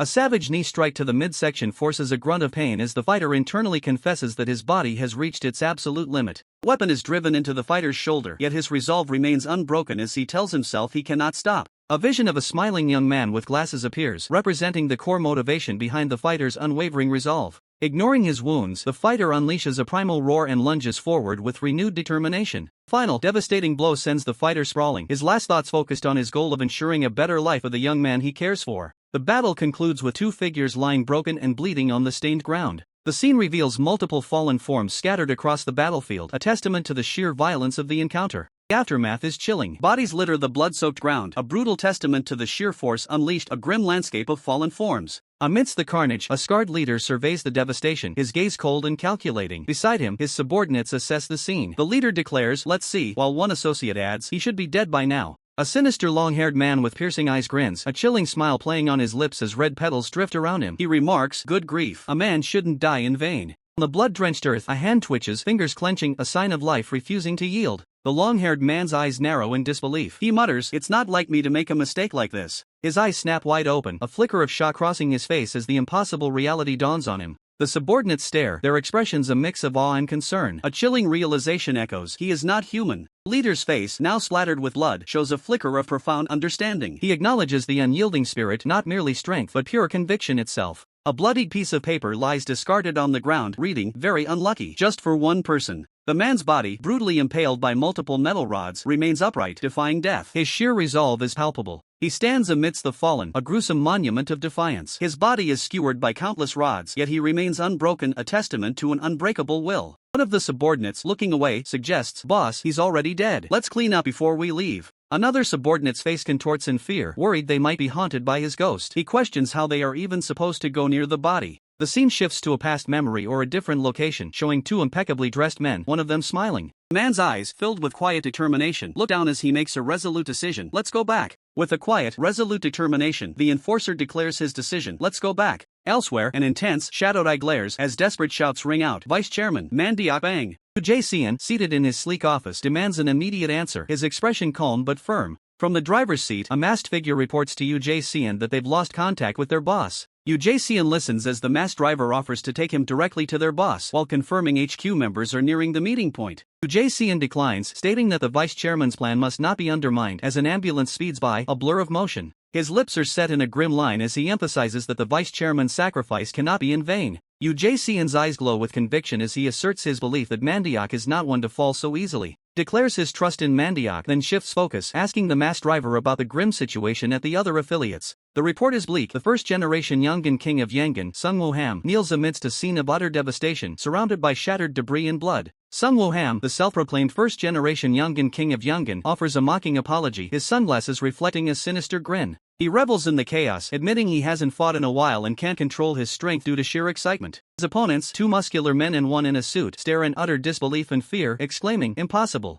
A vast number of masked figures lie defeated and bloodied on the ground, a testament to Sung Woo-ham's power. As he muses, it feels like the old days. Sung Woo-ham, flanked by two imposing figures, strides forward, ready for the main dish, while his remaining enemies whisper in terror, "They're too strong." Three defeated fighters from before cry out to their master, questioning if their struggle is truly over. A new group of powerful fighters emerges, led by Mug-eon Jang, who scoffs at the defeated, calling them dumb FCKS and questioning if it's truly over. Mug-eon Jang, the first-generation Samchi king of Samchi, expresses his disappointment, having expected more from the second generation. He dismisses the bloodied, defeated fighters as nothing more than a bunch of orphans. A lone, bloodied fighter stares in despair, acknowledging that everyone is down. A brutal kick connects with explosive force, sending a fighter flying, a stark reminder that these new adversaries are on a different level. Another devastating punch lands, sending a fighter hurtling through the air, blood splattering. The white-suited fighter is overwhelmed, caught in a relentless flurry of kicks and punches from multiple assailants. Heavy chains ensnare the fighter, dragging him down, his struggle futile against the overwhelming force. Even the sunglasses brawler is now bound by thick chains, his face etched with pain, yet a flicker of defiance remains in his eyes.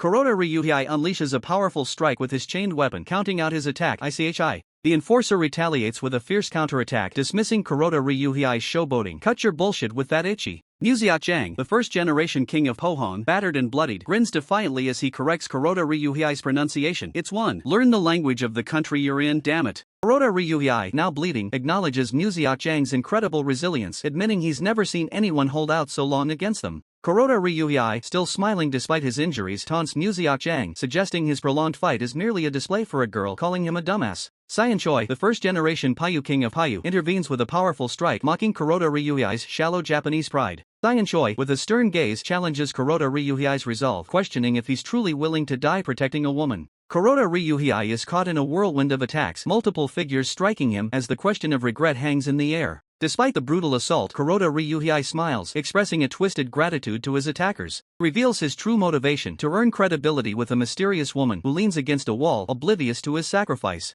In a flashback, Kuroda Ryuhei declares his intense devotion, stating she is not just any woman but the very engine that keeps him alive. His bloodied face contorts into a crazed grin as he vows to go berserk for her. Woman's memory of him is one of disgust, her mouth wide in a silent scream as she remembers calling out his name, Ryuhei. It was disgusting. She recalls their first meeting, Kuroda Ryuhei bathed in a harsh light, a figure she initially found repugnant. Her thoughts condemn him as a vulgar, low-class thug, yet she admits she was helplessly forced to choose him. Her determination hardens as she remembers her strategic need for him to create an underground organization for the workers. Now masked, the woman calling herself Nico declares the circus show over and prepares for another round, walking with a mysterious companion. Nico's voice remains cold and detached behind her mask, dismissing any comparison to Sino-Han. To her, the man before her isn't even worth mentioning in the same breath as her lost love. Her gaze hardens. There is no room for negotiation or partnership when the person she truly desired is gone, leaving a void that no one else can fill. The memories of the past are a heavy burden, a sea of faces and a life that once felt secure but has now crumbled into chaos. In the silence of her room, the weight of her loss finally crushed her. She felt as though she had lost everything, her world stripped of its color and purpose.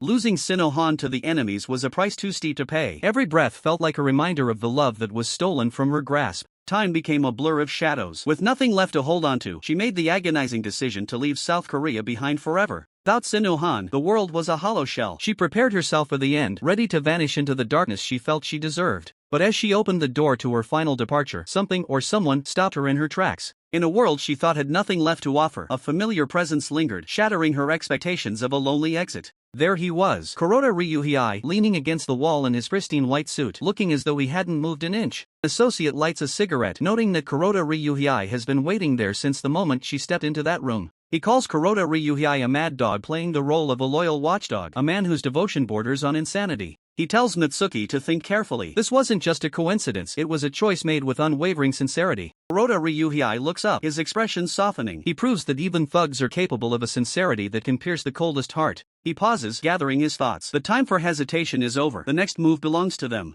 Standing tall as the workers' second affiliate executive, Kuroda Ryuhei prepares to lead. He asks if they are ready to face what comes next. Turning to the present, he knocks on Mitsuki's door, checking if she's inside. His tone is respectful, yet firm. He mentions that the HNH chairman came by. It wasn't a major event, but he felt it was his duty to keep her informed. The plan is in motion. They are set to take down Big Deal, and the second affiliate is expected to play a crucial role in the upcoming clash. He warns her that he might have to face Shiba Inu. The stakes are rising, and the battlefield is being drawn. If they clash again, Kuroda Ryuhei vows to give it his absolute best. He won't hold back, not when so much is on the line. He can't stand to see his comrades get hurt. His motivation is simple: protect those under his care, today and every day. He turns to leave, telling her it's okay if she hates him for his choices. He is prepared to carry that burden alone. Suddenly, he stops. A voice calls out, questioning why he thinks he gets to decide how she feels. Mitsuki steps out of the shadows, her presence commanding attention. She won't let him dictate the terms of their relationship. She tells him not to get hurt. Despite her cold exterior, a flicker of genuine concern escapes her lips. A faint smile touches his lips. He tells her to fight whoever she wants, as long as she returns to him safely. With a new sense of purpose, Kuroda Ryuhei strides forward. He finally has a reason to win, a reason he simply cannot lose. But the path of a warrior is paved with pain. Later, Kuroda Ryuhei lies bandaged and broken, the physical toll of his devotion evident.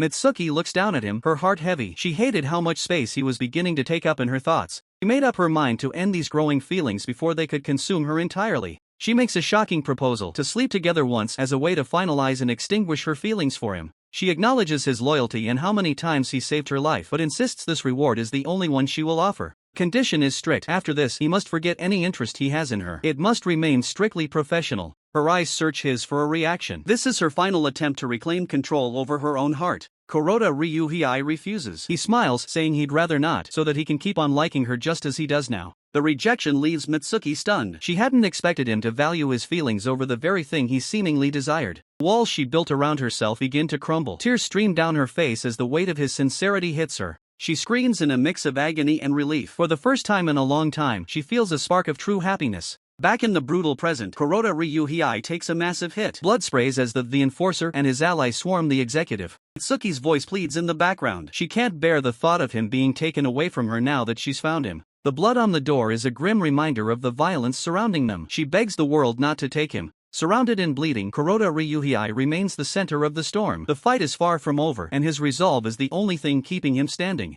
Relentless assault continues, a brutal strike connecting and sending blood splattering across the chaotic scene. A surprised brawler in sunglasses observes the unfolding chaos, his expression questioning the unexpected turn of events. Despite the brutal onslaught, the fighter stands, bloodied but unyielding, his eyes burning with defiance as he challenges his opponent, asking if they're surprised he's still alive. An enforcer, observing the fighter's incredible resilience, muses on whether such raw endurance can only be awakened at the precipice of death. The fighter's eyes, wide with desperate intensity, betray his inner struggle, yet his resolve remains unbroken as he asserts that his mere survival won't be enough. Surrounded by a flurry of attacks, the fighter defiantly declares that true strength isn't measured by mastered technique but by sheer, unyielding power. Blinding burst of impact explodes through the air, signifying a devastating strike that shakes the very ground. The bloodied man's face contorts in shock as a familiar voice cuts through the chaos, asking if he's alright and greeting him after a long absence. Suddenly, a new ally appears, effortlessly blocking an incoming kick and announcing his arrival to aid the fallen fighter. A series of fragmented memories flash, revealing a past defeat and capture, as the newcomer bitterly reflects on the cruel twist of fate that now forces him to assist the very person who once overpowered him. With a stoic expression, the newcomer acknowledges his past and current predicament, attributing it to the will of a higher power. An enemy fighter glances up, questioning the identity of the newcomer, then orders his comrades to engage him, dismissing his presence. Another attacker, mid-leap, redirects his focus, urging his allies to eliminate the original target before dealing with the new threat.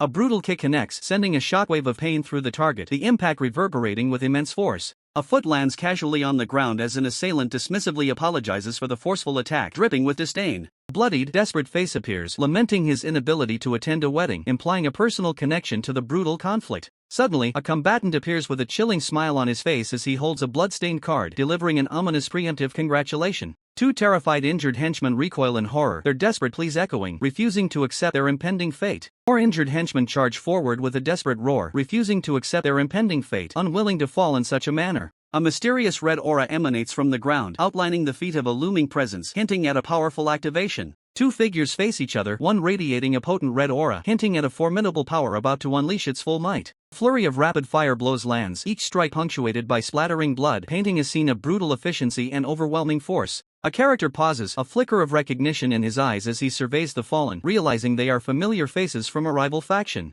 A fighter clenches his jaw, his eyes burning with fury as he curses his enemies, convinced their true objective was his body all along. A man in a vibrant pink suit shouts in disbelief, accusing the fighter of being completely insane amidst the chaos. The brawler in sunglasses, unfazed, casually hoists the pink-suited man over his shoulder, a silent testament to his raw strength and dominance. With a devastating overhead swing, the brawler unleashes a powerful punch, aiming to incapacitate his foe with a single, crushing blow. Pink-suited man's face contorts in terror, recognizing his attacker, as a choked cry escapes his lips, a desperate acknowledgement of his past. A montage of past events unfolds, showing a figure in various states of conflict and triumph, hinting at a storied and brutal history. A legendary figure appears, his presence commanding as he utters a familiar call, signaling his arrival. A group of battered henchmen huddle together, their faces etched with despair as they resign themselves to their seemingly inevitable end. Two figures launch a synchronized aerial assault, striking a third from behind with brutal force, a coordinated attack designed for maximum impact. A face contorts in a grimace of intense pain and exertion, teeth gritted against the overwhelming pressure of the battle. Eye widens in surprise as a sudden, unexpected thud echoes, signaling a dramatic and unforeseen turn of events. Two figures lie motionless on the blood-soaked ground, their defeat absolute, leaving only a grim tableau of the brutal conflict. The injured henchmen stare in wide-eyed shock as the warrior bitterly declares that their incompetence forced him to bear the burden alone. Composed and calculating man confirms that assistance was dispatched to each affiliate, acknowledging the strategic necessity of their actions. A strategist on a bicycle, speaking urgently into a phone, explains the limitations of their support, stating that only a select few could be sent due to the dire circumstances. The strategist, his expression intense, presses further, questioning if the unfolding events were anticipated from the start, seeking answers. The scene cuts to a wider view, revealing the full extent of the chaos, leaving the viewer to ponder the mastermind behind the unfolding war and its grim consequences. Man in glasses breaks the heavy silence, his expression unreadable and calculated as he faces his counterpart. Across from him, the young man sits in cold composure. The steam from his cup is the only movement in the room as his presence fills the space with a suffocating pressure. The man in glasses leans in, his posture shifting to something more persuasive as he emphasizes the convergence of their paths. Young man's gaze sharpens, signaling that his tactical maneuvering has finally backed his opposition into a corner. A silhouette looms, a figure synonymous with the rising storm of a new generation, standing at the precipice of a shifting alliance. A group of battered men stare in utter disbelief. Their faces, streaked with grime, reflect the shock of seeing a legend arrive in their darkest hour. Overwhelmed by relief and shame, they struggle to find words as the weight of their previous failures becomes undeniable. The figure stands tall against the light, his expression remaining unreadable as a testament to the absolute power he commands. A man in sunglasses strides forward with purpose, his heavy steps indicating the settlement of an overdue debt. The young man remains on the phone, his expression hardening as he prepares to dictate the final, merciless terms. The man in sunglasses signals to his followers, his presence suggesting that an old debt will soon be paid in full. A cold command is visible on the figure's face as he focuses entirely on the execution of the next phase. The final directive is issued, signaling that the hunt has officially begun and there is nowhere left for the target to hide. In the back of a luxury car, a man in a blood-spattered suit meticulously wipes his blade, his focus singular and cold. Driver navigates with visible urgency as the hunt becomes increasingly difficult within the city's labyrinth of shadows. A massive convoy of black sedans snakes across the dam, encountering a resilient obstacle that refuses to budge. Engines roar as the convoy speeds forward, the atmosphere heavy with the weight of the coming conflict. Man in the suit narrows his eyes at the road ahead, where the only way forward is paved with violence. Reports of mass mobilization flood in as reinforcements surface, signaling that the new generation is moving its most dangerous assets. The board is being reset as rising figures prepare for an all-out battle for survival. Driver's composure finally cracks as the scale of the escalating chaos becomes undeniable. In the shadows, figures from the previous generation watch the unfolding war with a predatory interest. The weight of the past hangs heavy in the air as the veteran fighter cracks his neck with a predatory grin. He scoffs at the chaos, convinced that the legends of his era could never be toppled by mere brats. The opponent stares back, his gaze cold and calculating. He knows his strike was precise, a blow that should have ended the fight right then and there, yet his target remains standing. The veteran looks up, a mocking glint in his eyes as he questions how he's still on his feet. It's a taunt, a reminder that the gap in experience isn't easily bridged. Wiping a trail of blood from his lip, the man dismisses the pain. To him, this level of violence is nothing more than a familiar routine he's mastered over decades. Fighter decides he's seen enough. Stepping forward with lethal intent, he declares he'll handle this himself, his muscles tensing as he prepares to unleash a new level of power. Suddenly, the ground trembles. A massive figure enters the fray with the force of a falling mountain, crushing everything in his path with raw, unbridled strength. A thunderous impact echoes through the corridor as the sheer weight of the veteran's power is felt. It's not just a fight anymore, it's an execution. Two veterans loom over their targets like twin pillars of destruction. They mock the effort of their younger opponents, questioning if this meager display of power was truly meant to stop him. The opponent grits his teeth, realizing these monsters from the past are built differently. They don't just endure damage, they thrive on it. Panic begins to ripple through the ranks as cries of desperation fill the air. The coordination of the younger fighters is starting to crumble under the sheer pressure of the veterans. The veteran capitalizes on the lapse in concentration, launching a brutal kick that connects with bone-shattering force. He roars at them to pay attention, for a single distraction in this arena means death. Standing over his fallen foe, the man looks down with utter contempt. To him, these youngsters are far too easily distracted by their emotions. He scoffs, stating that this lack of focus is exactly why the new generation is fundamentally flawed. They have the spark, but they lack the cold, hard steel of the old guard. His companion joins the assault, his fists moving in a blur. He dismisses their resolve as nothing but empty talk, proving his point with every crushing blow he lands. As the younger fighters struggle to breathe, the reality of the war sets in. They aren't just fighting men, they are fighting the very history of violence itself, and the history is winning. The gang leader lashes out with a brutal kick, his voice dripping with contempt as he mocks the pathetic resistance before him. His face contorts in a mask of veteran arrogance, screaming that modern rookies have been softened by peace, reduced to scavenging for the scraps of a war they never fought.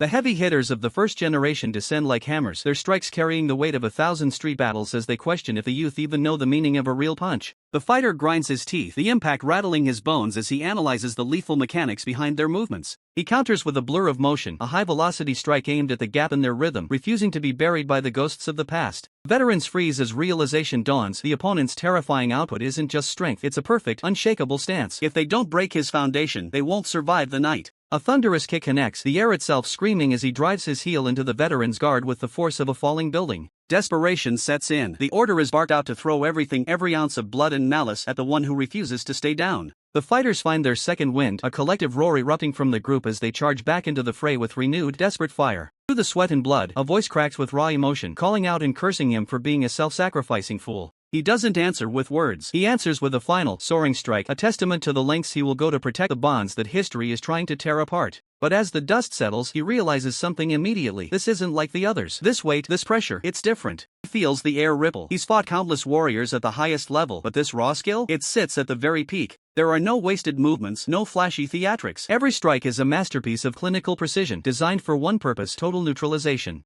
The speed is suffocating. He begins to wonder, is this opponent still holding back? Is there a deeper well of strength not yet tapped into? Dual baton sweep is unleashed, the weapons whistling through the air in a perfect, lethal arc that covers every possible escape route. Despite the onslaught, he cracks a confident, predatory smile. He isn't just surviving, he's analyzing. He accelerates, his batons becoming a blur of afterimages as he rains down a relentless sequence of strikes, seeking any opening in the guard. Shock flashes across his face. He had waited for the perfect moment, yet the opponent danced through the gaps as if he knew the rhythm of the attack before it even began. He seizes the initiative. He was waiting for a big move, a commitment he could exploit. He launches a devastating counterkick aimed to shatter the opponent's momentum. But the trap was too layered. He ducks beneath the gale of the kick, his eyes locking onto his target in the silence of the combat. Gravity betrays him. His balance is gone, his calculated defense crumbling under the weight of a miscalculation he didn't see coming. Staring up from the ground, the reality hits him. He was baited. These fighters aren't just strong, they've mastered psychological warfare. He looms over him, a dark silhouette against the light, batons raised high to deliver a final, undeniable verdict on this battle.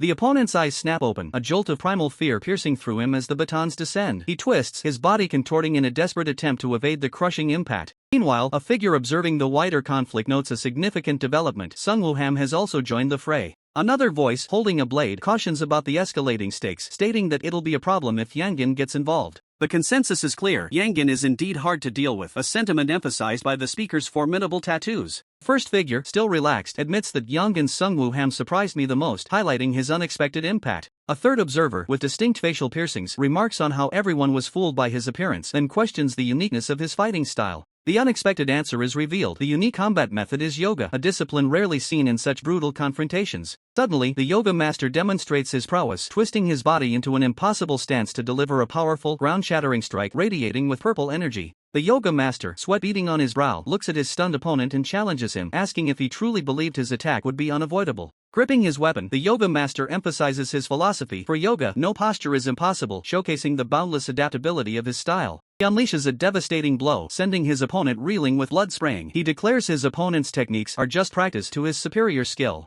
With a cold too bad, the sunglasses-clad yoga master lands another brutal punch, solidifying his dominance in the relentless exchange. The opponent's weapons, a spiked baton and a chained blade, clatter uselessly to the ground, marking a critical turning point in the battle. Yoga master grins triumphantly at his defeated foe, declaring the decisive advantage: "You're disarmed." The opponent, bloodied and horrified, stares in disbelief, his hands instinctively covering his mouth as the reality of his complete defeat sinks in. The yoga master delivers the final, crushing blow, sending his opponent flying with a brutal impact, decisively ending the one-sided confrontation. The impact of the final blow reverberates through the air as the brawler is sent spiraling, his world blurring into a haze of violet energy and raw force. The fighter grits his teeth against the metallic taste of blood, pushing through mounting exhaustion with his eyes locked on the next threat. Nearby, the gang leader lets out a harrowing cry of desperation, tears of failure streaming down his face as his forces crumble under the pressure. In a sudden surge, the brawler lunges forward with a flashing blade, pinning his opponent down in a lethal struggle. Far from the carnage, a man sits in silence, questioning over the phone if their intervention is truly unnecessary while the city burns.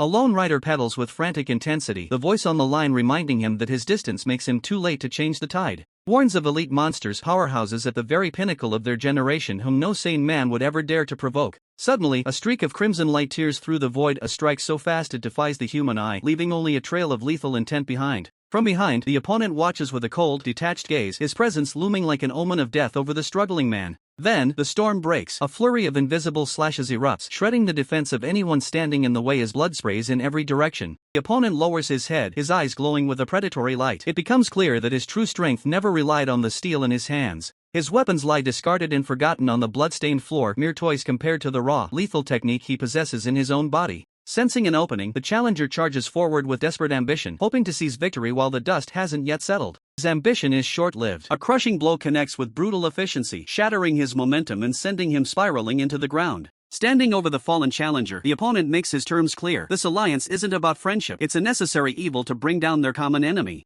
The surrounding henchmen tremble as the opponent shifts his weight. They scream warnings to one another, knowing that if he settles into that stance, the battle is already over. Blurs through the air, his speed leaving after images as he exploits the gap in his opponent's perception. He knows the secret to victory, as long as his momentum never breaks. As long as he refuses to stand still for even a fraction of a second, the rhythm of the fight remains entirely in his hands. He slips behind the massive wall of muscle like a ghost, demonstrating a cold, final truth. Without a target to hit, all that power is useless. Brute attempts a desperate crushing blow from above, but he is already gone, his presence marked only by a glowing ring of tactical intent etched onto the floor. He unleashes a focused storm of violence. Each strike lands with the weight of a sledgehammer, shredding the opponent's defenses in a flurry of high-velocity impacts. The onlookers watch in pure horror. This isn't just street fighting, it's the activation of a high-tier close-quarters combat technique refined into a perfect killing art. His feet pivot with surgical precision, staying perfectly within the radius of his lethal zone as he prepares the finishing sequence. Another barrage follows instantly. The giant is caught in a relentless onslaught of fists, unable to even process the speed of the assault as his consciousness begins to fade. A confident smirk plays on his lips. The common logic among fighters is that close-range combat requires a stable base, that if a user is moving, they are vulnerable.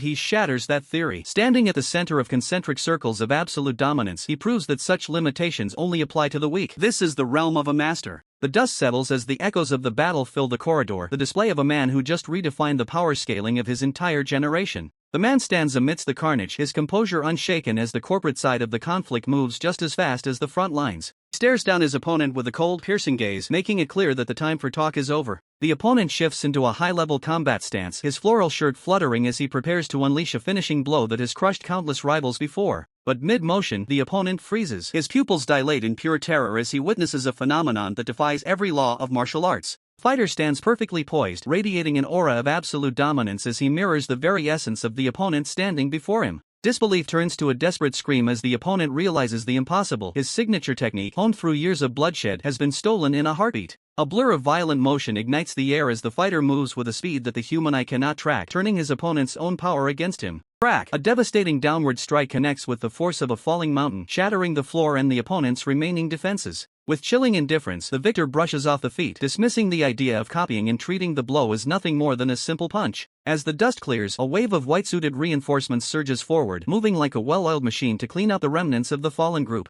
Bloodied but professional, one of the operatives looks on as the objective is secured. The cleanup is already underway. The opponent lies broken in the center of a crater, his reign ended by a monster of the new generation. The situation is officially resolved. The victor looks away, his expression unreadable, showing the cold logic of one who waits for the safest, most efficient moment to take action. With the mission complete, the shadow of the organization looms larger than ever. A final nod marks the end of this chapter, but the struggle for the top has only just begun. The wheels of fate spin faster than the bicycle tearing through the asphalt. Even with the immediate threat neutralized, the board is shifting, and the whereabouts of Kitae can remain a dangerous enigma. Enforcer leans into the wind, his expression a mask of cold determination. He issues a sharp command. He needs to know the moment that man shows his face. His gaze narrows, cutting through the chaos of the recent mission. He relays the update to Eugene. The third and fourth affiliates have been secured. For now, the perimeter holds. Meanwhile, in the sterile silence of a moving transport, Eugene sits in quiet contemplation. The weight of his atonement reflects in the tilt of his head. He clenches his hands, the internal pressure of the HNH group's power struggle mounting. The time for observation is over. Now, it is finally his turn to step into the light. Inside the lead vehicle, a masked operative reports a break in the chain of command. Contact with the vice-chairman has been severed, leaving the operation in a communications blackout.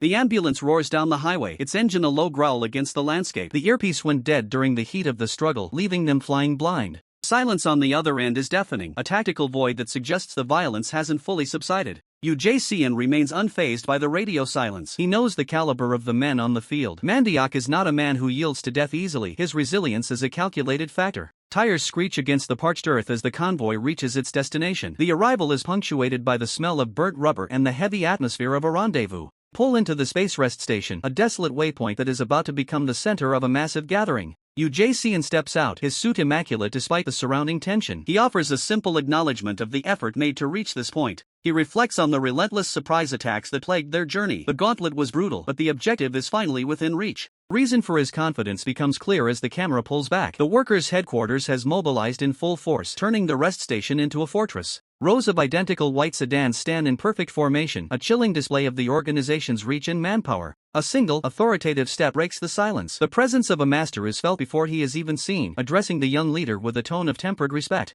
The old master stands at the vanguard of his elite forces. With a calm, steady gaze, he assures Eugene that the danger has passed. Under his watch, they are finally safe. Baekhyun, a legend from the workers' headquarters, admits his surprise. He never expected Eugene to play the HQ card so early in this game. Eugene adjusts his glasses, his expression cold and professional. He explains that no measure is too extreme as long as the HNH chairman remains safe. With a calm authority, Baekhyun declares the hunt for the workers officially over. The arrival of the heavy hitters has changed everything. Behind him stands a literal army, a sea of elite soldiers in white suits, creating an impenetrable wall of power that dwarfs anyone standing in their way. Eugene watches the reinforcement with a calculating gaze, while the masked figure beside him remains silent, sensing the crushing pressure of the pre-generation's arrival. Yu Jae-seon's intent turns murderous. Since they've taken a hit, he reasons that it is only natural to return the favor with devastating interest. Across the city, James Lee leans back, a phone pressed to his ear. He sounds almost amused as he mocks his opponent for still being alive. Yu Jae-seon doesn't take the bait. He tells James Lee he has two pieces of bad news, offering the antagonist a choice of which to hear first.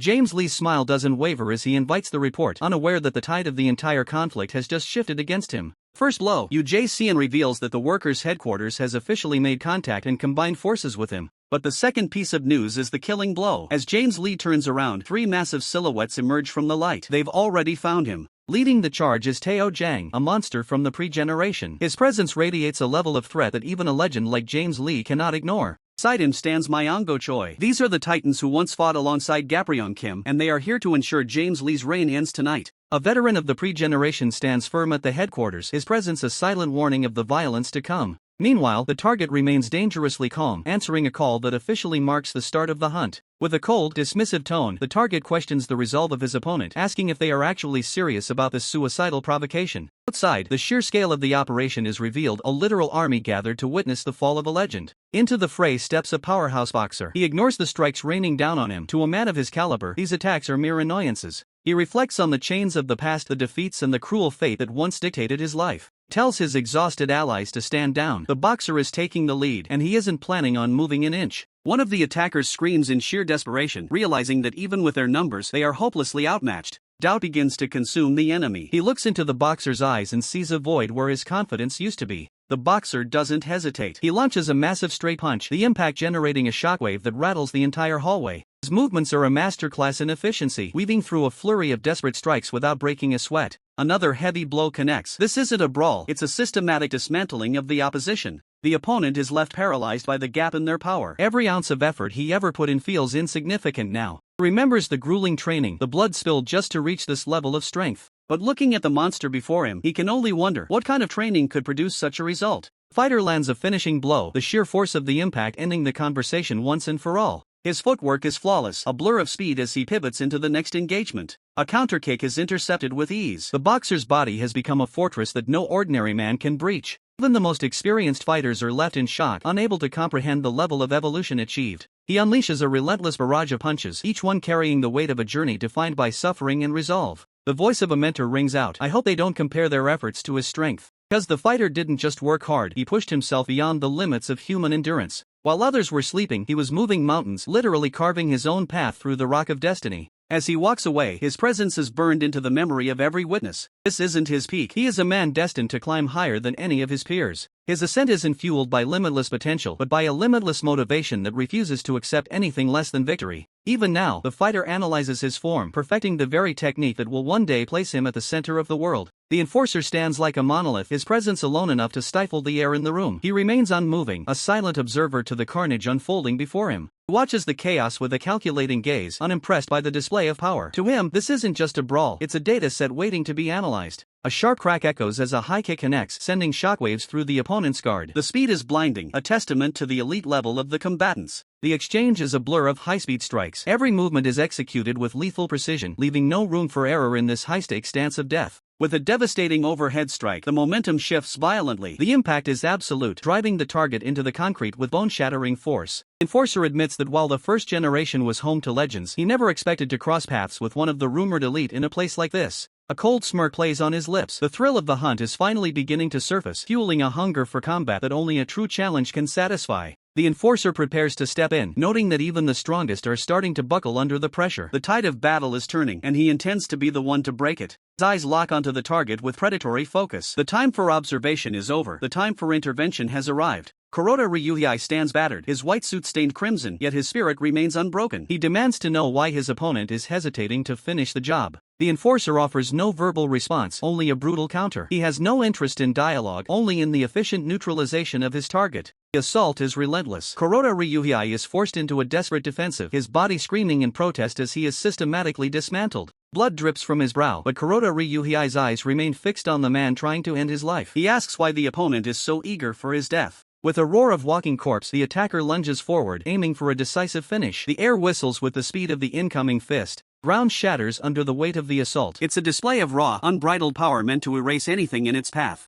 From the sidelines, a desperate plea for help rings out. A comrade watches in horror as Kuroda Ryuhei is pushed to the very brink of existence. The enforcer looks down at the fallen leader, his expression devoid of empathy. He has won, and he expects the defeated to accept their fate. Demands last words, ready to grant the peace and quiet of the grave. To him, this is simply the natural conclusion of the conflict. Kuroda Ryuhei reflects on his life as a leader. The weight of the gang, the constant battles, it's a burden he's finally ready to lay down. He's ready to let it all go. The exhaustion of a lifetime of fighting is finally winning over his will to survive. The enforcer finds the sentiment boring. To him, a fighter who gives up is no longer worth the effort of a proper execution. Raises his boot, declaring that his mercy has reached its absolute limit. The end is just a heartbeat away. A final farewell is uttered as the shadow of death looms over the defeated biker. The world seems to slow down as the killing blow begins its descent. The scream of a comrade is the only thing that pierces the heavy silence. It's a cry of pure, unadulterated grief for a fallen brother. The blow descends with the force of a falling star, meant to crush any remaining spark of life out of Kuroda Ryuhei. But the killing blow misses its mark. Something has changed in the air, a shift in pressure that signals a new, dangerous variable. Kuroda Ryuhei stands again, but the aura around him has shifted. He reveals the truth. He belongs to the Kuroda clan, a lineage of elite ninjas. Trained from childhood in the arts of assassination, he had once abandoned the shadows for the flashiness of the streets. But the shadows have a way of calling back their own. He admits he hated the blandness of ninja life, preferring the roar of engines and the chaos of gang warfare. But survival demands a return to his roots. The biker jacket lies discarded, a symbol of the life he's leaving behind. To survive this encounter, he must become the weapon he was always meant to be. Recalls the fight that united Kanto, where he realized that protecting others was never his true calling. He was a predator, not a guardian. He was never suited for the heroics of a gang leader. He was built for the kill, for the silent strike that ends a life before the victim even knows they're in danger. A ninja fights differently. No honor, no wasted movement, only the objective. And right now, the objective is the man standing in front of him. With his allies watching his back, he is finally free to move with his true, lethal intent. The restraints are off.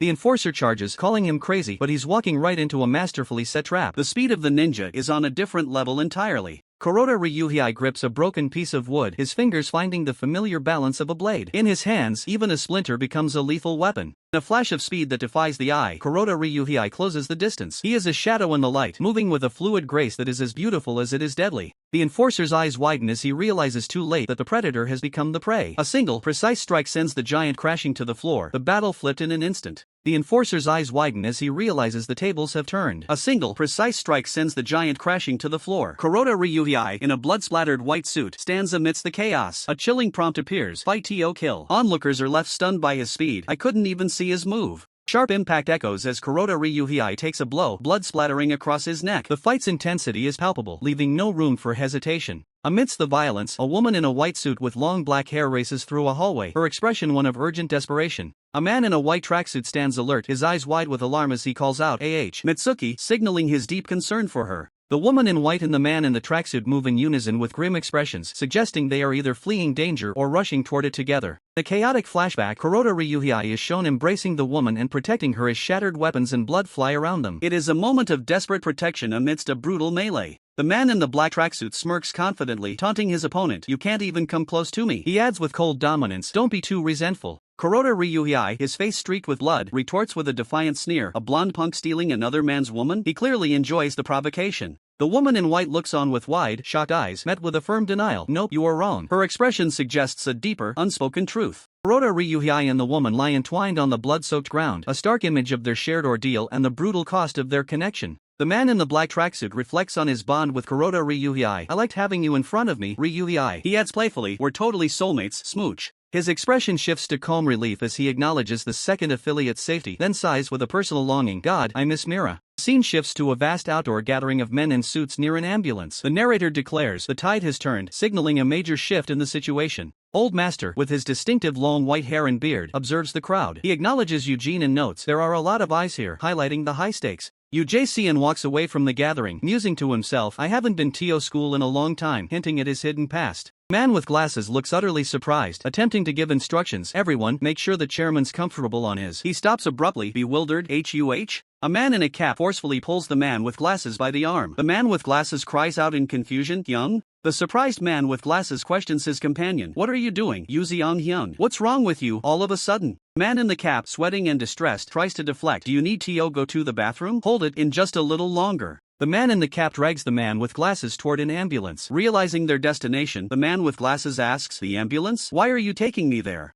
Old Master watches with a knowing smile, musing, I guess it his instincts? I must say it's fascinating, implying a deeper understanding of the events. Confused, the man with glasses asks Old Master, what do you mean by that? To which Old Master dismissively replies, nothing much. Without warning, Old Master delivers a brutal, blood-splattering punch to the man with glasses, coldly commanding, just die. The man with glasses is frozen in shock and pain, blood spattering across his face as the full force of the betrayal registers. Man in the cap stands over the bleeding, injured man with glasses. A heavy silence fills the air following the shocking attack. Jae observes the scene with a serious expression, questioning the apparent lack of information. What is this? Were you not briefed on this? Sunglasses Brawler, flanked by his associates, confronts the group. Why did you come here? Sunglasses Brawler reassures them, you don't need to worry. We clearly got the briefing about betraying Eugene. He elaborates on their deceptive strategy. We only came here to make sure to properly deceive him. The full extent of the betrayal is revealed. Jae looks on somberly, reflecting on the grim situation. Poor Eugene. His vice chairman's already dead. A chilling image of a man in a white suit with a knife in his neck underscores the tragedy, and now he's gonna lose his brother too. A hand grips a door handle with immense force, the metal groaning under the pressure of intense resolve. Old Master offers a hypocritical apology to Eugene. I'm sorry, Eugene. But, standing before the crowd, Old Master delivers a cynical truth. Betrayal is humanity's greatest talent after all, you know? The injured man with glasses struggles to speak, barely managing to mutter, before gathering his strength, it's okay. His eyes, wide and resolute, convey a final promise. Your Hyung will protect you. Despite his injuries, Eugene's brother manages a determined smile, reaffirming his vow. Eugene, your brother's here to protect you. While that vow of protection echoes through the night, the focus shifts to the cold, neon-lit skyline of the workers' private territory, where the real power plays are unfolding. Deep within the heart of the city lies the workers' HQ, a fortress of corporate greed and hidden martial secrets that dictate the flow of the underworld. Inside, we find the man overseeing the next generation of monsters. The Old Master sits as the principal of the Ideal Realization Vocational School, a front for something far more lethal. The Old Master acknowledges his guest with a calm, practiced composure, noting that while he's heard the rumors, this is their first formal meeting. Standing before him is Chang Suo, the first-generation king of Jeolladu. He radiates an overwhelming aura, his patterned suit barely containing his explosive physical threat. Chang Suo eyes the legend before him, declaring he wanted to see the Old Master's face in person before the inevitable assault on the workers begins. Unmoved by the bravado, the Old Master questions how long the king intends to test the waters with these empty provocations. Chang Suo drops a bombshell, mentioning that James Lee already spoke of the Old Master's past. He knows about the history with Charles Choi and demands the Old Master stop calculating his odds. The king of Jeolladu leans back, delivering a final ultimatum that cuts through the tension. Are you joining us, or not? The silence in the room is deafening as the Old Master looks down at his own nameplate, the weight of his pre-generation legacy pressing against the present conflict. With steady hands, the Old Master begins to pour a cup of coffee, his voice remaining level as he asks Chang Suo what he thinks of the school after looking around. Chang Suo doesn't hesitate. He knows this place is a facade. To him, it doesn't look like any normal school he's ever seen. The Old Master continues to pour, the steam rising as he prepares to reveal the brutal philosophy that governs these halls. He counters with a chilling perspective, the school is ordinary. The only difference lies in the subject matter. While traditional schools teach students to hold a pen, the Old Master teaches them how to survive. In this academy, combat is the only curriculum that matters.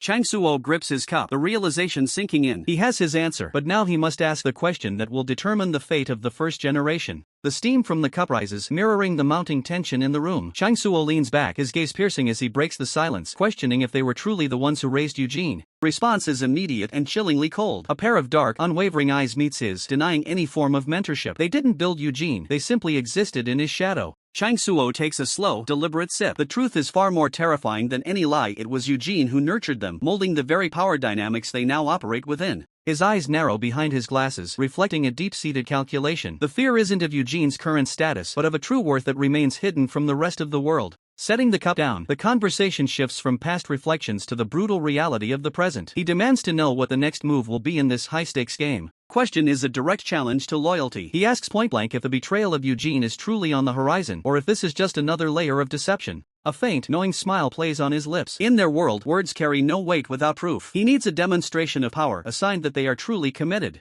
The enforcer offers a dark proposition, his expression shifting into a predatory grin. He suggests a target that would prove their resolve beyond any doubt: the death of Mandiak Bang. Two sit across from each other in the sterile room, the air heavy with the scent of tea and impending murder. Killing the vice chairman of the workers is the only currency Chang Suo accepts. He sips again, the deal nearly sealed in his mind. If Mandiak falls, the path to betrayal is wide open, and the alliance becomes a reality written in blood. But the world of the first generation is never that simple. Mandiak is just one wall. There are other, more volatile hurdles that stand in their way. Transitioning to the battlefield, Yuzeon erupts into motion. He is a whirlwind of lethal force, tearing through the ranks of white-suited guards with a series of devastating, high-speed kicks. Amidst the carnage, a voice cries out in desperation. They witness the absolute lack of mercy as Yuzeon targets an opponent already crippled by previous injuries. A command is cut short as the momentum shifts violently. The air is thick with the sound of struggle and the sudden realization that the tide has turned completely. Impact! A massive strike connects, sending a spray of crimson across the floor. The sheer force behind the blow is enough to shatter bone and send shockwaves through the area. A hand slams into the concrete with enough pressure to make the ground spiderweb. This isn't just a fight, it's a systematic demolition of anyone standing in their path. Yuzeon continues his assault with surgical precision. Every strike is a critical hit, turning the battlefield into a chaotic display of blood and broken bodies. He lands with heavy finality, his feet planting firmly into the cracked earth. The vibration of the impact ripples through the surroundings, signaling the end of the first wave.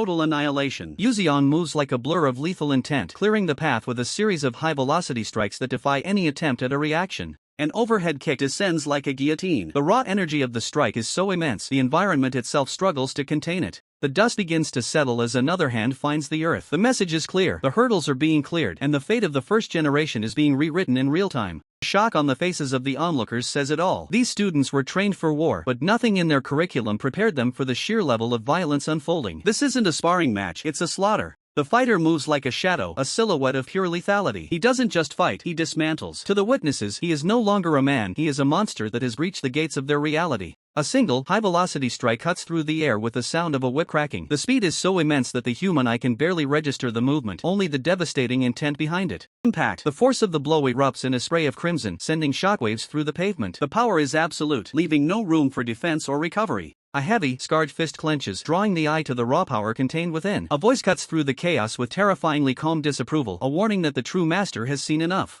The old master steps forward, a chilling smile on his lips. He isn't worried about ethics, he's worried about the survival of his teaching material. At this rate, there won't be anyone left to learn. The fighter stands his ground, blood dripping from a jagged knife wound in his shoulder. His teeth are bared in a snarl of defiance, declaring that the day's practice is officially over. Injured men look on, battered and broken, as the old master decides to take the lead. He offers himself up as the ultimate lesson, a live demonstration of what true peak performance looks like. Shedding his outer layers, the old master reveals a physique forged in 1,000 battles and covered in scars. He commands the room, demanding that everyone watch closely to understand the true mechanics of victory. Fighter lunges, his movements a blur of desperate aggression. He throws everything he has into a strike that seeks to bridge the gap between student and master. But the old master is a predator who smells blood. He notes the fighter's failing condition, the knife wound acting as a lead weight on his every movement. The pain is starting to cloud his judgment. The world begins to warp. Blurred vision sets in as the fighter's senses fail him. The old master becomes a kaleidoscopic nightmare, impossible to track and even harder to hit. His fists have lost their sting, becoming limp and predictable. The old master blocks the desperate assault with effortless precision, mocking the lack of power in the fading strike. The fighter's eyes widen as he realizes the gravity of his situation. Sweat beads on his brow as his internal clock begins to lag. He's losing the rhythm of the fight. Delayed reaction time, the ultimate death sentence in high-level combat. The old master capitalizes instantly, driving a brutal counter-blow into the midsection that folds his opponent like paper.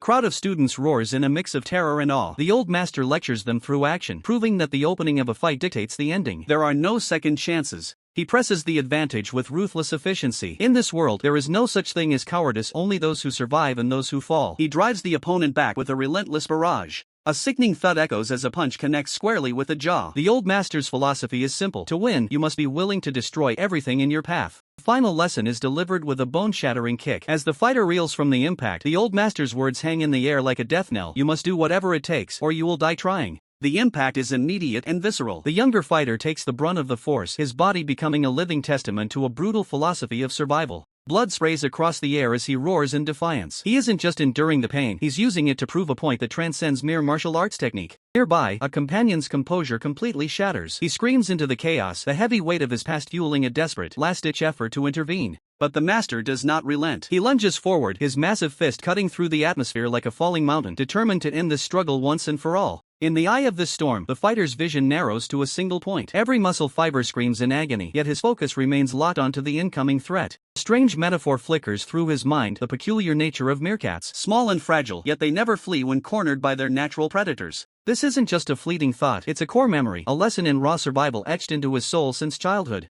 It's the story of a boy in a cold, lonely room, learning that true strength isn't a weakness, it's the ultimate sacrifice made for those who cannot protect themselves. Even when their legs tremble and their hearts race with primal terror, an older sibling stands firm, acting as a shield against the world. Because in that moment, instinct takes over. The realization hits him like a lightning strike. Protecting his loved ones isn't just a choice, it's his absolute destiny. Reality snaps back with a deafening crash. The strike pulverizes the concrete, sending jagged debris flying as the ground itself groans under the pressure. But the dust reveals a shocking truth. The master stares in pure disbelief. His target has completely vanished from the point of impact. Gritting his teeth through the pain and the blood, the veteran fighter realizes the student he was teaching has finally surpassed the lesson. With a violent, acrobatic twist of his body, the fighter unleashes a counterkick so powerful it seems to warp the very air around them. The force is cataclysmic. The master is sent skidding back, his heels carving deep furrows into the earth as he struggles to maintain his footing. Despite the blood matting his hair, the master's resolve only hardens. He stares back with a grim determination, vowing to protect what remains. Standing amidst a swirling aura of murderous intent, the fighter looks like a demon reborn. He is no longer just a student, he has become a force of nature.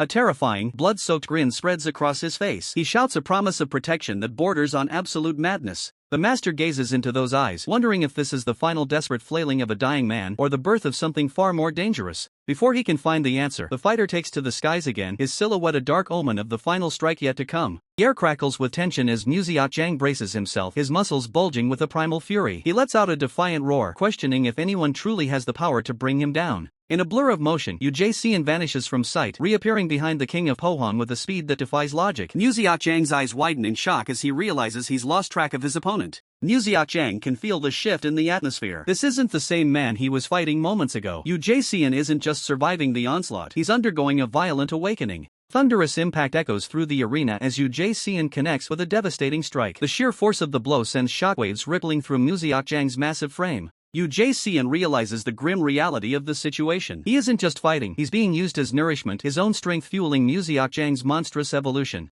Pushing past his limits, Ujcian surges forward, surpassing his previous peak. Every movement is now a calculated execution, aimed at ending this nightmare once and for all. The king of Pohon is a wall that refuses to crumble. He blocks the lethal advance with a simple, cold denial, showing that his resilience is far from exhausted. The realization hits Ujcian like a physical blow. Muziak Jang isn't just holding on, he is actively getting stronger with every second that passes in this brutal exchange. A vertical shockwave tears through the battlefield as a massive strike lands. The ground groans under the pressure of two titans colliding in a struggle for absolute dominance. Muziak Jang screams out in a mixture of agony and bloodlust, his voice raw as he calls out his target. The fight has transcended mere combat, it is now a personal vendetta. Covered in gore, Ujcian tries to reach through the madness. He pleads for his opponent to listen to reason, realizing that if they continue, neither of them will walk away whole. The diplomacy ends as a blade is drawn. The cold steel glints under the dim light, signaling that the time for words has long since passed. Blood sprays across the floor as the conflict reaches its bloody zenith. Ujcian declares that the outcome no longer matters, only the survival of the most ruthless. Ujcian stares through a mask of crimson, his vision blurred by the carnage. The weight of his actions begins to settle as he looks upon the destruction he's helped create. He stands in silence, a lone figure against a backdrop of splattered blood. The echoes of the battle fade, leaving only the grim reality of the cost of power. The shadows lengthen as Chilsa Kong, the king of Jianzhu, makes his entrance. He looks at the bloody blade with a dark amusement, noting the depth of the wound inflicted. The nightmare is only beginning. The first-generation kings Changi Xiao, Dongchen Bei, and Yang Jin arrive in force, their presence promising a new level of absolute chaos. Chaos erupts instantly. A man in a white suit falls to his knees, his face twisted in a raw scream of hyung, as tears stream down his face amidst the unfolding nightmare. The figure lies sprawled on the ground, a crimson stain blossoming across his chest as the life drains from him. A man in glasses cries out in desperation, Hyung, only to be met with the cold, dismissive command, shut up. A sickening crunch resonates through the air, forcing the man to witness the brutal reality of the assault. Cold voice delivers a grim promise from the group of men in suits. You'll be meeting him in the afterlife soon enough. A horrific blur of motion and crimson follows. A body is violently struck, leaving only shock and disbelief in the wake of such raw power. The man's eyes widen in absolute horror as a deafening crash rips through the air, sealing the victim's fate. The man stares up in stunned recognition, a single breath escaping his lips.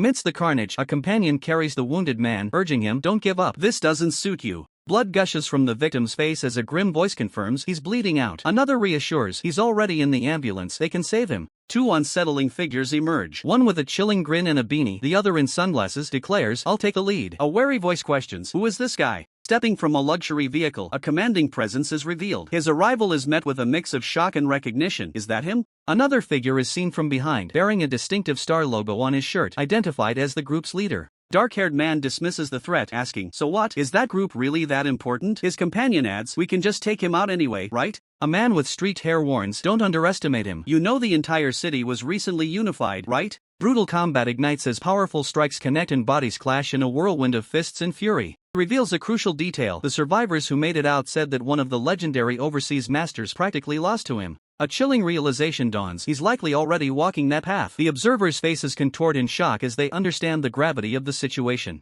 The horror intensifies, showing a face gripped by pure, unadulterated fear. The same unique path that every top fighter of a generation must walk is now stained with the blood of these fallen challengers. He locks his gaze onto his next targets, his eyes devoid of mercy as he calculates the shortest route to their total annihilation. In his mind's eye, the spectral auras of the first-generation legends flicker, a reminder of the power he is currently transcending. The realization spreads through the ranks like a virus. They aren't just facing a skilled student, they are hunting a monster. Blood sprays across the pavement as a brutal exchange leaves one fighter gasping for air, his throat gripped by the cold hand of death. A fighter rushes to the side of the fallen, his hands trembling as he tries to stop the life from leaking out of his comrade. Carotid artery was narrowly missed, but the hemorrhage is severe. Every passing second is a step closer to the morgue. He grits his teeth, the weight of the situation crashing down on him. This isn't something he can handle with corporate logic. He screams for his brother to stay awake, his voice cracking under the pressure of the surrounding carnage. Fighter stands as a solitary monolith of power, his presence alone forcing the remaining enemies to reconsider their lives. One brawler looks on in disbelief. Nobody mentioned that the target was a high-tier monster capable of this level of destruction.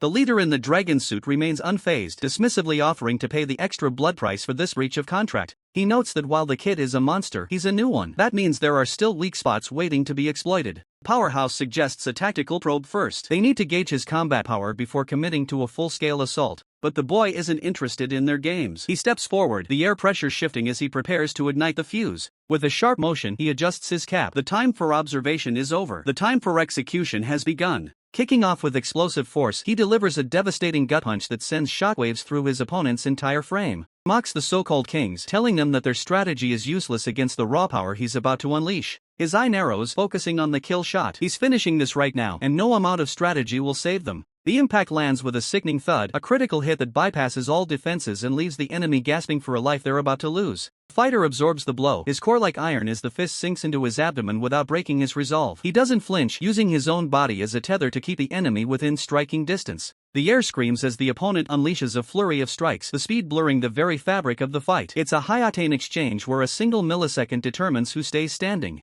Blood sprays across the fighter's face, but his eyes remain locked on the target. He feels the pressure, it's fast, and it's incredibly heavy, a combination designed to crush any ordinary fighter. It's a dance of death, legs flashing like scythes in a relentless aerial assault. Every kick is a potential finisher, aimed with surgical precision at the most vulnerable points. Analyzing the rhythm through the pain, the fighter realizes that the legs are the primary threat, the engine of this destructive force. He blocks a heavy blow, his arm vibrating from the sheer impact. Shifts his weight, finding the narrow window between the opponent's rapid-fire transitions. He's no longer just defending, he's looking for the anchor point to break the momentum. The strategy is set: close the distance and jam the gears. If he can't extend his legs, his most lethal weapon becomes a liability. The fighter prepares to dive into the eye of the storm. He ducks low, the wind of a high kick ruffling his hair. It's a high-stakes gamble to neutralize the reach advantage, putting himself inches away from a knockout blow. Graze draws more blood, the margin for error thinning with every passing second. The intensity is reaching a breaking point as the two warriors trade their very life force for an opening. Suddenly, the momentum shifts. The fighter executes a devastating backhand strike that catches the enemy completely off guard, the sound of the impact echoing through the clearing.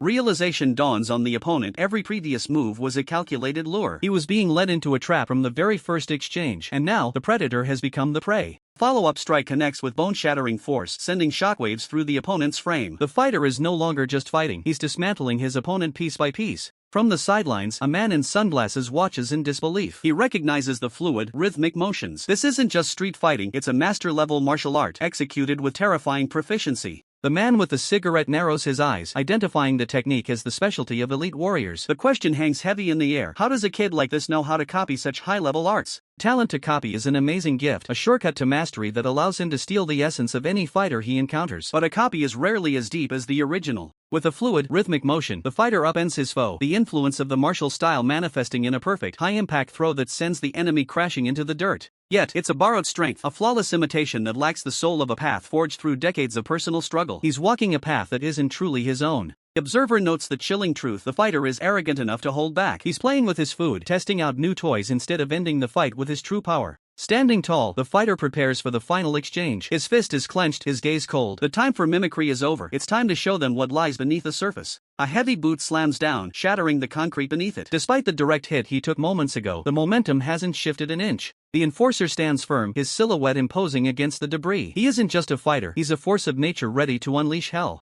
Sunglasses Brawler watches from the sidelines, noting that the lower body of a man from Bielgio is built differently. These guys are as tough as nails. It's not just about being fight-crazed. In the lawless lands they come from, they've forged their own brutal set of rules to survive. Over 30% of Bielgio is nothing but treacherous mudflats. Growing up in that sludge means your body either adapts or it breaks. This is mudflat brawling, a style born from the struggle of keeping your balance while the earth itself tries to swallow you whole. The rule is simple and absolute. If you fall in the mud, the match is over. To live, you must become unshakable. But here in Seoul, the ground is solid. For the enforcer, this flat asphalt is like having wings, allowing him to strike with terrifying speed. A shockwave ripples through the air as his fist connects. The sheer force of the impact is enough to shatter both bone and resolve. His opponent reels back, blood spraying into the air. He can't comprehend how a single human can pack this much weight into a punch. Fighting in the mud means constantly overpowering the suction of the earth. It's a perpetual battle against gravity itself. And Bielgio is the breeding ground for monsters who have mastered that struggle. Every strike is backed by a lifetime of resistance. Compared to the crushing pressure of the mudflats, the hard asphalt of the city feels like home ground. It's a complete slaughter.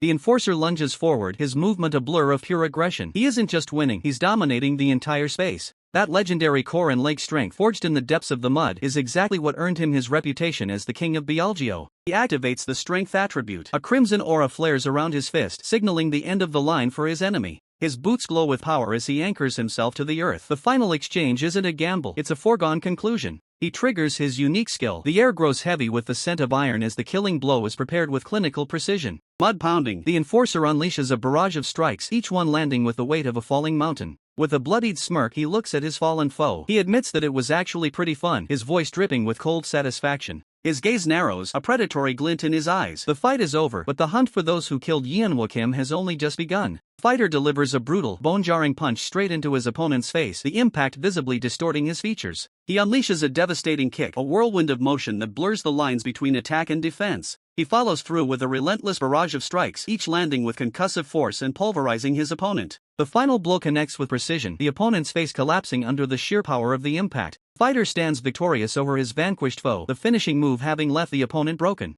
From the sidelines, the gang leader watches in a mix of shock and predatory interest, stunned that the opponent was taken out so quickly. His expression tightens as he processes the power of the combination he just witnessed. He observes the fighter's labored breathing and tremors, interpreting them as signs of exhaustion. Seizing the perceived weakness, the leader and two other attackers launch themselves forward in a desperate charge. The opponents are convinced the fighter is vulnerable after exerting his full strength. Three assailants close in with renewed aggression, intent on crushing him. As they attack, the fighter's eye flares with a purple light, a prelude to his countermove. A powerful aura erupts from the fighter, intercepting the charging trio. He moves with incredible speed, striking back as the sound of heavy impacts echoes through the air. The leader's face contorts in pure bewilderment and terror at the sudden turn of events. The fighter's counterattack sends the three assailants reeling, their bodies flung backward by the force. Each attacker is hit by a devastating internal blow as the fighter unleashes his true power. With a final strike, one of the attackers is sent spiraling away, decisively defeated. The leader is left bloodied and shot, realizing that the fighter's apparent exhaustion was part of a calculated ruse. Fighter stands over his defeated opponents, having seen through their plan from the very beginning.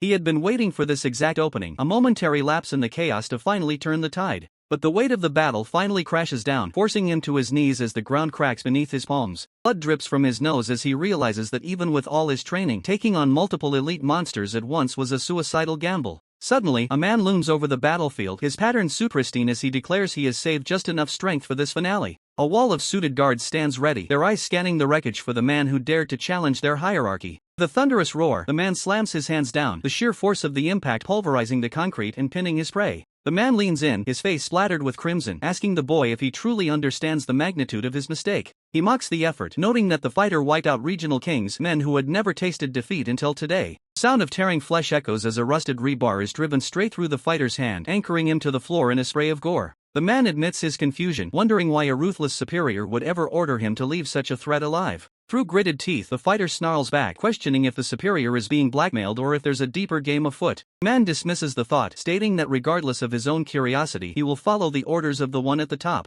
He warns the boy not to even dream of rising again, as the metal has been driven deep into the marrow of his soul. The fighter screams in agony as he tries to pull away, but the rebar is locked tight, refusing to budge from the mangled remains of his hand. Nearby, a chilling greeting is whispered as another victim is held in a deadly embrace, the shadow of death looming over the facility. The man prepares to depart, his cold smile suggesting that this goodbye will be the last thing his enemies ever hear. The scene explodes into motion as a desperate alert rings out. The leader is in immediate danger, and the perimeter has been breached. Fighter's eyes widen in pure shock, the realization of his failure hitting harder than any physical blow. Desperate measures are taken as an epinephrine shot is prepped, a final attempt to jumpstart a dying heart and keep the fight alive. Ujasian's breath hitches as a chilling realization washes over him. In the heat of the conflict, he had completely overlooked a critical factor. His eyes widen behind his glasses as the terrifying truth strikes. He forgot exactly who else was being transported inside that ambulance. The heavy doors creak open, and a figure in hospital pajamas steps out with an air of absolute authority, the man known to the underworld as the medical genius.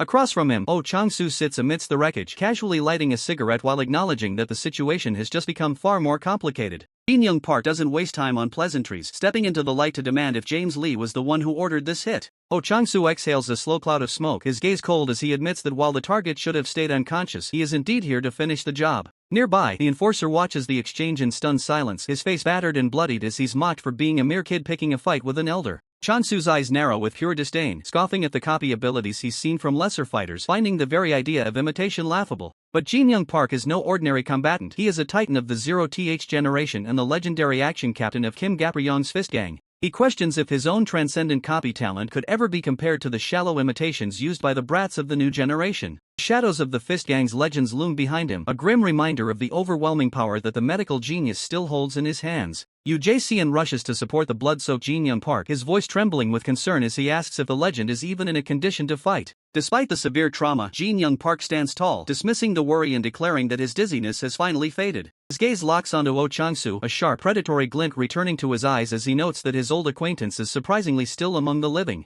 Oh Chang-soo braces himself, his posture heavy with the weight of the coming clash, pleading with the legend not to make this reunion any more disappointing. The tension snaps as the man in the black tee admits his miscalculation. He confesses that he expected a corpse, assuming the legend who famously managed to maim a monster would have been dealt with long ago. Flicker of surprise crosses the long-haired fighter's face. If the rumors are true and this opponent is the one who took down such a high-level threat, then the danger level has just reached a critical point. He exhales a plume of smoke, his gaze sharpening. He realizes that taking on a legend of this caliber alone is a fool's errand, and for the first time, his composure wavers as he calls for assistance. He turns toward the older man in charge, seeking his help. He is looking for a tag team effort, believing that their combined strength is the only way to navigate this nightmare. The older man offers only a weary, blood-flecked smile. He declines the invitation, stating clearly that a clash with such a legendary fighter was never part of their original arrangement. With a final look at the battlefield, the older man commands his students to withdraw. They are a wall of bruised and battered men in suits, retreating from a conflict that has grown far beyond their control. One fighter remains focused on the fallen boy, his priority shifting from combat to extraction. He intends to take the boy and vanish before the real slaughter begins. Nearby, a wounded man is pushed past his breaking point. In a display of raw, animalistic grit, he bites down on a rusted metal crutch, his jaw locking with enough force to shatter bone. With a guttural roar, he rips the metal free, blood spraying as his adrenaline overrides his pain receptors. He isn't just surviving anymore, he is evolving.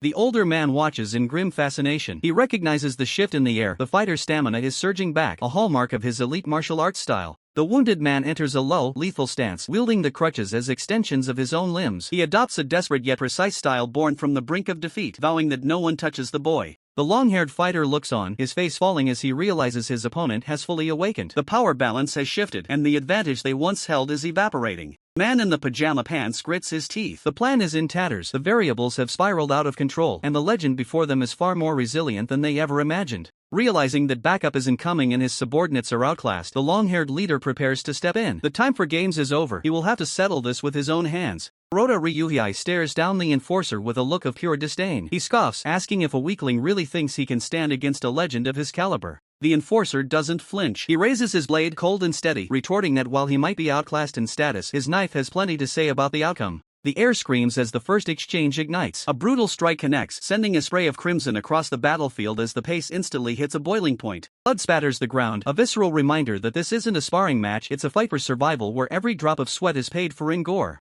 The enforcer's gaze narrows, focusing through the pain. He's calculating, absorbing the impact and searching for the smallest fracture in his opponent's defense. Kuroda Ryuhei laughs at the bravado. He mocks the idea of a weapon having a voice, dismissing the threat with the sadistic grin of a man who knows he holds all the cards. With a sudden, violent twist, Kuroda Ryuhei launches into a high-speed rotation, his leg becoming a blur of lethal momentum aimed straight for the kill. Crack! The kick connects with bone-shattering force. The enforcer's head is snapped back by the sheer velocity of the strike, nearly losing consciousness on impact. The onslaught is relentless. Kuroda Ryuhei follows up with a series of acrobatic, high-pressure maneuvers that leave no room for a counterattack. Another devastating blow lands. The enforcer is being hammered by a level of speed and precision he's never encountered, his body struggling to keep up. Every movement from Kuroda Ryuhei is a masterclass in violence. He's not just fighting, he's performing, treating the battlefield like his personal stage. The enforcer spits a mouthful of blood, his vision blurring. The pressure is suffocating, yet his grip on his weapon remains unbreakable. Strength. It's the raw power required to stay standing under this nightmare. The enforcer forces his muscles to respond, refusing to be broken. Endurance. The environment around them is shredded, a testament to the durability needed to survive an encounter with a first-generation monster.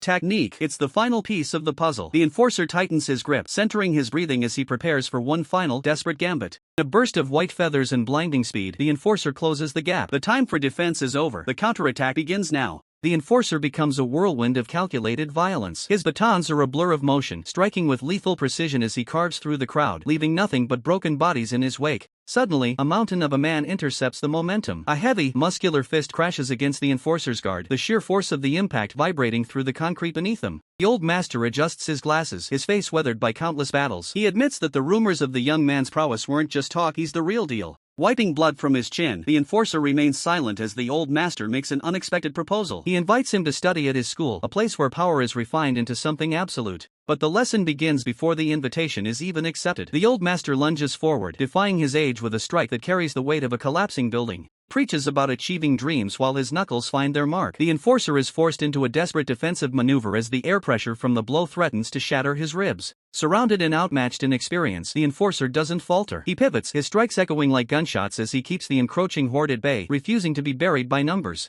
The old master muses about the potential of other talented fighters while maintaining a stance that radiates absolute authority. He is testing the young man, pushing him to his absolute limit. The enforcer's gaze hardens, his eyes burning with cold, murderous intent. He has no interest in more mentors or schools, his path is already set. Odds are astronomical. Hundreds of elite combatants close in, a sea of suits ready to drown a single man. The pressure is suffocating, but the enforcer simply tightens his grip. The atmosphere shifts, the air growing heavy with the intent to kill as the enforcer prepares to unleash everything he has left to end the fight. One of the lead attackers is sent reeling, his world turned upside down as a devastating blow connects with his jaw. The sound of shattering bone cuts through the chaotic symphony of the battle. Enforcer enters a specialized combat stance, turning the enemy's own momentum against them with a single, explosive motion that clears the immediate area. The lead attacker is launched into the air like a ragdoll, his body limp and broken as gravity takes hold. There is no recovery from a hit of this magnitude. He spins helplessly through the air, a testament to the raw power behind the calculated strike. The battlefield falls silent for a split second as they witness the fall of their leader.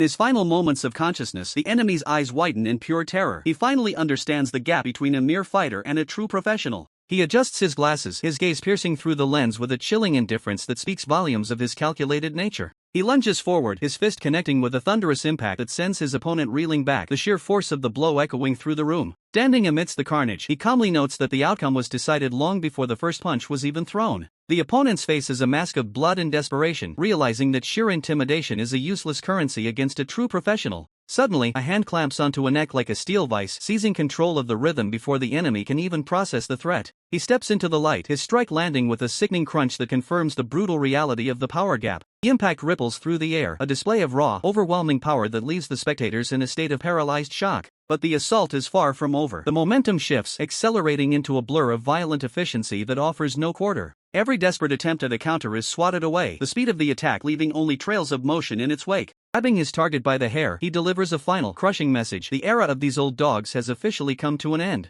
This is pure, unadulterated strength, a level of physical dominance that renders any strategy or technique completely obsolete. Their endurance is tested and found wanting, as the professional's power shatters not just bones, but the very will to continue. The devastating force of the technique leaves the opponent utterly broken, his face a canvas of blood and defeat. In a brutal skirmish, a relentless fighter delivers a devastating kick, declaring that those past their prime should simply step aside. His opponent attempts a counter technique but is quickly overwhelmed. Meanwhile, an elusive figure is on a call, his voice calm yet authoritative as he discusses the unfolding events. A trio of confident figures stand ready, one asserting that they are in the final stages while another offers reassurance. Their expressions suggest a meticulously planned operation. A man on a separate call confirms a crucial detail, stating that their powerful operative will take care of the situation. He continues in an unwavering tone, revealing the next target of their intricate scheme. Clarifying further, he mentions an old friend, adding a layer of personal history to their corporate machinations. Back in the fight, a sharp strike pierces flesh with a sickening crack, embedding itself deep into the fighter's arm. The intensity of the blow is undeniable. The fighter reels from the impact, blood splattering as he is sent flying, shocked by the nature of the relentless assault. Now heavily bleeding from his chest, the fighter realizes the gravity of his situation as he is overwhelmed by a barrage of attacks. Professional's leg flashes with incredible speed, delivering another powerful strike that seals his opponent's fate. With a face contorted in pain and fury, the fighter recognizes the technique, cursing the one who originally used it. The professional scoffs with cold intensity, claiming that his sheer strength is what sets his skills apart from others. His arrogance is backed by undeniable power. Strikes crack the ground beneath him as he boasts of his mastered skills and unique abilities, a testament to his overwhelming combat prowess. That speed is more than just a boast, it's a physical force that shatters the very earth beneath his fingertips. His eyes, bloodshot and wide with a chilling focus, reveal that this isn't about mere revenge for Lookism. He notes that since Tom Lee didn't get the chance to end his opponent's life, he will be the one to step in and finish the job once and for all. The enforcer remains eerily calm, comparing the situation to the natural world. He muses that crows are highly intelligent creatures, watching their prey with calculated precision.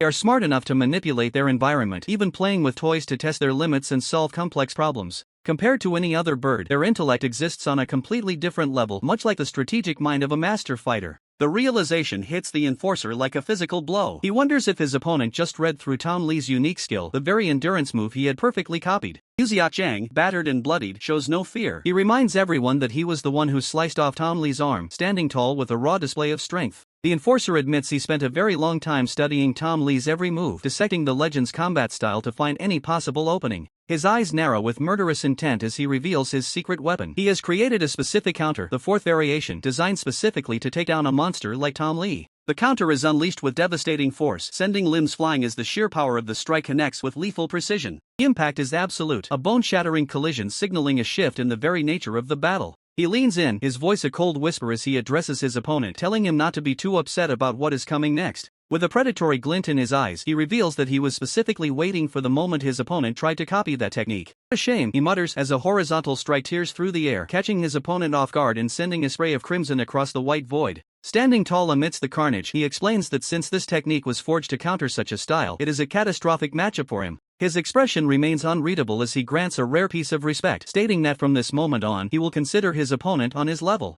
He offers a sadistic choice, number 1 or number 2? Before a response can be formed, he decides for him, number 2 it is. An uppercut of pure violence explodes against the opponent's jaw, the force so immense it seems to distort the very space around them. His opponent's eyes roll back in sheer disbelief and agony, his mind reeling as he screams internally, unable to process the nature of this assault. Drives his opponent's head into the concrete with a thunderous slam, the ground spider-webbing under the pressure of a technique that feels foreign yet familiar. Another blow connects, fueled by an incomprehensible strength. His opponent's consciousness fades as he desperately wonders why this power is so overwhelming. In the reflection of a dying gaze, the ultimate question remains, just who is this monster standing before him? Dark silhouette looms behind him, an echo of a legendary power that suggests he is walking the path of the most dangerous men in history. Nearby, an observer watches the exchange with a sharp eye, acknowledging the incredible nature of the technique being displayed. He recognizes the fluid, lethal rotation of the technique, a style that carries a weight far beyond standard martial arts. With a heavy kick, the observer notes that this isn't something one can simply learn locally. This style hails from a place where combat is often a dance of life and death. He strikes again, sensing the unmistakable aura of a lineage synonymous with absolute ruthlessness and blood.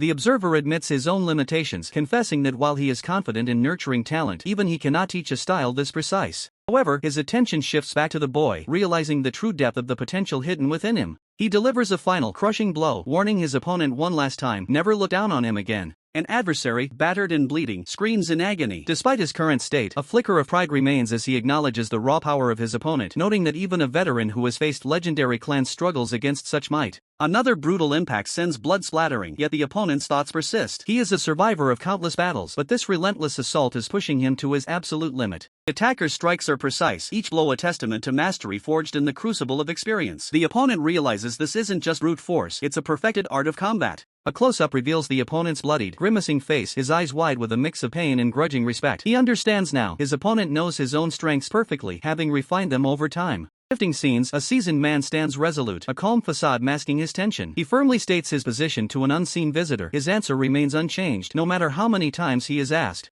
A man with slick back hair and a cane approaches. He addresses the seasoned man formally, the air heavy with the weight of a tense negotiation. The seasoned man turns, his expression stern. He declares that they will never betray their own, implying a deep loyalty. He insists the visitor should already know the reason for this unwavering stance. The visitor lowers his gaze, a calculated move. He reminds the man of a past debt, recalling how they were once uplifted from rock bottom. He questions if they would repay such a favor with betrayal. The man's face tightens, his patience wearing thin. He mutters a name under his breath, signaling his growing displeasure at the conversation's direction. With a direct gaze, the man challenges the visitor, demanding to know what has truly changed to warrant this discussion. Visitor takes a step, his words cutting. He acknowledges the past help they received but questions if they aren't still trapped in the shadows, despite that supposed salvation. The visitor presses further, his voice laced with insinuation. He asks if the man truly trusts his benefactor and if he's certain he won't be discarded like a hunting dog once again. Offering a tempting alternative, the visitor extends an invitation. Join hands with him, and the man can reclaim his former life and the way things used to be. The man's eyes narrow as the visitor's words echo, conjuring images of past glory and luxury. The visitor asks if it has truly been so long that those days have been forgotten.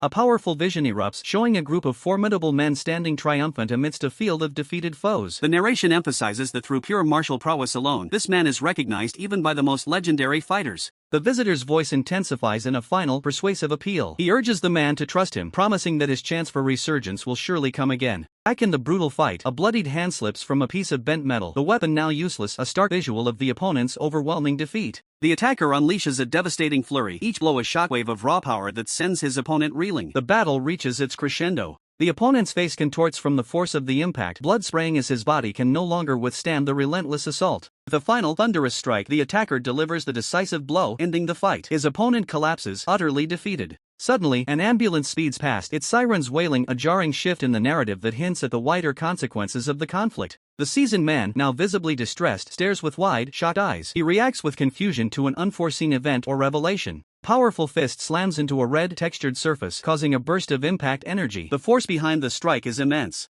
A muscular man in a vibrant red shirt recoils in shock, a fist embedded in his chest. His expression is one of utter surprise at the sudden, unexpected arrival of a new threat. The enforcer doesn't even flinch, absorbing the impact with a level of durability that borders on the inhuman. His body remains a solid wall, turning the attacker's momentum against them. His gaze remains sharp and terrifyingly calm. There is no pain in those eyes, only a cold, calculated focus on the next move. The battlefield becomes a blur of high-speed exchanges as Muziak Zhang and the old master watch the enforcer dominate the space with overwhelming pressure. He launches a counter-offensive, his strikes cutting through the air with a lethal precision that forces Muziak Zhang onto the defensive. The old master's expression tightens. He's seen many fighters, but the sheer growth and raw power emanating from the kid right now is staggering. A single stomp shatters the ground beneath him, the shockwave signaling a shift in the fight's intensity. The concrete gives way as if it were nothing but glass. The enforcer connects with a devastating blow. Blood sprays across the pavement as the sheer force of the impact threatens to end the confrontation right then and there. Muziak Zhang recoils, his movements becoming desperate as he tries to keep up with the enforcer's relentless assault. The enforcer pivots, his body moving with a fluidity that belies his muscular frame, preparing to deliver a finishing sequence.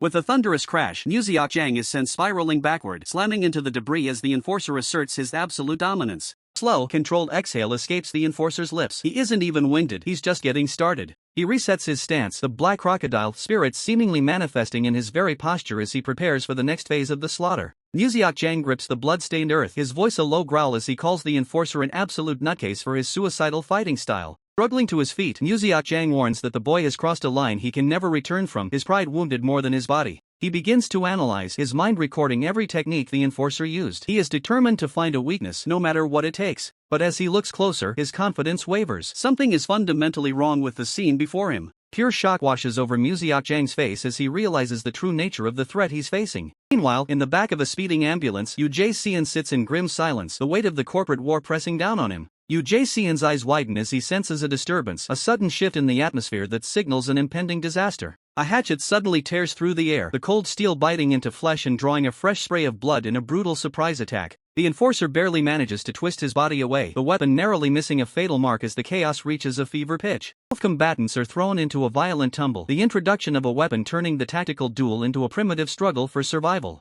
A hatchet? The enforcer stares at the weapon, realizing that the rules of engagement have just been tossed out the window. The fighter grips the hatchet tight, his knuckles white as blood from his mangled palm seeps into the cracked earth. He isn't just fighting for survival anymore, he's fighting for an opening. His gaze sharpens, narrowing into a predator's focus. Every muscle in his body is coiled like a spring, waiting for the split second where the figure in front of him falters. From the sidelines, an elderly man watches with a grimace, the weight of the situation etched into every wrinkle on his face. He knows the stakes are higher than a simple street brawl now. Standing tall in a blood-red shirt, the opponent looms like an insurmountable mountain. The sheer pressure radiating from him is suffocating, a silent declaration of overwhelming power. Fighter's heart hammers against his ribs. Recognizing the sheer scale of the man before him changes everything. This isn't just a combatant, it's a living legend. The opponent begins to walk forward, his stride rhythmic and heavy. Every step feels like a countdown to a catastrophe that the fighter isn't sure he can stop. Doubt flickers in his mind for a fraction of a second. What can a hatchet do against a man who treats violence like an art form? He needs a plan, and he needs it now. Suddenly, the air explodes. A desperate strike is met with a bone-jarring impact as the sound of the collision echoes through the alleyway like a gunshot. Blood sprays as a fist connects, but the fighter refuses to back down. He swallows the pain, his resolve hardening even as his body begins to fail him. The man in red looks down with chilling indifference. He mentions that he has orders to keep the boy alive, but his eyes suggest he's finding that request increasingly difficult to follow. The fighter stands his ground, the hatchet trembling in his hand. He knows he has to take the initiative, or he'll be crushed under the weight of the opponent's next move. The opponent's expression darkens. The mercy he was supposed to show is fading, replaced by a cold, murderous intent that makes the temperature in the alley drop. With a blur of motion, the man's foot lashes out, kicking the hatchet clean out of the fighter's hand. The weapon clatters uselessly across the pavement. The fighter is sent flying back, the force of the encounter nearly breaking his spirit. The opponent admits he's seen something interesting in the youth, but interest doesn't equal survival. The man stands with his back turned, a terrifying display of confidence. He is a wall that cannot be climbed, a force of nature that demands total submission. But then, something changes. A strange light ignites within the fighter's eyes. He activates a unique perception, a skill that allows him to see beyond the physical form. The world bleeds into a silhouette of energy. Glowing points of vulnerability manifest all over the opponent's body, critical weaknesses that no ordinary human should be able to see. It's a map to the impossible. The fighter realizes that even a powerhouse has a blind spot, and he's just found the path to striking it. He locks onto the target. The flow of power, the slight lag in the joints, everything is laid bare before his focused gaze. He launches himself into the air, a final, desperate gamble. If this strike misses, it's all over, but he pours every remaining drop of his soul into this one move. The opponent remains eerily calm, his eyes tracking the movement. He knows the youth is looking for the perfect moment, but in this world, perfection is a luxury few can afford. The fighter unleashes a high-speed kick, seeking a perfect opening. His feet slam against the ground in a blur of motion as he repositions. But his opponent is faster, delivering a brutal counterpunch that draws blood. A relentless barrage follows, each blow striking with devastating force. The opponent drives a kick into the fighter's midsection, forcing him to buckle. A heavy footfall echoes, signaling another impending strike. The opponent unleashes a crushing punch, tearing through the fighter's defense. Despite the brutal assault, the fighter's eyes remain sharp as he acknowledges his opponent's prowess, admitting he initially misjudged his abilities. The opponent, observing the fighter's style, questions if it is merely a copied technique. A flicker of intrigue crosses the opponent's face. He finds the mimicry impressive, yet a subtle anomaly catches his attention. The opponent considers that even perfect copies often fail to replicate the nuanced breathing patterns and subtle habits of an original master. Yet, the fighter's imitation is unsettlingly precise. Every movement and breath mirrors the original with uncanny accuracy, leaving the opponent genuinely perplexed. The opponent doesn't wait for an answer, delivering another brutal punch while demanding to know more. The fighter, enduring the blows, internally questions why his opponent is using such distinct, powerful techniques. The opponent dismisses the notion, asserting his own superior strength over any legendary technique. He seizes the fighter by the throat, mocking his strategy and questioning if he truly believed such tactics would work. The opponent continues to taunt, his grip tightening, confident that no copied technique could overcome him. With a brutal kick, the opponent sends the fighter crashing backward, shattering the ground beneath him. He lunges, grabbing the fighter by the throat once more and demanding an answer. The opponent slams the fighter into the earth, pressing for a response. The fighter is launched through the air like a broken puppet, leaving a trail of blood. His eyes roll back, a silent scream of agony contorting his bloodied face. Standing victorious, the opponent scoffs, declaring the fighter's entire strategy to be utterly flawed.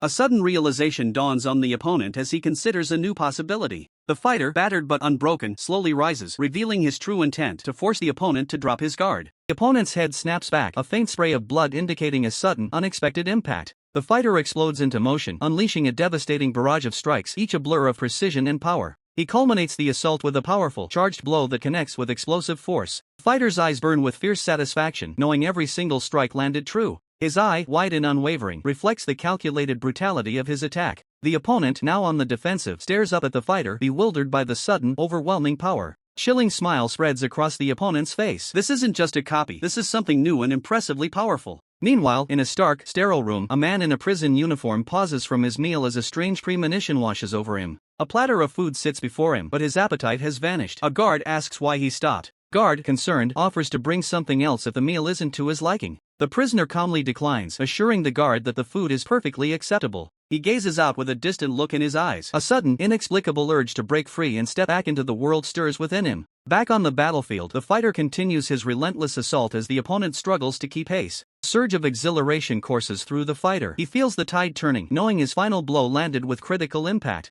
The enforcer's strike connects with a sickening crunch, testing the limits of his opponent's endurance as the shockwave ripples through the air. Follows up immediately, driving a powerful rising strike intended to shatter his foe's defense once and for all. But the momentum shifts instantly as the man in the red shirt catches the fist with terrifying ease, a mocking grin spreading across his face as he questions the origin of the move. The enforcer freezes as the man reveals a chilling truth. James Lee himself requested that the boy be left alive for a greater purpose. Before the shock can settle, a brutal kick sends the enforcer reeling, the force of the impact threatening to cave in his chest. Man in red isn't finished, seizing the enforcer by the head with a grip like iron, his intentions shifting toward a more lethal conclusion. With a roar of dominance, he slams the enforcer into the concrete, the ground fracturing beneath the sheer power of the assault as he declares a change of heart. Every technique used so far is analyzed in a flash. The man in red finds the exchange surprisingly amusing, despite the blood on his hands. Leans in, his voice a low growl, weighing the consequences of ending the enforcer's life right here and now. A twisted smile forms as he bets that killing the boy would finally draw his elusive master out from the shadows.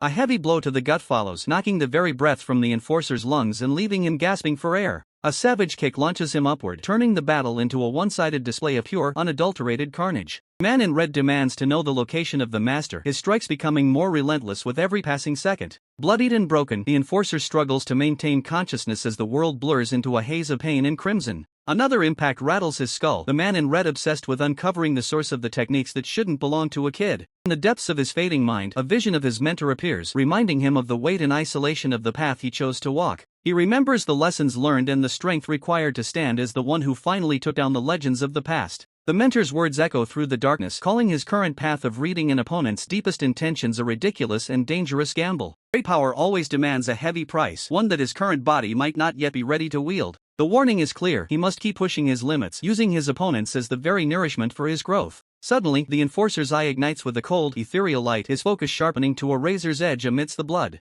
Even as a glowing fist ascends toward him, something has fundamentally changed in the rhythm of the slaughter. The man in red continues his onslaught, unaware that his movements are no longer a mystery to the boy below him. He watches his prey with a predatory gaze, expecting total submission from a body that should be dead. But through the mask of blood, the enforcer's expression hardens. He declares internally that he can finally read the flow. A digital-like overlay of the coming strike manifests in his vision, predicting the trajectory with absolute, cold-blooded precision. The air ripples with visual static as the reality of the move is laid bare before his awakening senses. The man in red strikes with a force meant to end the legacy, the impact echoing through the dark void of the battlefield. Despite being at death's door, the enforcer grits his teeth, his spirit refusing to break as he prepares to turn the tide once more. The enforcer, fueled by sheer defiance, unleashes a devastating blow. His fist connects with brutal force, tearing through his opponent's guard, drawing a spray of crimson. The enemy, caught off guard, internally questions, "And you dare read me?" as the enforcer's moves become unpredictable. Yet, the counterattack is swift and merciless. The enforcer is slammed to the ground, scattering debris. His mind screams, "You don't know," a silent vow that despite the impact, the fight has already resumed within him.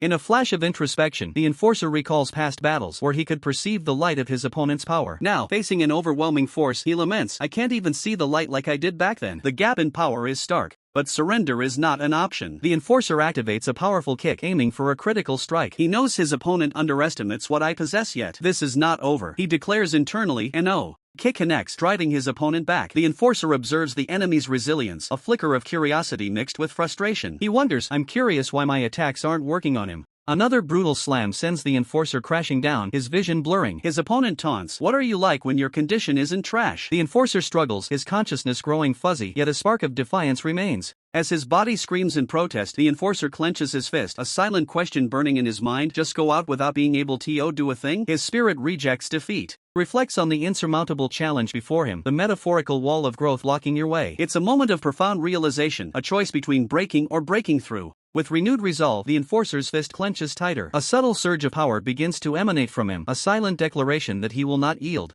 The surge intensifies, a blinding light erupting from the enforcer's very being. His eyes glow with an otherworldly power, signaling a dramatic shift in the battle's momentum. He launches forward, a human missile of pure force. The overwhelming light envelopes the scene as the enforcer unleashes a torrent of blows, his movements blurring with impossible speed. Executing a flawless spinning kick, the enforcer connects with brutal precision. His opponent is sent hurtling through the air, the impact rippling through the environment. Closing the distance in an instant, the enforcer delivers a rapid-fire punch directly to his opponent's face. Blood erupts, a testament to the raw power behind the strike. Ground shatters beneath their feet as the enforcer's relentless assault continues. Each blow lands with bone-jarring force, creating a shockwave of destruction. His opponent's face contorts in agony, disfigured by the barrage of attacks. The once confident enemy is now a battered mess, struggling to maintain consciousness. The enforcer, bloodied but unyielding, stares down his broken foe. A grim smile touches his lips as he mutters, "It'll taste good now." The tide has turned, and victory is within his grasp.